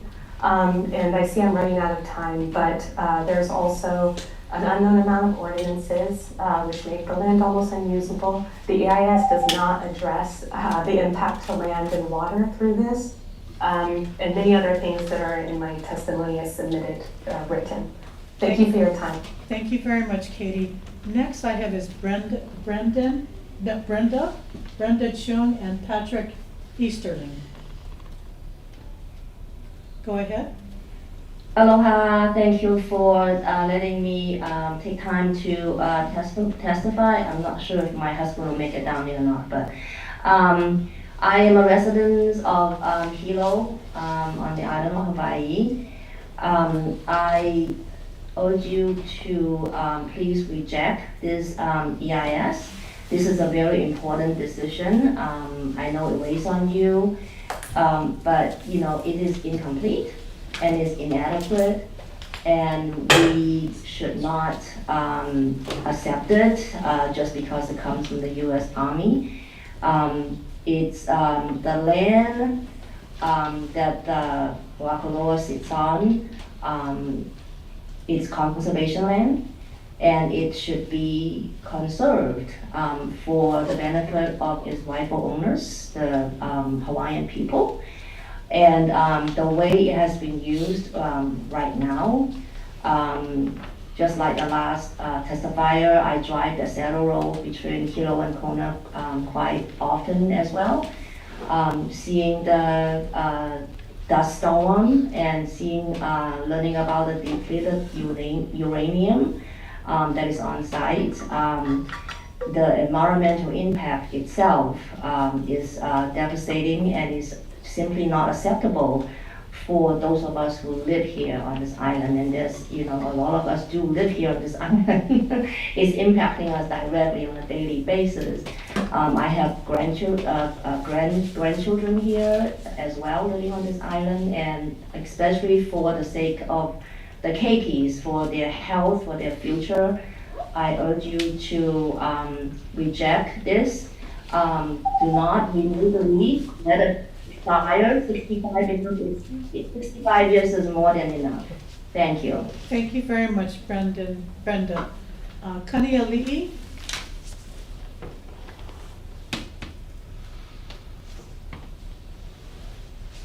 Hello, can you hear me? Yes, we can. Okay. Hello, my name is Kaniali'i Williams, and I submitted my written testimony. I'm going to stand by that. But I'm just going to read it because I want to verbalize it. I'm writing or speaking as a lineal descendant of Mauna Kea via my great-great-great-great-grandmother Keoli Kapalehua Mihau, through her mother Palea, back to King Kamehameha I, back to the marriage of Pōhakuloa in Illinois. Please refer to Exhibits 1 through 9 regarding the documentation of my Moku Ahau for genealogy. I'm requesting for the CIS that has been put forward to be not accepted. Due to my genealogical ties to Pōhakuloa and Illinois ancestors whose stories have been well documented regarding Mauna Kea, I am one of many Kanaka Maoli who have direct kuleana to Mauna Kea and therefore to matters concerning Pōhakuloa at Mauna Kea. As a lineal descendant, I was not contacted nor consulted at any point by the U.S. Army regarding this EIS for Pōhakuloa. The Pākai analysis is incomplete. Additionally, I was not contacted regarding funerary objects that were discovered by the U.S. Army. The U.S. Army has not done its due diligence and has been negligent in notifying all lineal descendants in a timely manner, and also failed to disclose any information in the EIS. That was a deliberate failure by the U.S. Army to disclose pertinent information, a significant find concerning the cultural, archaeological, and religious significance of Pōhakuloa to the Kanaka Maoli people that in turn has become an attempt to corrupt the decision-making by the BLNR under the guise claiming that supposedly, quote, lineal descendants asked that it not be included in the EIS, end quote. As a lineal descendant, I have a right to know who was consulted in the process and who has been speaking on my behalf without my consent. Furthermore, any future discussions about Pōhakuloa are supposed to include myself and other lineal descendants of Mauna Kea. It is not acceptable for the U.S. Army to edit the EIS and to resubmit it. This is a clear indication that the U.S. Army does not value transparency, is incapable of operating in good faith, and therefore lacks what is necessary for the responsibilities of land management in Hawaii name. The further leasing of Pōhakuloa is not acceptable. Furthermore, by law, the BLNR and U.S. Army are required to consult with the Hawaii State Moku, who in turn is required to consult with cultural and lineal descendants, and there's a difference. This has not occurred. The BLNR cannot move forward in making a decision approving the EIS due to the legal ramification and the abilities among them. My testimony here does not constitute as a proper consultation process, and that was and is to occur by law. Lineal descendants should always have a say in the outcome of all things concerning the kupuna of that ancient land, and that very few people can claim to be lineal descendants through Pōhakuloa and Illinois, and that we are alive today is a testimony to the reason why the rightfully ours. I'm sorry, your time is up. Reiterate that it cannot be accepted and that the law be followed and we be consulted, and that there be transparency to the lineal descendants by blood. Thank you. And be identified by their Moku Thank you with very evidence. much. Thank you. So next I have is Mary Ann Pahukoa. Aloha to the board. My name is Mary Ann Pōhakuloa, and I come before you today in deep reflection and heavy truth. I rise to speak on the disapproval of Pōhakuloa. With the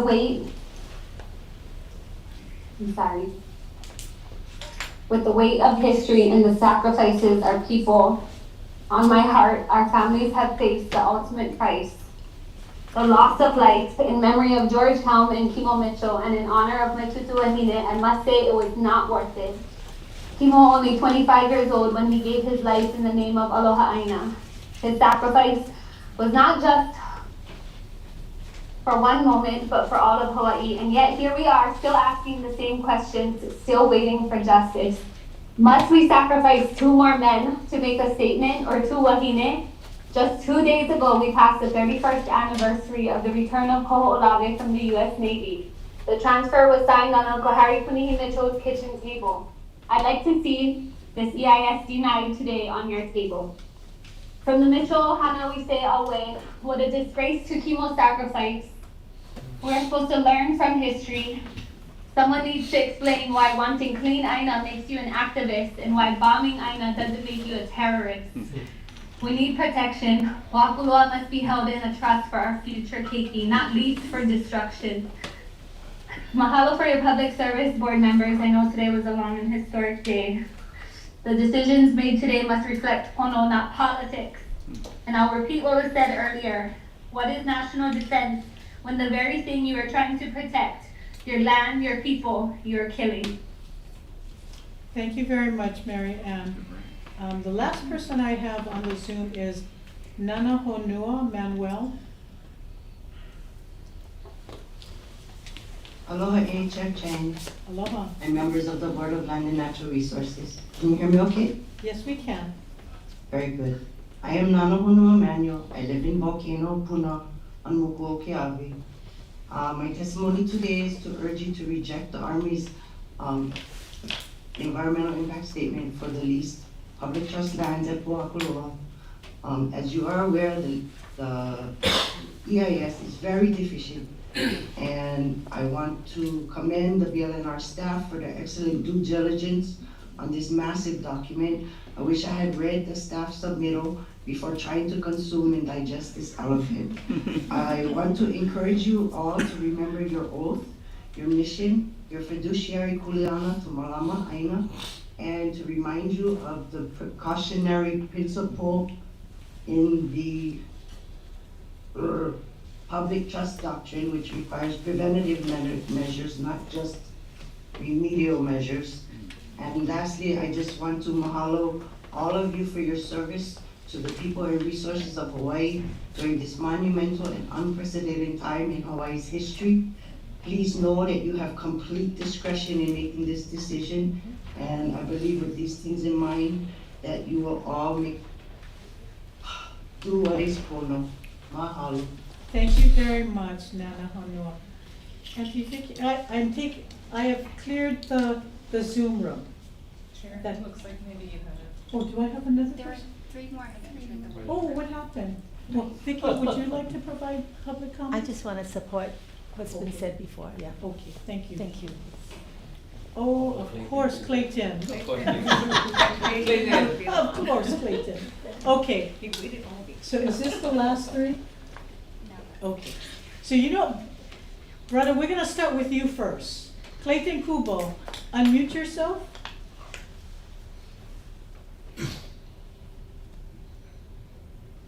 Well, your time starts. Just let me remind you guys that the DLN, oh, by the way, Clayton Kubo, I just like to remind you, commissioners on the BLNR, that DLNR has a mission statement.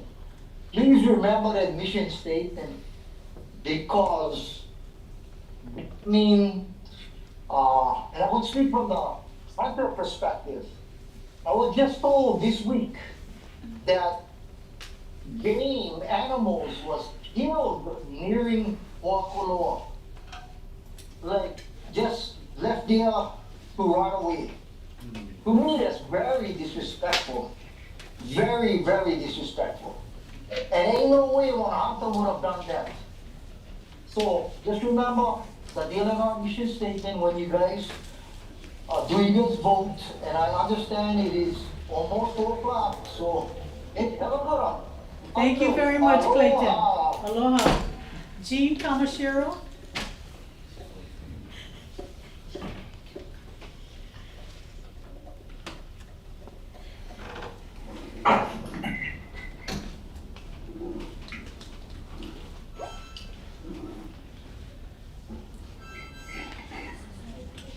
Please go ahead, Jean. Hello, everybody. Thank you. I know it's been a long day. We're not beating a dead horse. I think it's clear that the people of Hawaii, flying all colors, Americans, honest and concerned Americans, we can see. Can you hear me? We can hear you. Go ahead. Oh. No, we can hear you. Jean, we can hear you. You cannot hear us? We can hear you. No, I can hear you, but. Okay, we can hear you. Yep. You want to provide your It testimony? sounds like I'm speaking and then I hear myself after the fact, so now it's Because one guy you- talking, right? Because you have your YouTube on. You have to turn off your YouTube. That's why you're getting an echo. Oh, sorry. All that. How's that? Okay. Okay, guys, Hawaii's true status is already confirmed. I highly recommend, because everybody pretty much worldwide, including of course Tulsi Gabbard, people are not speaking about this, and I'm grateful that so many people on the testifier side know where we all woke up this morning. So I'm not suggesting that you guys come up with a silver bullet, but I am highly recommending, because you did pledge an oath to serve and protect. I've mentioned this before, that Attorney General and Lopez, and you too, Don Chang, you guys are in default, because we make our claim, we put it in writing, we submit it registered mail, nobody picks up the phone to call. So non-response in law is the actual response. And you guys have already acquiesced. And I hope people that are listening right now realize that we do possess the people, the truth, because God's law is built on the truth. And any law that is not built on the truth or was done fraudulently without full disclosure, it's null and void. So you keep kicking the can down the road on something that is patently unlawful. And I want to know if anybody, I know, the way the system is set up, nobody can respond. Am I correct about that? Can't even say, can you say yes or no? No one can respond? I'm really speaking, I feel like we're all speaking in the wilderness, but God hears us.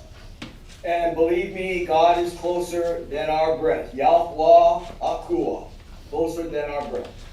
So we are organizing ourselves. It is our right, it is our unalienable right to organize ourselves in truth and law, to hold ourselves and everybody else accountable, because harm is a crime.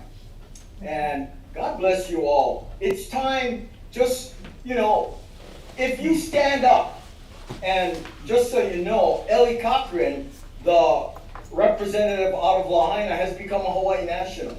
And there are several legislators who realize if we don't come clean right now, repent right now from all our wrongdoing, like I said, you don't have to have a silver bullet. So Jean, your time is up. I'm going to ask you. No, all of our time is up. Your guys' time is up, okay? And I don't have an army behind me, but I do have the truth, and truth is sovereign, and I'm praying for us all, really.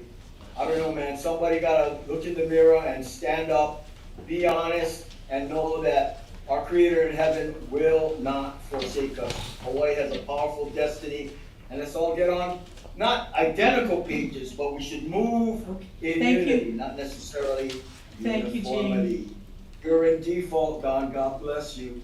All right. Thank you, Jean. The last person I have is known as iPhone. So if you want to unmute if you're on your phone, you can unmute and you can provide us your comment. Hello, Auntie Dawn, can you hear me? Oh, yes, I can. Is that Manny? Yes. Aloha. Aloha, Board Manny. member, Why don't you- Chairman, Okay, Jane. go ahead. There are people that make history, and then there are people that write about it and read about it. Started off with Auntie Daviana McGregor, and I heard Sister Pōhakuloa. I was in my office, Auntie Dawn, at 9 o'clock, and I was listening and listening and listening. I read every page of the FEIS. In my younger days, we would never have access to staff's comments. I read all your staff comments. I was driving down to your office when you took the recess around 1:30. I was by Iolani Palace. But I wanted to say something because your staff said, just stick to the 3 points. And I disagree. You have an opportunity today that when you make your decision, it will be heard in the halls of the Pentagon. The DNI, our local sister, will get a call. I want you who are from the Big Island to imagine, make that call to reject this EIS. Imagine you're at the city of refuge and you walk across that ocean and there's a little pala that comes at low tide. And Tidon, you have a chance to make a Konani move that has never been done in 65 years. Today is the day. Oh, brother, that's pressure, that's pressure. But thank you, Manny. I really appreciate you coming back. Manny Kulaloya. So you know what? Is that the last public? So this is what I'm going to do. I am going to close public comments. The next thing we're going to do is we're going to take a 10-minute break because there are several of us here that need to use the bathroom really badly. So we're going to take a 10-minute break. We're going to come back at 4:15, and then what I'm going to do is I'm then going to invite the Army and our Land Division to the table to address questions just by the board. After that, then we're going to go, I am hoping, we will have an opportunity, somebody will make a motion and we're going to go into deliberation so that we can try to make a decision before 6 o'clock or 5:30. And then because I'm going to lose some people. Chair, sorry, will there be an opportunity for board to question staff as well? Yes, I'll bring them to the table. Thank you, Chair. Yeah. So we're going to take a 10-minute break. We're going to come back at 4:50. But I thank you all for participating in the public comment. Mahalo to all of you. Thank you, thank you.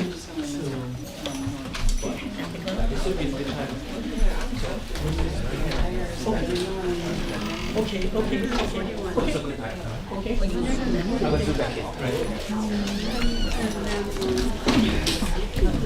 It could be us. Oh, second. It's dying. My first is obviously leave, you know. My time is not up. That was insane.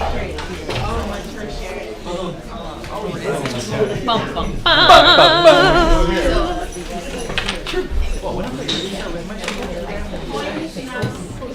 yeah, right. I bought that. This was the science. Are you? Go fall asleep. $10 million.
we gotta wait for the AG.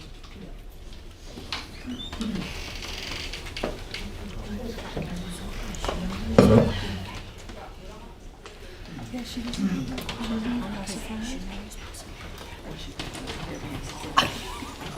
She's just tired.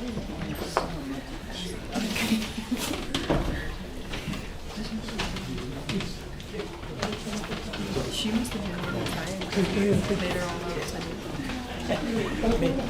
Made her walk about 15 miles.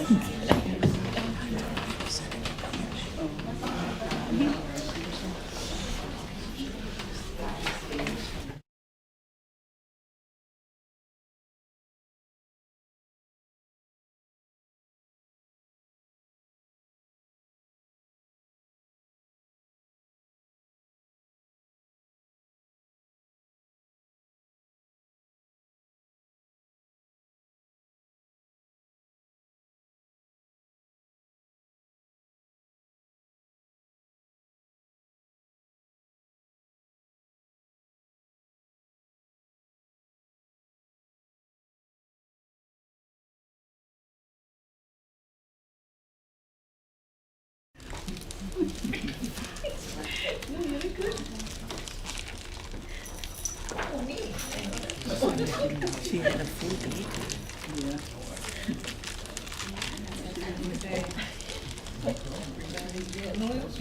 Your phone? You want me to call it?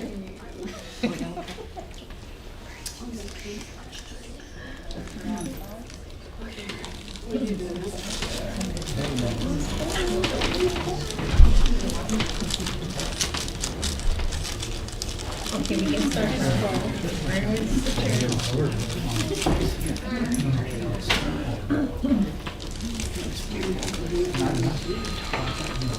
Oh, there. It's in your purse. It's blinking right here.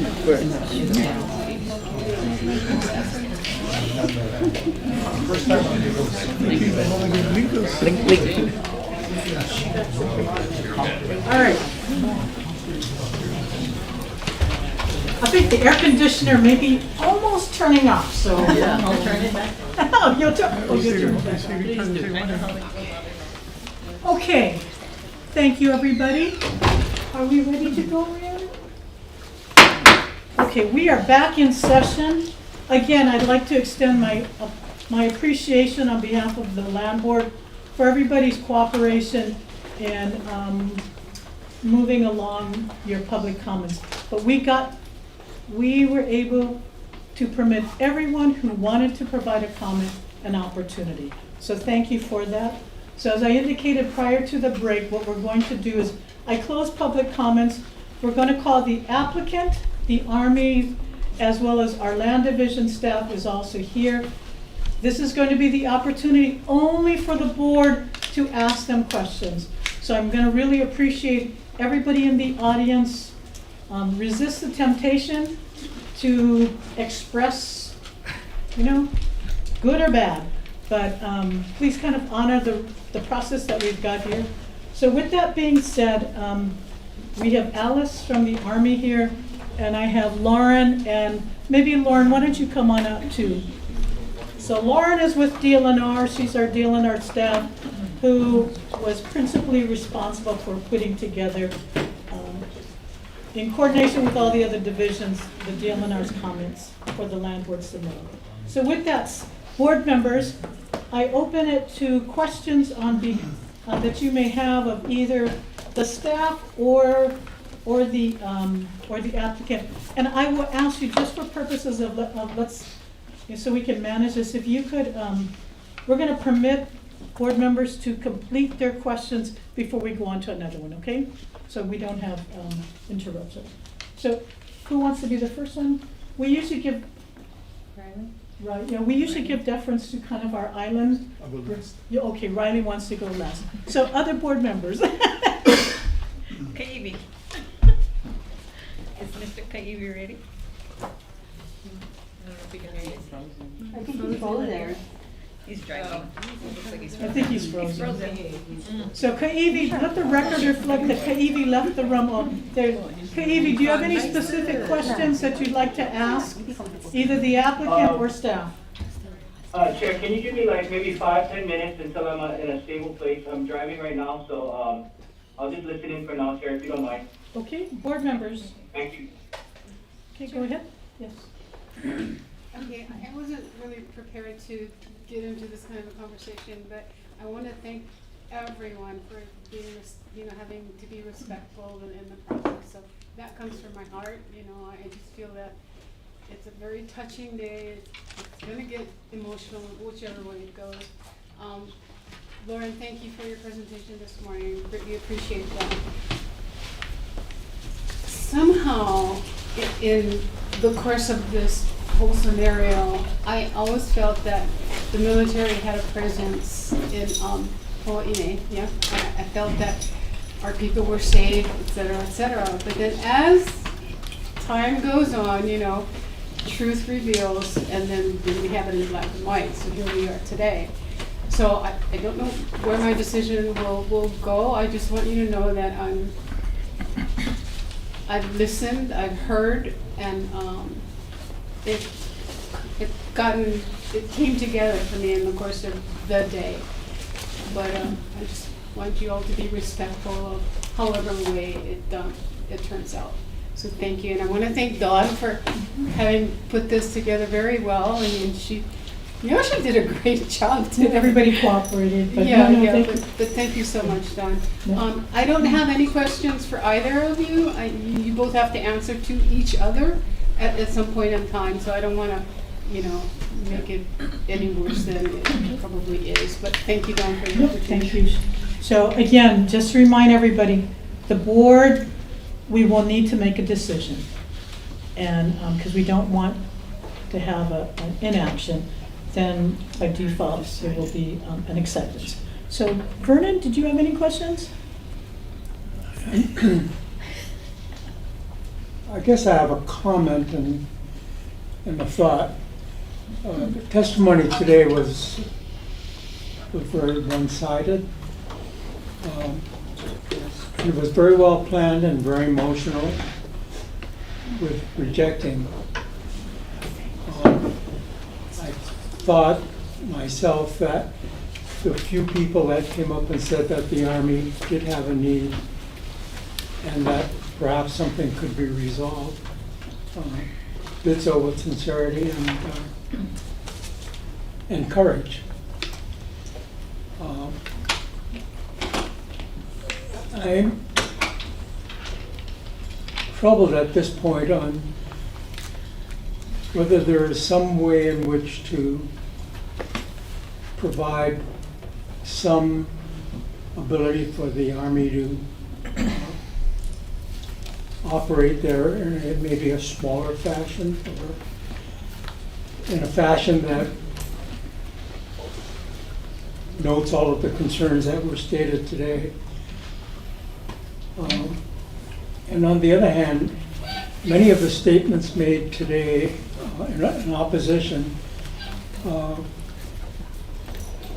very sincere, but some of it I thought was misdirected and maybe not really relevant to the issue of whether the EIS should be accepted as having positioned everything subject to negotiations as to whether the Army should proceed or not. So I'm really on the edge there. I mean, I didn't think that many of the impassioned speeches on that one would have had on Mauna Kea or Hawaiian sovereignty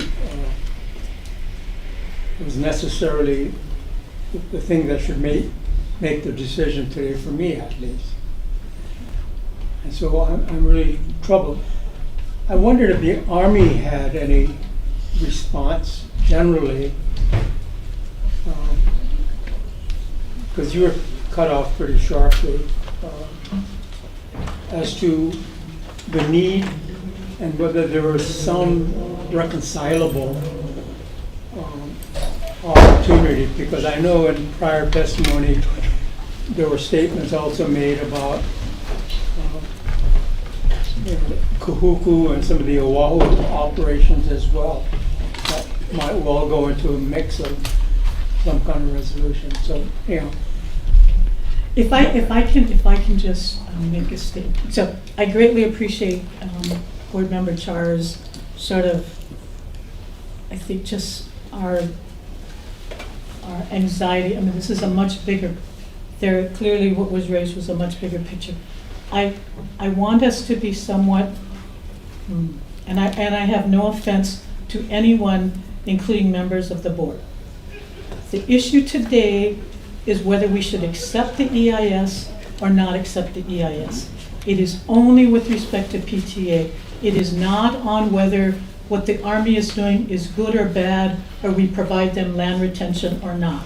So I want to be really clear on what this is. I want to manage everyone's expectation, including my own and the board. We're not here looking for a resolution on whether we provide the Army alternative lands or whether you have a smaller footprint. You've provided us some alternatives in the EIS. So I guess what I'd like to do, if you don't mind, I'd like to ask some questions. Sure. Okay, so. Here, I'll have questions as well, but you go. Oh, no, why don't you go ahead? No. Okay. Yeah. So I am, as I see it, we have to answer the question of whether the EIS meets the criteria that's been set forth in the law to determine whether it's adequate or not. So my first question is looking at, does the EIS fully declare the environmental implications of the proposed action? I'm primarily looking at DLNR's testimony because that's our department. DLNR, so I guess this is going to be to you, Alice. DLNR has consistently raised the issue of whether the final EIS evaluates the impacts of the proposed activities outside the state-owned lands if the Army retains the state-owned lands for training. So my question is, did the FEIS consider that these lands are part of a larger cultural landscape? And the reason I ask that is because Mauna Kea was recently listed on the National Register of Historic Places as a traditional cultural property. That there is a connection between Mauna Kea and Mauna Loa. Pōhakuloa sits right in the middle of that.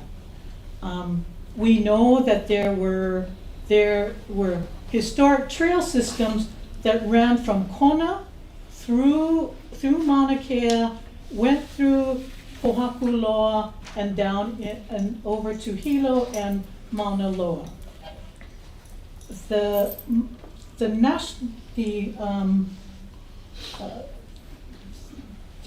listing of the National Register was recently done, and I will admit, in March of 2025. However, the nomination had been considered by the Historic Places Review Board for some time. So it's not as if this is a totally new issue. But I did note that the FEIS did not consider Mauna Kea as a traditional cultural property. So I just want to confirm, do you agree with me that the EIS, the final EIS, did not consider Mauna Kea, the lands outside of the state-owned lease lands, as part of a cultural landscape? The cultural impact assessment did assess portions of Mauna Kea as part of the overall region of influence. So yes, in the original version of the cultural impacts assessment that was published with the draft EIS, there was extensive information about historic use of Mauna Kea, how it related to the saddle. Based on the comments we got back, that was reduced somewhat, and to focus more on the saddle region and the use of the saddle region and what the respondents who were part of the interview process for that, what they had to contribute to that understanding. But it has not been evaluated as a traditional cultural landscape in any way, no. Oh, so thank you for confirming that. and I'll get to the cultural impact assessment.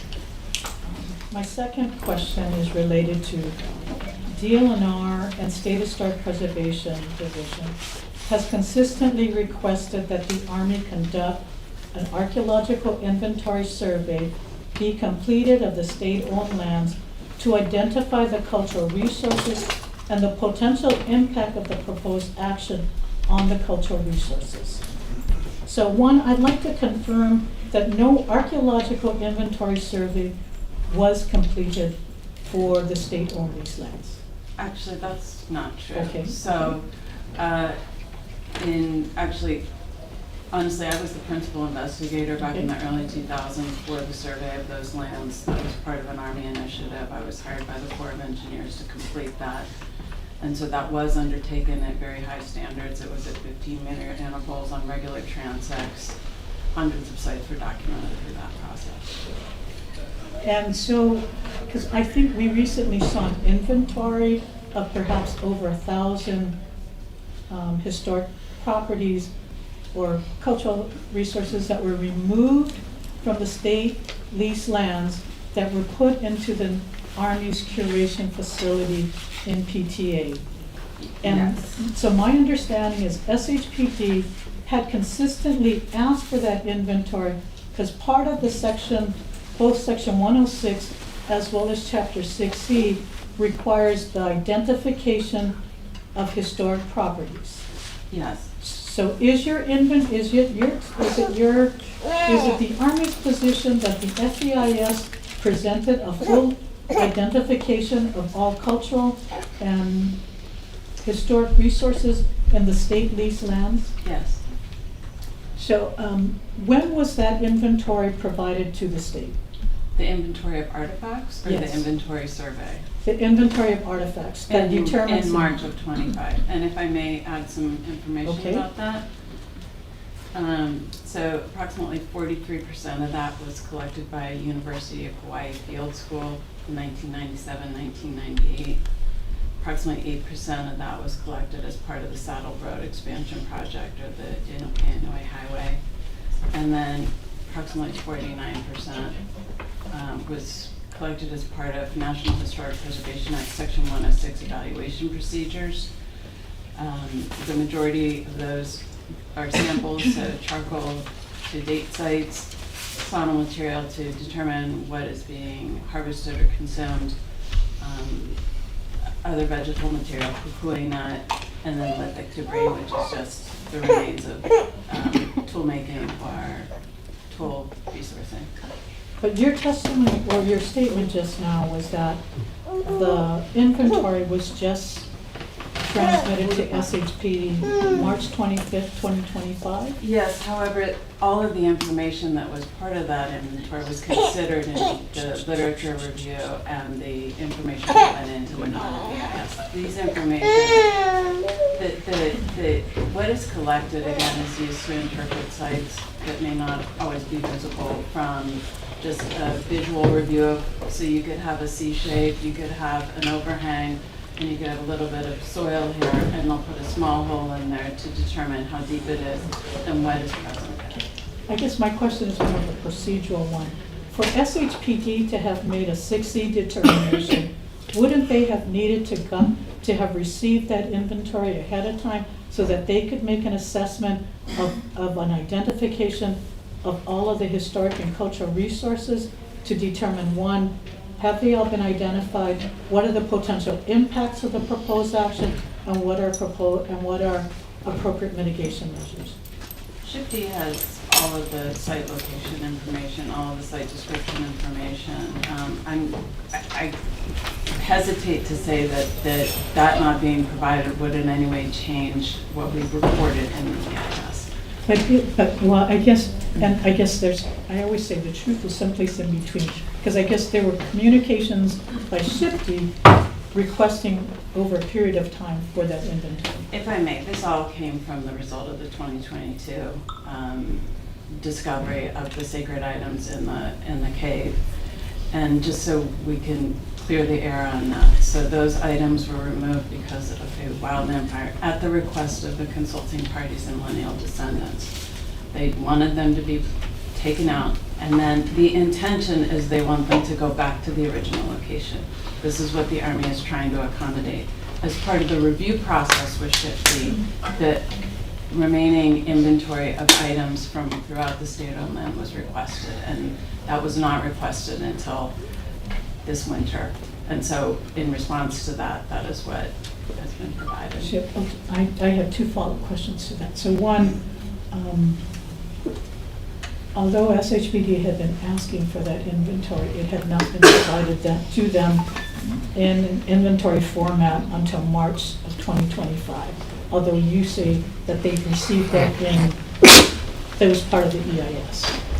No, I'm saying that the information that the archaeological collections informs the site descriptions and everything else that goes into the documents that SHIP-D has. Okay. So, because that seems to be a little inconsistent with SHIP-D's comments, but okay, I understand what you're saying. The other question I had relates to the discovery in 2022. Yes. So those artifacts were removed from the state lease lands. Yes. And did the state give you permission? I recognize there was an urgent, it was, fire was coming. And I'm not saying that the state wouldn't have perhaps given permission, but did the state of Hawaii, because this is lease lands and these were removed from state lease lands. So they are really artifacts that belong to the state. But it appears as if the the Army asserted this under NAGPRA. So at the time, the NAGPRA rules at the time actually covered that because they... But NAGPRA rules follow ownership of land, not the undertaking. No, I'm sorry, I think that I might have to phone a friend on this, but okay. Just so you're aware, I was the NAGPRA project manager in the Pacific Northwest, repatriated hundreds of sets of ancestors, so I got some background in this, but I'm not as familiar with the NAGPRA change that happened in 2023, 2024. And so yes, I understand that the state is upset that those were removed. We did inform SHIP-D. Within 3 business days, OHA was notified, the Hawaii Island Burial Council was notified. There was a news item put in the Kawaiʻola newsletter to seek additional claimants later in 2022. So we've just been following the NAGPRA process. We have now stopped that NAGPRA process at the request of the state. But the early meetings with SHIP-D on this was please move ahead from Dr. Downer was that yes, agreed. And also, this is really important so that you understand why we didn't put this information, any specific information in the EIS, is these are considered sacred items. The consulting parties were adamant that they didn't want, I haven't seen these artifacts, they don't show them to anyone, they're not photographed, they didn't want us discussing them with anyone. So that is the reason why it did not go into the EIS with any detail. And I guess there seems to be perhaps a difference of opinion on, undoubtedly, our SHPC staff has indicated that these are probably the most significant historic finds in over 100 years. The only other place where they found this ki'i was in Moku. So it is, I guess obviously there needs to be a lot more discussion on this because I'm not sure and I'm not a cultural descendant from there, so I'm not here making any judgment, but I think it's the taking of those artifacts and not recognizing, because we could not find a letter from Dr. Downer authorizing permission. This is to be the subject of a future board meeting, I understand, and so I will ask that the U.S. Army Garrison collect and collate all information, which I believe has already been provided to your staff, to clarify that there were many discussions and that the SHIP-D and the Army were in agreement on how to proceed with that project. And I guess based upon our own discussions with SHIP-D, there seems to be a little difference of opinion on that. So, okay, but you would now agree that the the inventory of all of the historic and cultural resources were provided to SIPTI only in 2025, March 25th, 2025. The most recent, yes. Okay. I'm not sure what's been provided previous to that, but as part of this situation, yes. Okay. I have a question related to biological studies on Yes. protected and endangered species. Part of the 343, or part of the 343 or determination of adequacy is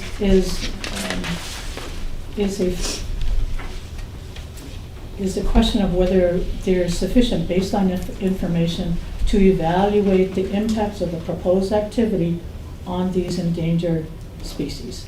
Right. DOFA's comments have consistently stated that an updated biological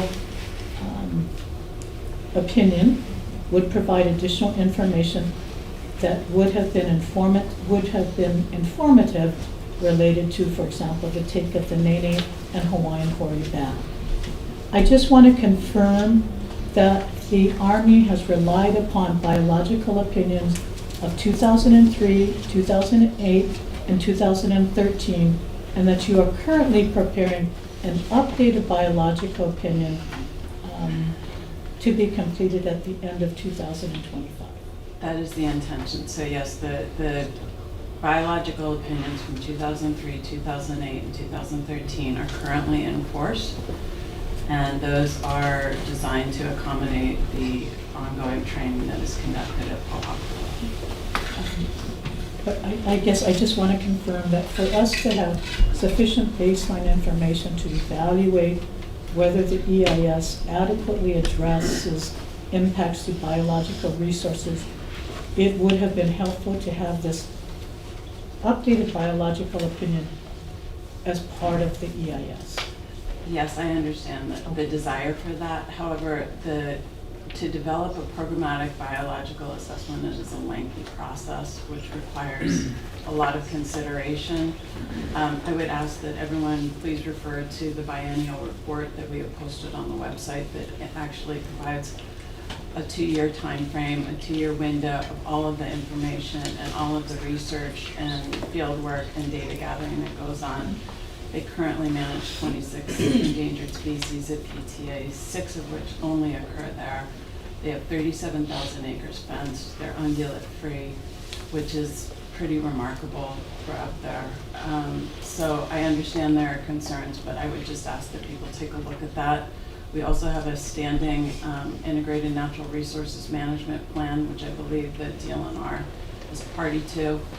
And so I believe that, you know, when we have, if there's been something else listed as a threatened or endangered species since 2013, those are automatically brought in, but it just needs to be formally documented in this updated PBA.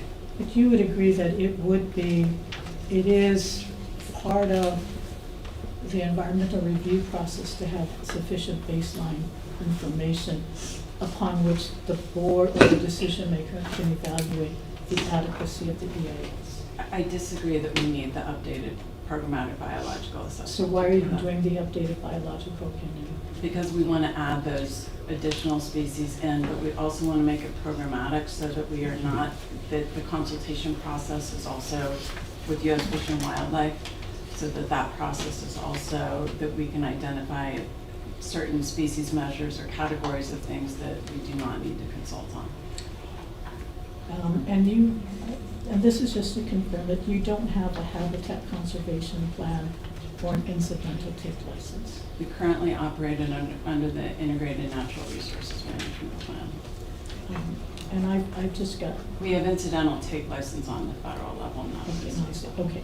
I just have two more areas that I want to concentrate on. One is the conservation district. Yes. Okay. So I think you would agree that the state leased lands are on conservation zone lands. Yes. And currently, you do have a letter from OCCL, and I can't remember the exact date of that, but that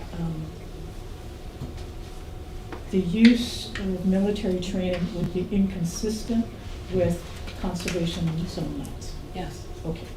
And that the way to address that inconsistency is to either do a district boundary amendment before Land Use Commission or a rule change before the Board of Land and Natural Resources.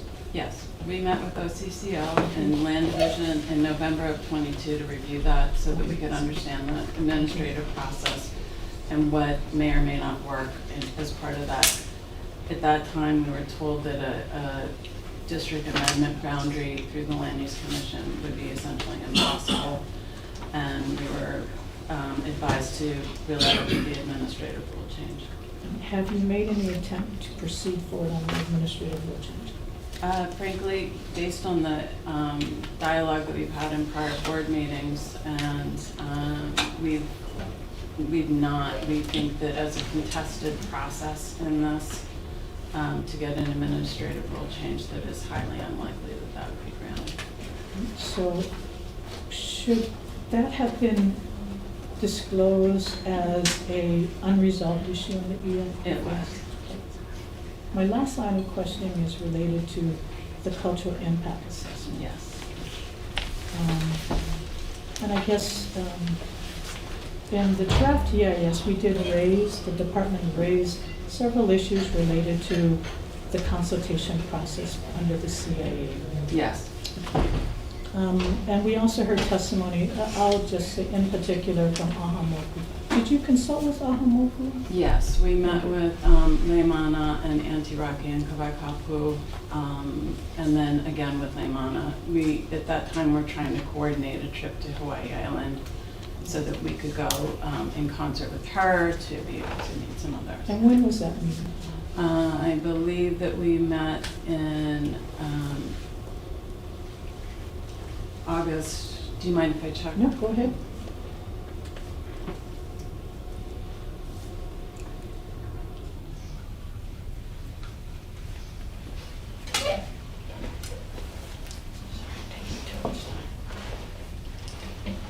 It was within the last 9 months. 9 months, okay. And was that inside the EIS? Yes, it's actually, we put all of the community engagement into an appendix that is summarized up front. Okay. I've taken much too much time. Go ahead. Katie, do you want to go or? Katie, we can't hear you. Can you hear me?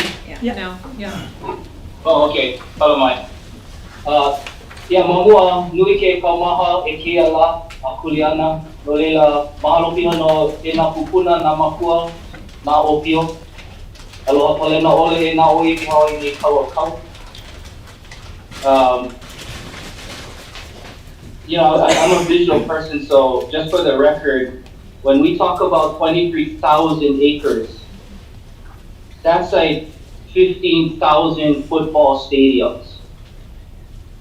Not Aloha Stadium kind size, the big ones, the 15,000 football stadiums. And then we talk about the 65-year-old lease. Well, 65 years ago was 1960. That's 1 year after statehood. So I just wanted context so that, especially for our beloved Opio who showed up today in force and gave very passionate and moving testimony, to give our Opio a different lens of what the scale is and what the time frame that we're talking about. So my first round of questions, and I'll be quick, is to staff, DLNR staff.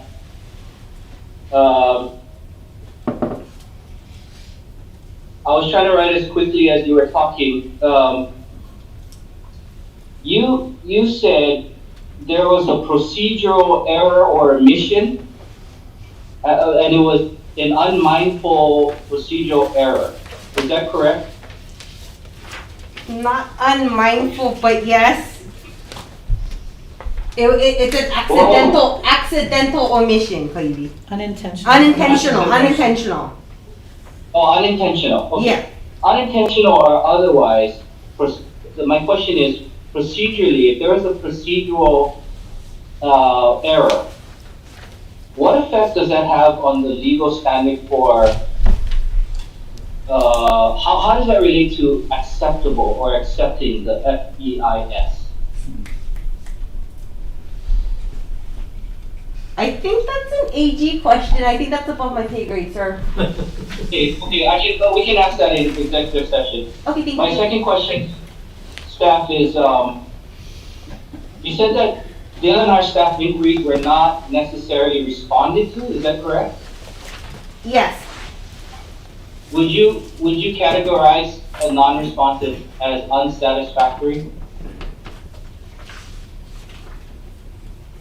Potentially, yes. It's very subjective, and it's hard for me to say as one person, but I think it leaves room for negotiation on whether it's satisfactorily answered. I won't belabor the point. I think you understand what I do. saying. Thank you, baby. I listed the things that the community, in addition to the kaumaha that they felt, this weight and this heavy feeling that they felt. I did list out actual issues that pertain directly to the satisfactory nature or unsatisfactory nature of the FEIS, which is what the board is here to contemplate. One, the kapalkai analysis. Two, the lack of consultation. Three, the incomplete biological opinion.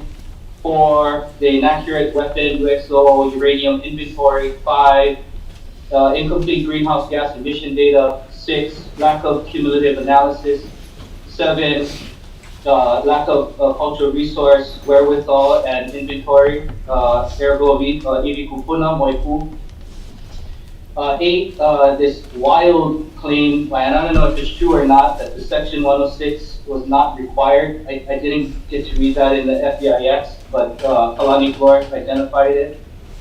And the last one that I wrote down was the restoring the area of influence. So, narrowing that area of effect which we're contemplating, which I disagree with.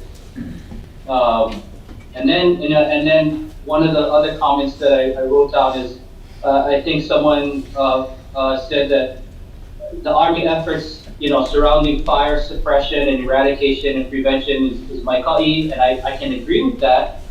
But they have a vested interest, right? They have a vested interest to protect. So I just wanted that to know. Now, to staff, the items that I listed, do you agree with what the community has shared with us as far as what I've listed? I think for the most part, you'll find that what you have listed, the department as well as other state agencies within their comments on the FEIS shared similar concerns. Okay. And then my questions to Army, and then I'm Paul, Chair. Thank you for the indulgence of time. NHPA, National Historic Preservation Act, was signed in 1966. Army took control of PTA in the mid-1950s. So if my math is correct, it's like 15 plus years, give or take, of a gap. So are you aware if there are any cultural or natural impact documents or instruments, programs, or initiatives that were executed during this gap time? I'm sorry, during which time? From NHPA, well, you guys took control in 1950. So NHPA signed in 1966. So basically, for 15 or 16 years, no real action was required by federal law. But right upon 1966, was there any program or initiatives to begin to look at the impact to cultural and natural resources at that time?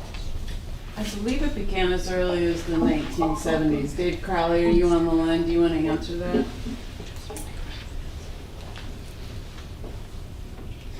At any rate, I think that yes, we had early surveys that were done at least in the early 1980s all the way up through current. So yes, there's been ongoing surveys, as I noted earlier. Yeah, I did some research. I think you're right. I think it's in the 80s. So that's like another 15 to 20-year gap, right? I mean, that since its codification and acceptance in 1966, I would imagine that military would begin to look at its impact to cultural and natural resources in an area within PTA. So just a thought.